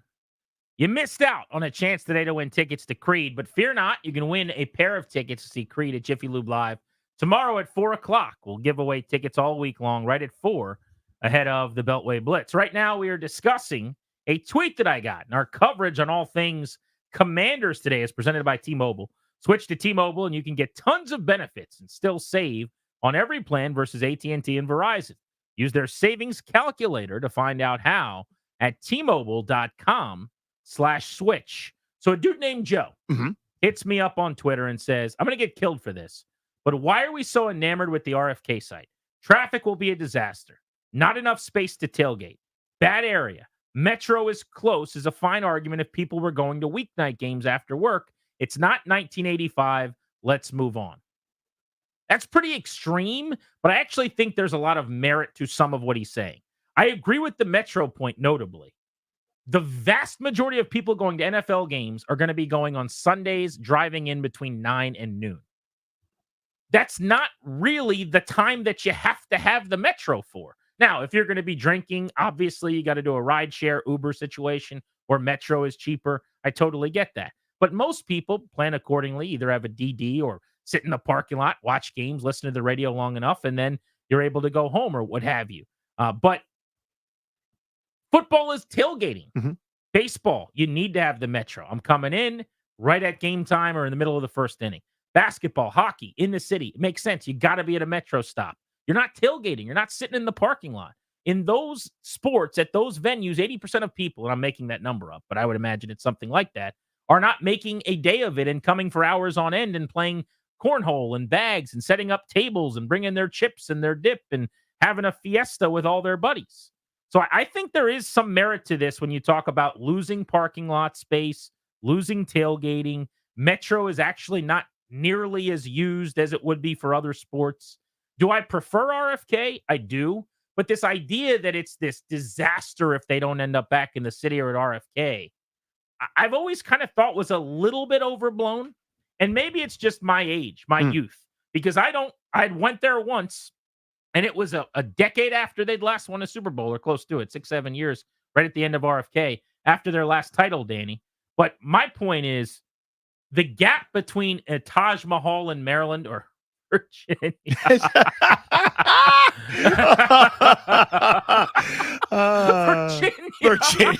Virginia having a stadium. Hey guys, I'm from Virginia. We've got a stadium. We don't do stadiums. We do memes. Virginia. Want to go to the Virginia Stadium later? Oh, crying a little bit. Danny, I started crying. You are funny. Having a stadium in Maryland or Virginia, I don't think the gap's nearly as big. So he's partially right, partial credit. We do overrate the RFK site. We do overrate it. And here's the reason why we overrate it. Not because of what he said. We overrate it because I think a lot of folks have, all the joy was there. We just assume that once the stadiums are erected there, it'll be like it was. It won't be. Nothing will be the same. It's going to look totally different. A stadium whose bleachers bounce is not up to code. We're not doing that anymore. That doesn't exist. That dream doesn't exist. Now, here's where everybody's wrong. It's by so far and away the best location that nothing else matters. There are sacrifices and trade-offs that are going to be made. Some of the people that tailgate and love it so much, you may not be able to tailgate in the same way. That is the trade-off. Certainly. I think there are going to be some sacrifices. The convenience, the central location, the idea that Virginia fans, there still are, they exist, by the way, it's part of the DMV, everyone settle down, have had to take it up the you-know-where for so many years and drive all over creation and go to Maryland. What makes it the best location? Central, the most centrally located. The fact that all three municipalities have a little bit of work to do to get there. The idea that it's close to things and that it's close to Metro. Everyone's poo-pooing the Metro part of it. I think that's essential. I think the new modern era fan will need to be able to get on the Metro, hop over, get their pregame sandwich from Panera, whatever the hell's on campus, and walk in. The one thing you're sleeping on is when they build this new stadium in Maryland, potentially, I believe it'll be just as close to Metro as the RFK site will. I mean, possibly. They could be within a half mile. I don't know, by GPS, Google Maps, how far when I get off the Metro is from the front door of the stadium. But it'll definitely be closer to Metro than the current one is. And they get to decide where they put this thing. They could extend Metro if they needed to. There's things that they could do. But I want to get the calls on this next because actually this is one of those things where the pulse of the people matters a lot, and we need to touch our listeners. 800-636-1067 is the number. We're going to hit the phones hard on this next. This question, it's really a comment from a listener, is that the idea behind RFK, the nostalgia therein, that it's just like this overrated pipe dream, and it really isn't as big a deal that the Commanders end up there than people think. You buying that or selling that? We're Grant and Danny.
We are on Twitter at Funny Danny and at Grant H. Paulson. I just tweeted, Ian Rappaport put out a story on Christian Gonzalez. It says, get ready. Inside the building, there is lots of optimism. The Patriots corner who was on his way to stardom last year got hurt. He was taking one pick after Emmanuel Forbes. Yeah. Washington wanted a corner. They needed to take a corner at that pick, and they chose Emmanuel Forbes. And a lot of people were surprised that they took him over Gonzalez, who was kind of the consensus guy on draft boards for the people that do it in the media. Anyway, critical camp is loading as we speak for Emmanuel Forbes now in D.C. But you can follow us at Grant H. Paulson, at Funny Danny. The question for you guys at 800-636-1067, do you buy or sell the idea that the Commanders being back at the RFK site is pertinent and that it is a way better option than a Virginia or Maryland stadium? Let's go to Christian and Manassas on Grant and Danny to start. What's up, Christian? Hey, I love the show. Big time listener, long time listener. I want to say that I've only been to the RFK site in my younger years for the Nats baseball games and some MLB soccer, but I definitely would prefer the site to be in the new stadium to be in Virginia. I don't think the RFK site, I know all the old fans and everything, my dad has a lot of memories there, but with it being in, deterioration and the area and things like that, I think a brand new Virginia site would be much better. Well, good luck with that. In all sincerity, I mean, I'm not trying to do bits. It's like I think Virginia's lost their privilege to even ask for consideration for a while. What does Luis Lucas think? They're gonna have to sit several years out after the Shabingas that we just saw. What was the ratio? Instead of a hockey and basketball stadium, we got like 9 memes. So how many mediums for a football stadium? Oh, who knows? It's like 25, 30. But I'm sure they'd be clever, and a lot of people would go yas and like yell at us, which is fine, and enjoy that. But and again, who knows if it was the right call or not? I have no idea. But it's hard not to see, to go back and look at that as it would apply to the future. I'll say this: I think a basketball and a hockey stadium helps you more than a NFL stadium does, and I'll always believe that. More dates, more games, more times people are in the building, the better. So if that didn't get it done, I know it's maybe a third of the seats or something, but if that didn't do the trick, then a football stadium probably doesn't help you a whole lot more. Yeah, no matter how much goodwill there is, or I say goodwill, no matter how much political will there is among certain, local city mayors and city councils and local governments, by the time you get to a state level, there's someone that's going to get in the way in Virginia. So that's off the table. But in terms of best locations, I mean, we didn't get into the fact that you and I disagree about this. I think nothing can go in Landover and be considered a win. I think it would be a tail between your legs defeat for this org and this ownership group. But that's like a very personal annoyance with where it is now, I think. I think that's a lot of people are reflective of that. The fact that people stop going by such a huge degree because they're like, I don't want to go there anymore. Stadium, not the location. I'm sure there are other people that feel that way. It is a small group. I have heard nobody else. I'm assuming they exist. I'm quite sure they do. But I have heard nobody else. We've never had a caller call in. I talk to fans all the time. I've never had someone say, I will be livid if they build it next to FedEx Field. I've never heard that one time. People are already used to going out there. They're used to their traffic pattern. If you had a unbelievable stadium a half mile away from the current one closer to Metro with huge parking lots, and you've got restaurants and bars, it solves a lot of the problems. It fixes almost all of the bad.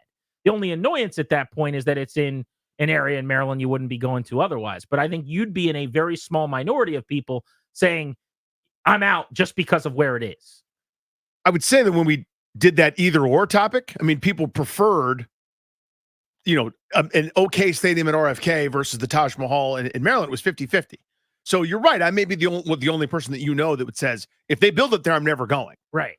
So I don't know. I can't speak to everyone else. I mean, I know that's certainly how I feel. I got to imagine others are that way. People in that camp. I think there are, but it's not that big a percentage. It's a couple. It's a couple of very stubborn people. But again, you're already not going, with all due respect. Right. I would go if they did it right. If they did the correct thing, which is not put it there, I'll go. But they're not losing anything if you don't go. They're just not gaining anything either. Most people that have a firm and hard stance about not going, if they build it somewhere, probably currently already go, and they've got to take that into equation. Rob's in Arlington. What's up, Rob? I wanted to say that the FedEx location, I think, is excellent. It's been there for years. I've been going for years, and it's easy to get to from the Beltway. There's so many exits you can take as well. And you can see the city, like you're saying, from Arlington or from DC. You can see the city there. I've enjoyed that stadium since I've been going. I've been on the waiting list since '76, since I was born. Well, it's not a waiting list anymore. So if they you're right up at the top there, sir. Not. I'm saying. So I've been going since the beginning of time. I got you. Sorry. We enjoy the tailgating as well too. So you would like them to build something really nice, basically near the current stadium. Right there where it's at, because the location. Like we come from D.C. sometimes, we come from Virginia sometimes. We've also come from Maryland for years when I lived in Maryland as well. So yeah, I mean, so you're more. It sounds like me. That's not my preference. It's not like that's my ideal. What I'm saying is I actually buy what this person's selling. That is suggesting that the idea that like a stadium at RFK is a 10, a stadium at the X site is a 2. I just the gap to me is not that sizable. An incredible stadium in Maryland. If you build it, they will come. Let's go to Zeke in DC. What's up, Zeke? Hey, what's up, guys? Love your show. Hey, man. All right, yo, I'm gonna be one of those callers and say you're crazy, man. No way we won it back at FedEx. I'm older than you guys, so I've been at RFK for games, and I've also been at the FedEx, and it's no comparison, man. RFK, and it's not just about the rocky seats. It's about the nostalgia. We had 20 years of winning at RFK, where we got 20 years of losing at FedEx. I think they could build up that RFK just like they did around the Nat Stadium, where now you got restaurants and you got hotels. RFK site could be just like that. And let me. Well, there's not nearly as much space. I'm gonna let you keep going here in a second. Yes, it is. But no, it's not true. Hold on. The footprint. Hang on. I'm going to let you talk in a second. But if you're comparing the RFK site to the Navy Yard is much, much bigger, which is not to say they can't do anything. I've talked to people with the team that have helped the planning and everything going on, and they have told me that there is enough room to do some bars and some restaurants, to be sure. But you just compared it to the Navy Yard, and the Navy Yard is just a bigger. When that thing was just a bunch of grass, pile of salt and gravel, drain, yeah. That was a much bigger easel to work with than RFK is. But go ahead.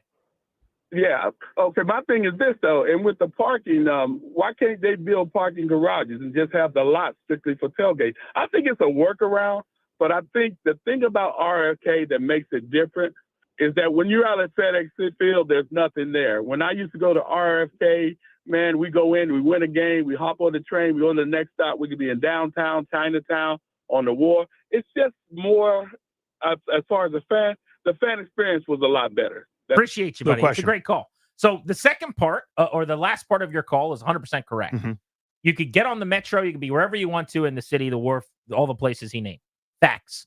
What is not relevant is that at FedEx Field currently, there's nothing around.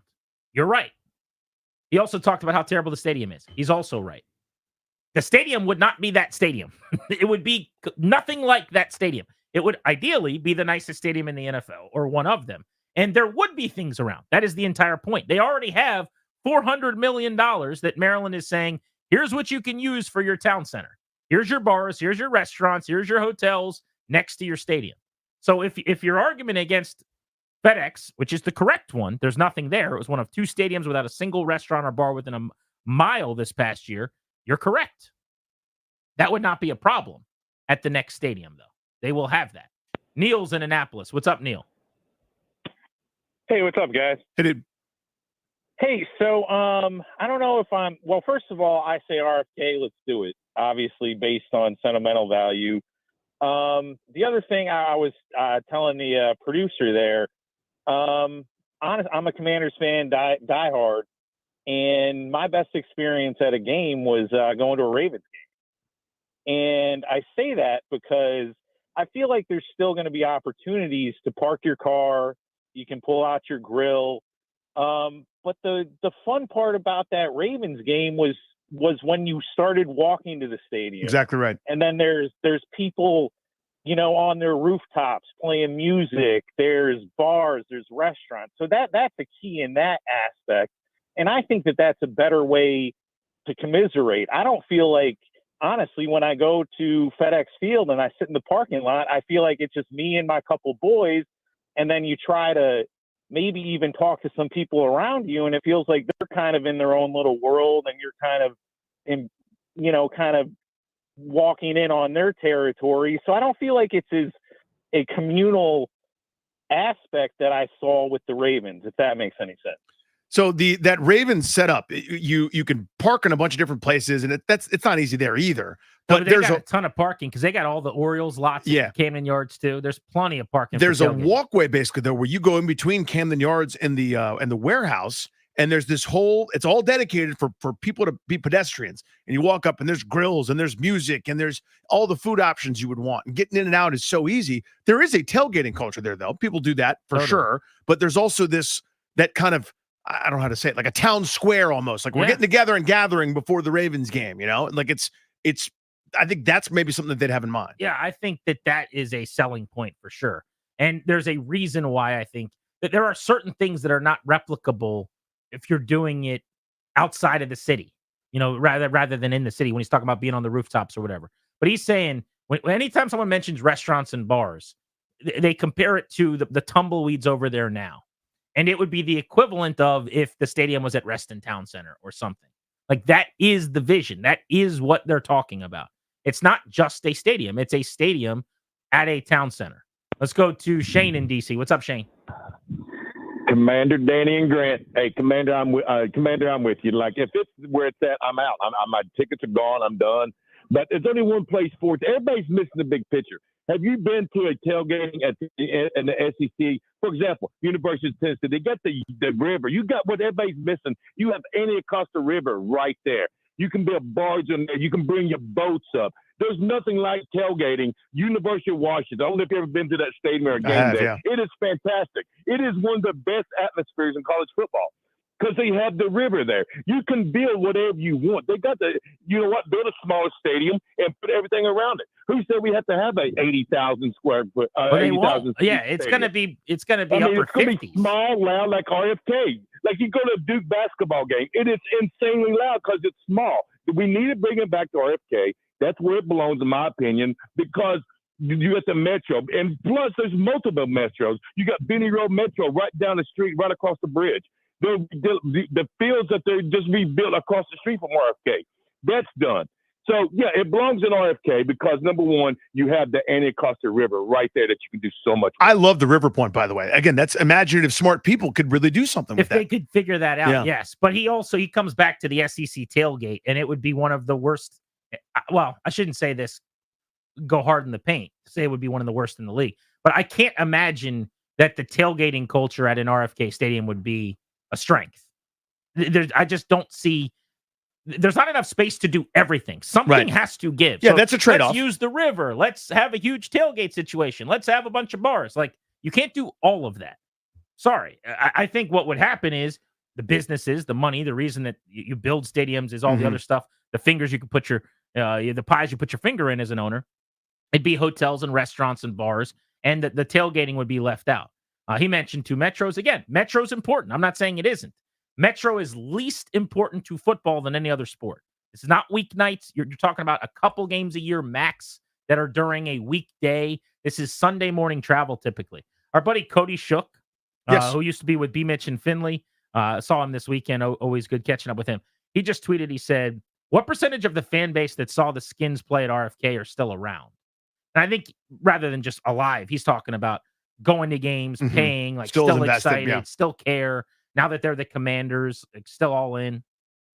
He says, okay, now, what percentage of the fan base will still be around in 5 to 10 years when an RFK 2.0 would be built and ready to go? So this is actually a really interesting point. Yep. So let's just take guesses. What percentage of the fan base that cared about RFK is still around? I wouldn't even know where to begin. I'll throw in maybe 50% because you think about age, attrition, folks passing, then maybe the percentage of people don't care anymore. Good enough. Whatever, right? We like you said, we have no idea. Pulling out of my unit. What? Yeah. Now, another 10 years from now, right? So that number comes down. He said, is the new ownership group building for old fans or new ones? Then he said, the last game at RFK was December of 96. I was 7 months old. By the way, I was, I think, 7 years old at that point. I don't care about the RFK site. This is what he's saying.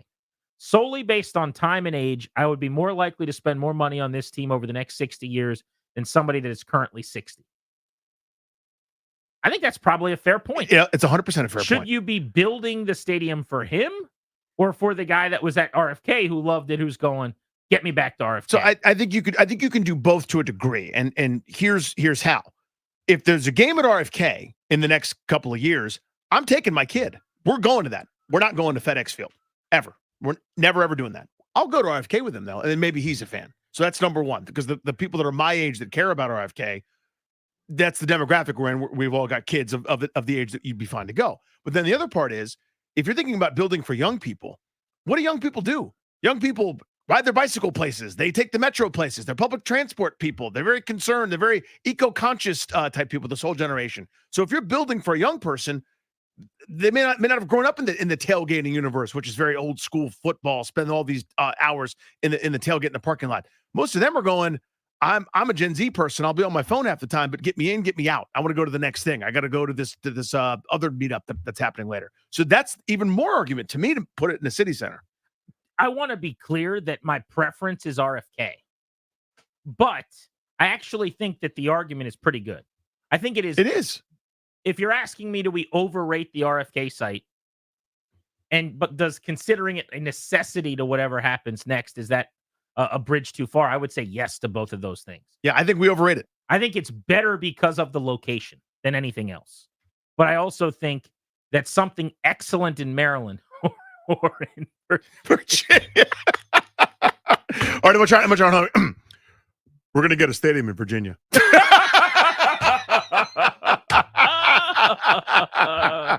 Let's go to Todd, who's in Florida, listening on the Odyssey app. What's up, Todd? Hey, I don't know what you guys are laughing at, man. Virginia is doing great. Virginia's doing great. Virginia's doing good. How about Cody coming around from the top rope right there, man? What Unexpected. a man. Unexpected. Miss you, Codes. Virginia's doing great. Thank you, Governor. Doing great. So I have a quick thought on this, and then I have a question I want to ask Grant. I actually already asked Danny last week. So RFK is never coming back, just like the Redskins are never coming back. Like it'll never feel like that ever again. Like in 1987, walking from the Metro. We're chasing a ghost, bro.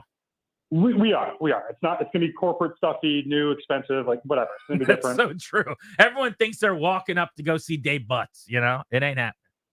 It's just not happening. So, but at the same time, I'm never going to FedEx ever. I haven't been there since 2007. None of my friends are going there. The place is awful. Right, but would you go to a new stadium out that way? No, absolutely not. No, really, not a chance. So a beautiful new stadium a mile from FedEx, you're not going. A mile from FedEx? No, because that's an hour and 45 minute drive. I'm going to spend $600. No, not doing it. All right. Absolutely not. And then, so my question real quick, and while you were gallivanting around Dallas, I got a response from Danny.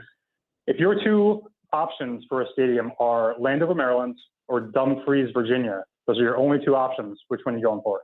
Thanks, guys. Landover for me. I mean, I don't think Dumfries is. I think that is a non-starter. Here's what I would need to know before I could, I guess, even consider it. Mm-hmm. How does the traffic work? Are we talking about near 95? Like, how does that actually work?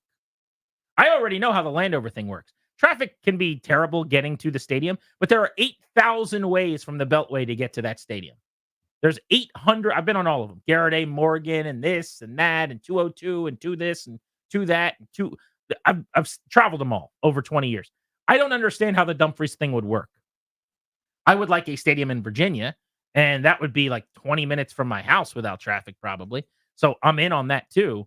But I think I would have to go Maryland because I honestly don't believe that site is viable because of the traffic situation. What did you say to that? I said Landover is the number one non-starter. Dumfries is my 1A, probably like number 2 non-starter. Neither should happen. They're both bad to me. I think we need to treat Landover as an impossibility, as something that should never happen under any circumstances. I could do a lot of places in Maryland, but not that one. Let's go to Tim. Where is Tim? Tiny Town? Tony Town? What is that? Yes, hi. Good afternoon, Tawny Town. Tawny Town. I got a ticket there once. Right, just south of Pennsylvania. I want to say, to answer your question, I think RFK is overrated. But I will say too that I would think that when you talk about iconic site for marketing, the naming rights for a stadium behind the Capitol building, I think you would get more money for the naming rights for that stadium than other places. I think the owners might be looking at the overall picture because an aerial shot of a brand new stadium behind the Capitol building really beats anything else.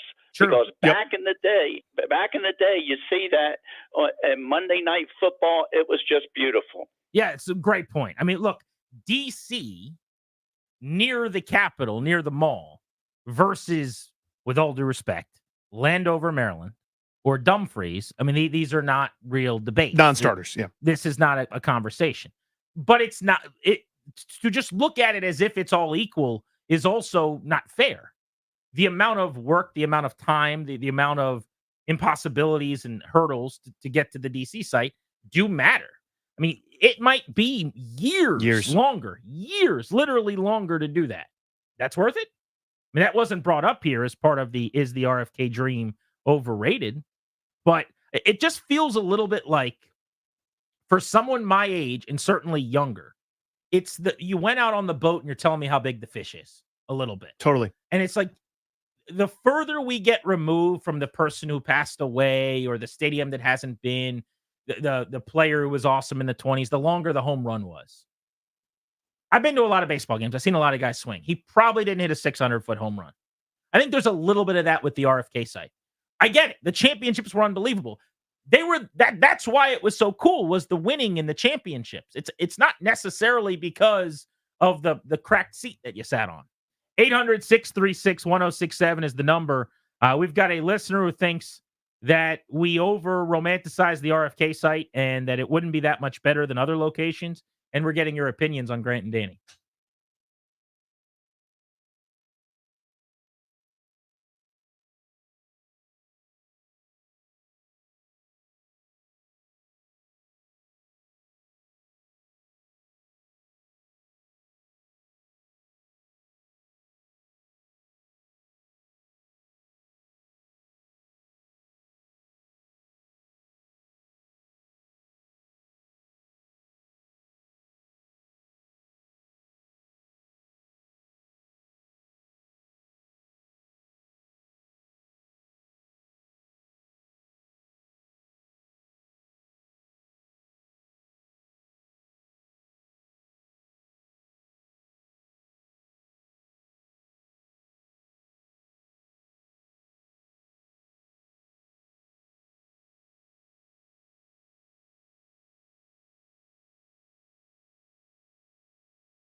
Grant and Danny taking you up to 6:15 live on the Fan. Nats baseball at that time.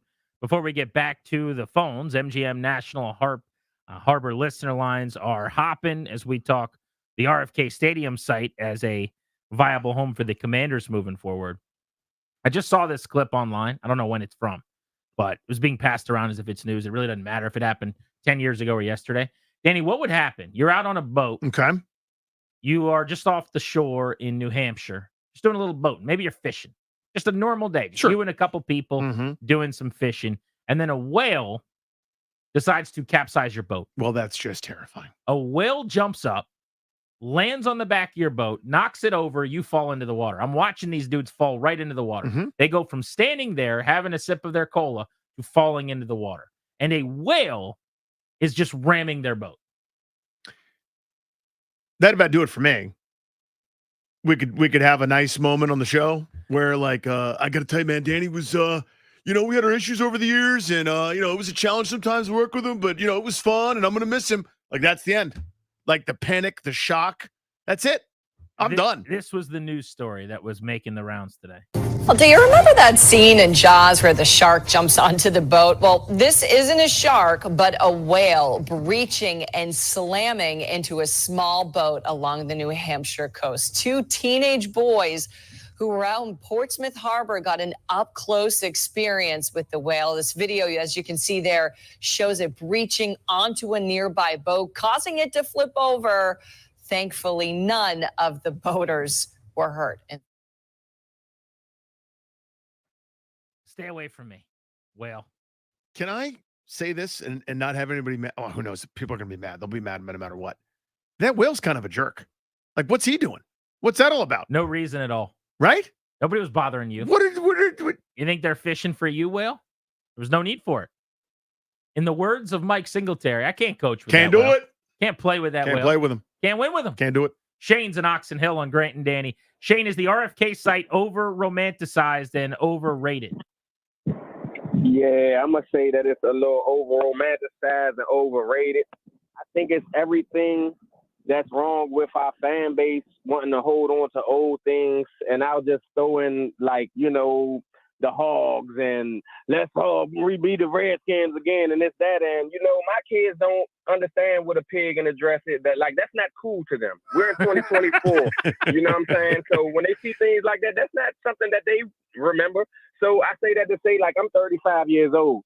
I've never once watched one game at RFK or been there, and it holds no significant value. We need to let go of the past as a franchise, as a fan base, and just say it's okay to be something new, to be innovative. I'm not saying that word for word that's gospel, but there is a reality in that call that people need to wake up to. Oh, buddy, that's tough to face. I mean, seriously, though, Cody hit it on the head with the tweet when he was referencing, I'm 30. Who's more important, me over the next 50 years or a 60-year-old who had season tickets at RFK?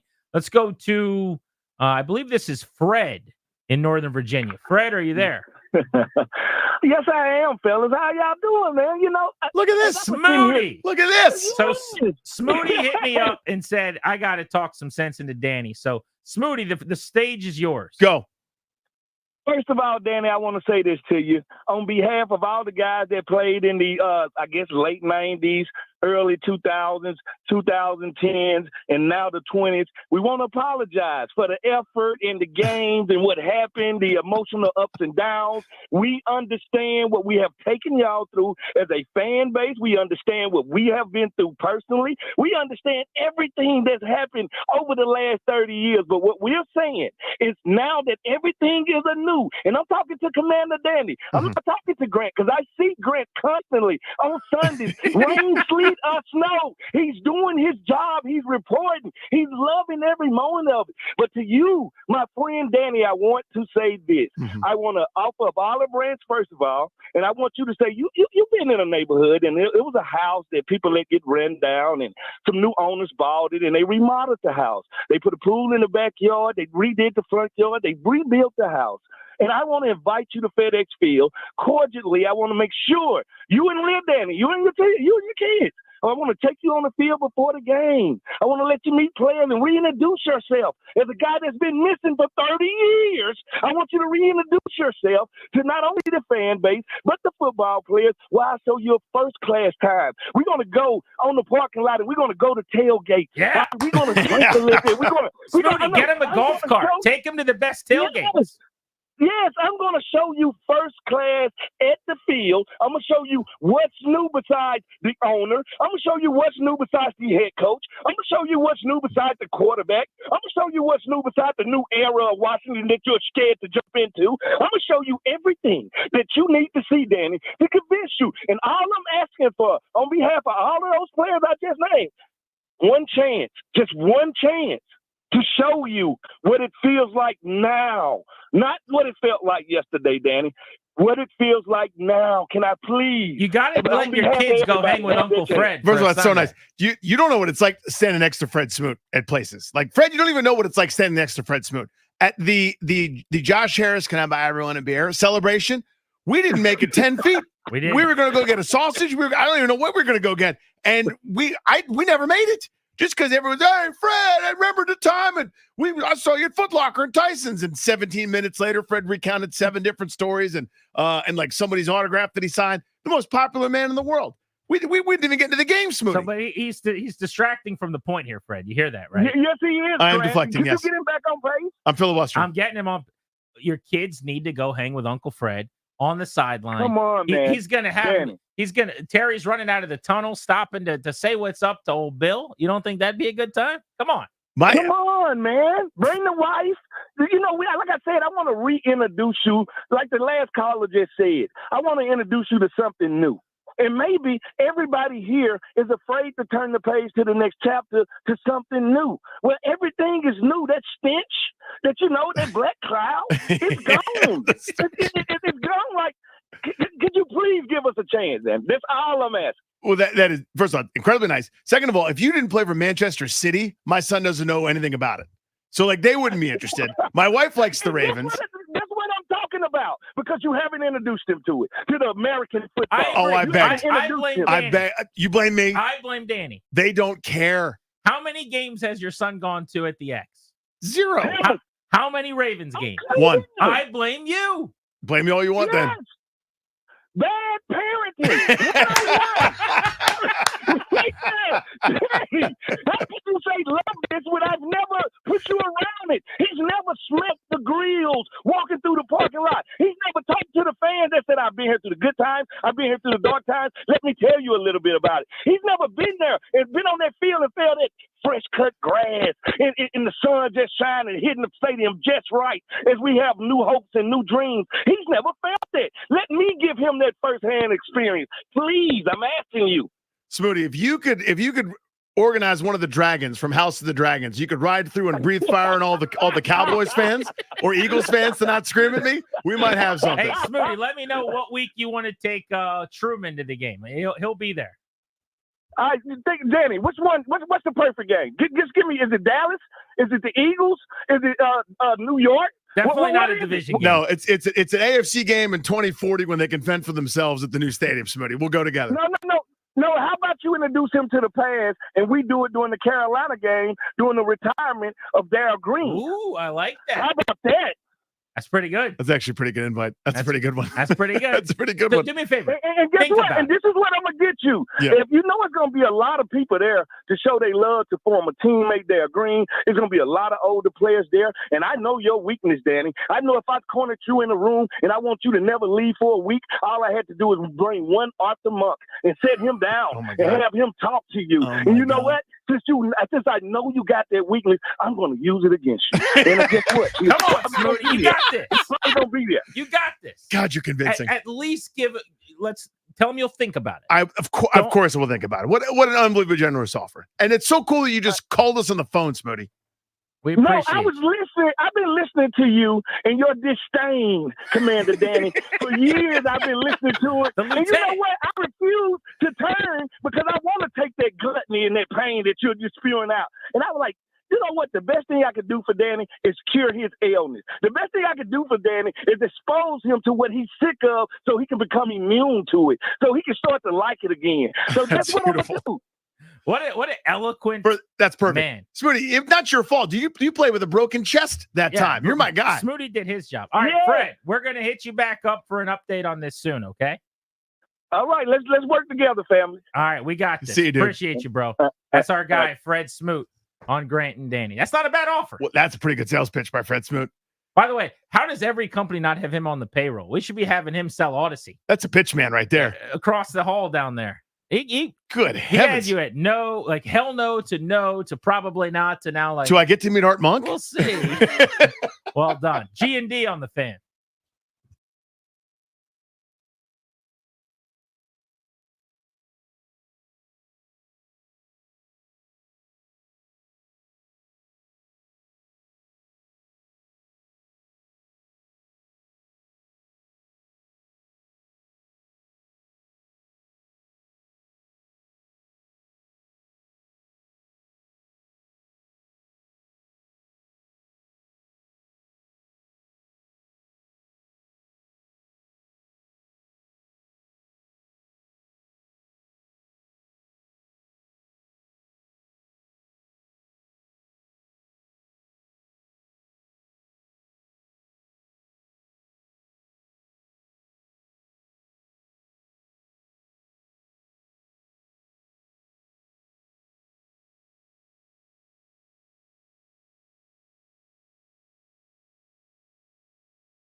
Grant and Danny on the Fan. Welcome back, and thank you for making the show part of your day.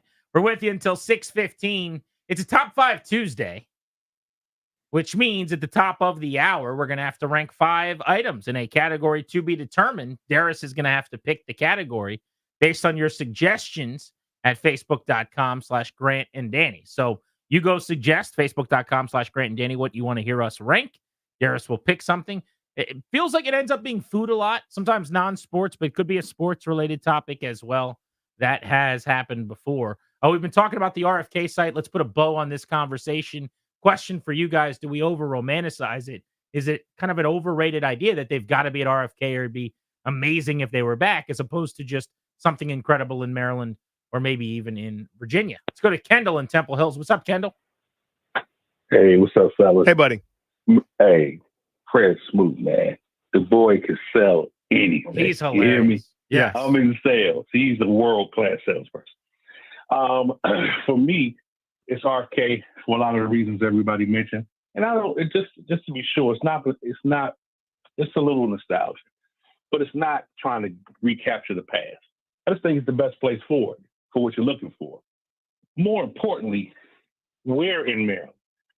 Danny, Greg said a mile away. I know you were just saying, just throwing anything up. But I don't see where it could be other than where it is. And there's not going to be a town center where it is. I just don't see that happening. And I don't know how they're going to do it over there, because you still got to play games, but I just don't see it in America. They're not going to build a stadium over there if they can't do the town center with it. They've got plans. I mean, they got the blueprint for it.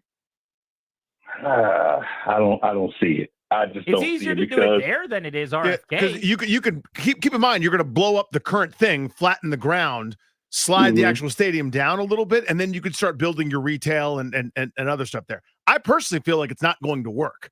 So, like, I think stuff will be built, but I think we've already proven that that's not an area people want to be. Way bigger footprint there. Yeah, but it's a bigger footprint. That's my point right there. That's my point right there, what you just said, Dad. Unfortunately, that's not where people want to be. And the folks that are coming from Virginia and so forth, they're not going to hang out over there after hours. And so I don't think that's going to be sustainable. In D.C., I think that is sustainable because there's a lot of space over there. You got the Armory, you got that whole plot over there. They could put all kinds of retail and residential over there. I mean, Armory, and they got lots. They got lots all around the thing. Yeah, no doubt. Appreciate Thank you, buddy, Kendall, as always. Good hearing from you. Does anything at the Armory anymore? That's not like a selling point. Very It's just rarely. a And here's rundown building. But it's also a historical site. They can't move it. They can't do I anything with believe it. that, but Yeah. I'm just saying it's not a selling point. It's No. like there are armories right there, like as if that's a good thing. I don't know if it's good or bad. They could do some Probably upkeep neither. to it and put some things in it, like an expo or this fan experience or this fun thing. But you can't get rid of it for parking or for like a hotel or something. Let's go to Ron in Orange in Virginia. What's up, Ron? Hey guys, get to follow Fred Smoot. That's always fun. Yeah, no doubt. Just do your one set, thing yeah. that I don't think one thing I don't think I've heard anybody talk about is when you go to DC, anything in DC, you get the vibe before you even get to the center. When you go to a Defenders game, there's the go-go. There's everybody in the community. You're already jazzed up before you're even in there. Before there's any type of attractions within the stadium, you are already energized. You're not going to get that in Loudoun County.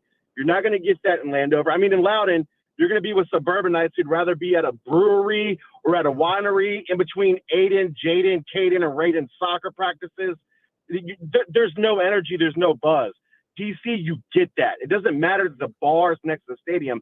It matters that the bar is in DC amongst the people where it should be. Yeah, well, that's the part that can't be argued is just the value of the city. DC, those letters, it being in the district, you can't compete with that with those other locations if everything's equal. What we're saying is everything isn't necessarily seeming equal because it seems a lot harder to pull it off. Yeah. John in Silver Spring, got to be quick, but I wanted to squeeze you in. I know you were waiting. Yeah, it's not that RFK's that great. It's the other places are so bad. They renamed Lanham to Glen Arden because people didn't like it. And the guy before it was dead on right. It's location, location, location. So you're saying that's actually interesting. No one's brought that up. It's less like maybe RFK is overrated, you're saying. And it's not all about RFK. It's that the other options are just so bad that RFK is, even if it is overrated, way, way better option. Yeah, that's my thought. Yes. Appreciate you, dude. Yeah, I mean, that's where I'm at. To me, it's not, it'll never be perfect. That's never coming back. We're chasing a ghost, but it's still the best of all the available options at this point.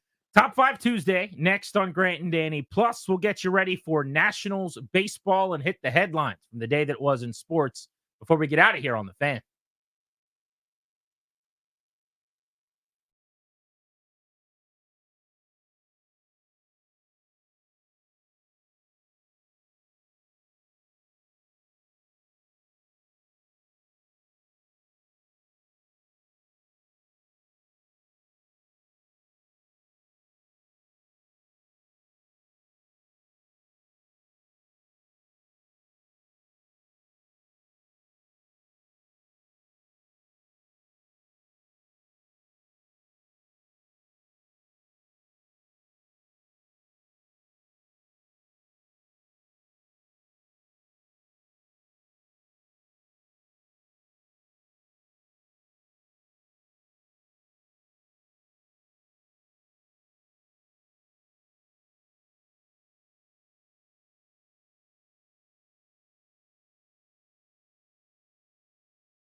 The law firm Kondorian Murad is going to guide you and your family in the right direction, help you draft a will, set up a revocable trust, create a healthcare power of attorney, schedule a free consultation with their estate planning attorneys. KMLawyers.com. Be sure to tell them G&D sent you. Get a discount. That's KMLawyers.com. Adam Schefter just reported that the Vikings and their left tackle, Christian Darrisaw, have agreed on a massive contract. Darrisaw is one of the great young left tackles in football. He's just 25 years old. He got a 4-year deal worth $113 million in new money, $77 million in guarantees. He's got 2 years left on his rookie contract. This is the earliest they could have paid him. And even though it's a massive payday, this is smart. This is what the good teams do. This is what you should try to do. As soon as you can pay superstars, do it. Because the money's only going to keep going up, up, up. And so even though you're paying a lot of money, you already know how good this guy is. Why wait? Deal includes 43.7 guaranteed at signing. But Christian Darrisaw is a local guy.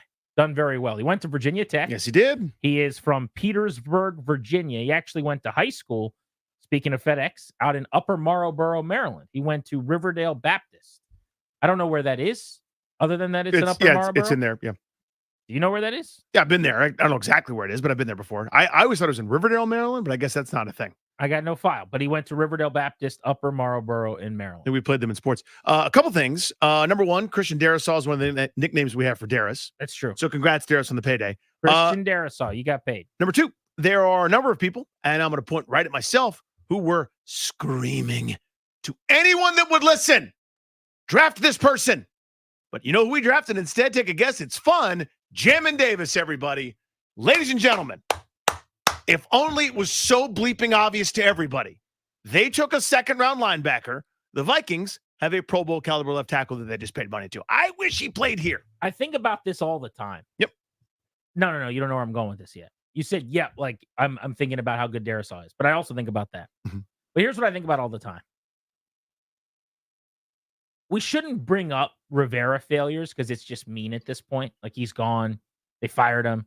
He's just a nice guy somewhere who's not a coach anymore. But then I'm reminded of some of the unbelievably bad draft choices. And it is almost worth just acknowledging every day how terrible it was. And how, now that I'm watching this Hard Knocks with Joe Shane and seeing like 10 front office people sitting around in a room making the decisions, and you see some of the goofball questions that Brian Daboll asks, where he's just like some guy in your fantasy chat, where he's like, oh, what kind of year did he have last year? What was the sack total? I'm like, really, dude? It was such a fraudulent setup. I mean, honestly, it was such just a bunch of imposters trying to run a front office. God, it's annoying. Yep. And we just sat here for years talking about that team, investing energy and time and money and effort. But yeah, it's nice to just not bring it up anymore. But every now and then, like right now when Darrisaw pops up, or earlier when people are talking about Christian Gonzalez, I think we got to remember what was what. All right, it is time for Top 5 Tuesday on Grant and Danny.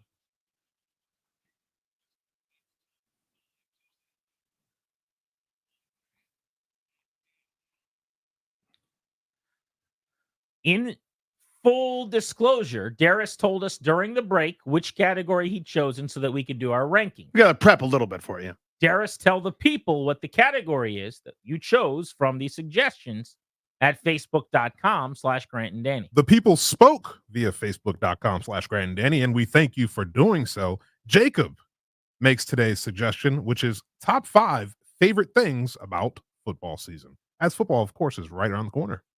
Top 5 favorite things about football season. We will go 5 to 1, Danny. I know you like to do that. That's the way I like to do it. Start with number 5. My wife is a great cook year-round. She's excellent at it. She's fantastic in terms of being able to prepare meals, but she's inspired in the fall. This is her time to shine. This is now the stove is in use. Now we're baking things. Now there's crab dip. Now there's artichoke dip. Now there's biscuits. Now all of a sudden, these fall foods, it's chili time. It's dip time. Her best dishes come out in the fall, and it's time for that because it's football season. Fall weather, number 5 on my list. It's the perfect time of year with that little brisk. I get chills thinking about the fall. Sure. Leaves falling. I'm we call it French bulldog weather. Fiona likes walking around in the fall. It's really GP weather too. My ideal setting's probably like 54 degrees on a nice fall afternoon. Maybe I'll even give you 59. 54 might be a little chilly for you. I'll give you 59 to 62, somewhere in that range. But I don't want a lot of sun. I don't want to be baking. A nice, crisp fall morning, afternoon on a Sunday with football looming. Not a whole lot better than that. Number 4, correct weather. The weather is correct. Other times, the weather is incorrect. When it is too hot, all you thin people, you Instagram people, enjoy your time soon. Very soon, it will be my time. Number 4 for me is fellowship with pals. I find myself doing more fellowship during the football season than not during the football season. This does include, but is not limited to, fantasy football trades and conversations, where I'm in fantasy leagues with buddies from high school that most of the rest of the year I don't talk to. Then we have a draft. We talk during fantasy football season, and that's kind of what keeps us as a group together. This is now gambling buddies, where you're like, hey, what are you on today? Let me tell you. What do you got? What's your prop? I'm like constantly texting random people and buddies about that. This is people coming over to the house. I believe last year you guys all came over. You did not, I don't think. But you guys definitely did. Thursday night football when we got lost by 800 to the Bears. You had an event that night. Yeah, I did an event. But you came to my house to watch football. Yeah, we did a division title game or every something. year, once or twice, I'll have people over. Buddies will be like, hey, you at home watching Sunday Night Football? I am. They'll come down the street. They'll neighbors or whatever. Fellowship with pals around football season. I enjoy that.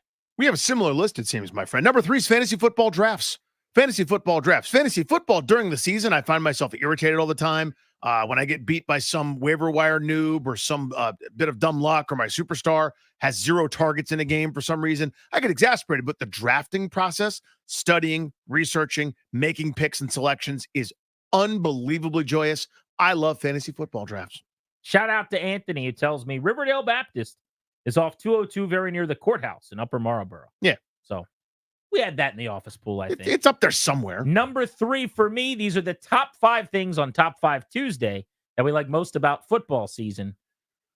Red Zone, pregame, NFL Blitz, programming is what I'm going to call this.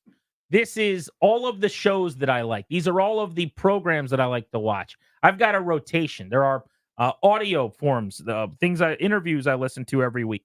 I've got a whole routine, honestly. But Red Zone all day Sunday, ESPN NFL pregame or NFL Network pregame, the Chris Berman online ESPN app thing with Booger that he used to do with Tom Jackson. I think it's called Prime Time. Like, there are just staples for me in my programming in the fall that I always have to watch. NFL Live occasionally, but more importantly, like NFL Game Plan, I think it's called. There's 7 or 8 shows every week that I check out during the football season. Hard Knocks now in season is part of this. The programming during the year, I'm like 85% football in the fall. Sorry about all the great TV shows that I don't watch. Number 2, Red Zone. Again, you've already kind of covered it. It's the greatest thing ever invented.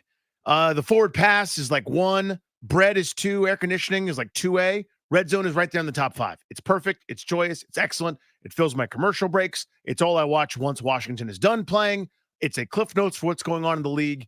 It's so important. It's so critical. It is a fantasy lifeline, a gambling lifeline, an instant highlight package. It's a very rare time where Scott Hansen's like, okay, not much going on in this game, so there's not much going on in any game. I've got a vamp. Pretty much never happens. It's always something. It's always something meaningful, and they take you where you need to go. Red Zone. Number 2 on the top 5 list for best things about football season, game day. So this is going to include everything about going to a game, in all honesty. So this is specifically going to the game for me. This is when you park your car. Everything until you park your car is kind of a pain in the butt. But I get out of my car. Either am I stopping by and saying hi at a tailgate? Am I walking up to the stadium? I get that same excitement, that same feeling with the band playing off in the distance. You hear different music blaring in the parking lot, the smells of the tailgate. Walking into the stadium, I'm 10 years old with my father again. Me and DP are walking into FedEx Field every single time, and I have those memories come rushing back. Being in the stadium, when I go into the bowl or pregame down on the field, the smell of the grass, it always feels like it was freshly cut. FedEx Field, believe it or not, the X, has a very distinct smell that isn't terrible. This is your time where you could use your sewage joke if you want to. But like for me, I remember in 7th grade, my history teacher's name was Rosetta Lewis. And Rosetta Lewis, before an exam one time, said, I want you guys to close your eyes as she's passing out the Scantrons, and I want you to find your happy place. And stick aside, my happy place, you can Joan, was being on the sideline pregame ahead of a Redskins game at the time at then FedEx Field. This would have been like 2000, I don't know, 2 or just filled with hope. Like Patrick Ramsey was the quarterback or something. But the smell, I can picture it. I can smell it right now. Game day experience at the stadium. Not that being there and the whole stadium's great, but you're at an NFL game, man. It's hard to beat it. Number 1 on my list, 1 p.m. and only 1 p.m. Washington games. Washington games on television. Games at 1 p.m. Other times, wrong. Sunday night, wrong. Monday night, wrong. Sunday afternoon at 4. Once we're good again, we can do that national 4 o'clock window on Fox for a divisional game or something that matters. No 9 o'clock in the morning games. No weird games in foreign countries. 1 p.m. Washington games. Your morning activities are done. Usually kids' sports are over with. Plop down right there. It's usually lunchtime. Everything about it lines up. It's perfect. It's sunny outside. Doesn't matter because it's shady inside. So there's no glare on the television. You close those blinds up. 1 p.m. on a Sunday. Everybody knows you can't bother dad. You can bother dad other times. And in fact, they do. Everyone's going to bother dad all the rest of the day for something and somehow. And I get it. I'm on duty. I'm off the clock. It's 1 o'clock.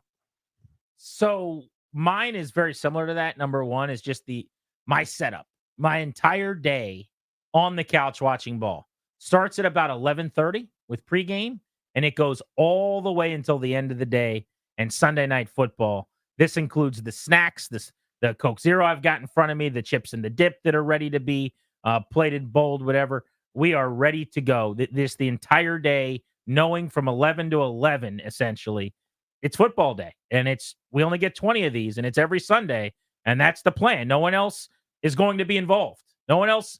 Don't ask me to come somewhere. Don't tell me about the birthday party. I'm not going. I'll be here. This is my couch. Those are my 3 TVs in front of me. We're going to be doing this every Sunday all fall long. Great topic, by the way. Very good topic. Yes, very strong. By Darius.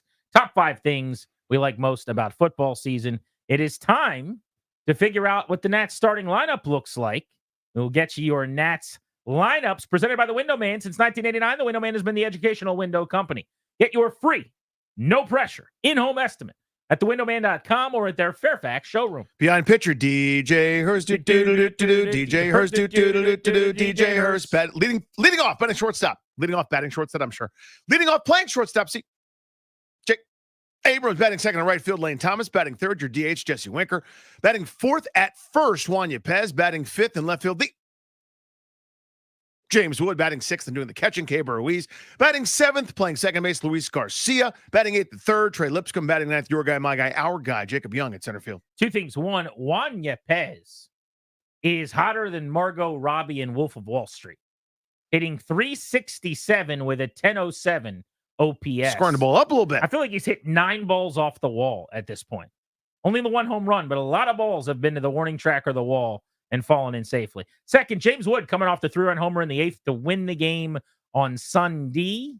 Let's see if we can string a couple of games with some XBHs together. Why not? James Wood, 3 balls over 105, 4 balls 99 or better off the barrel on Sunday. He was seeing it pretty well.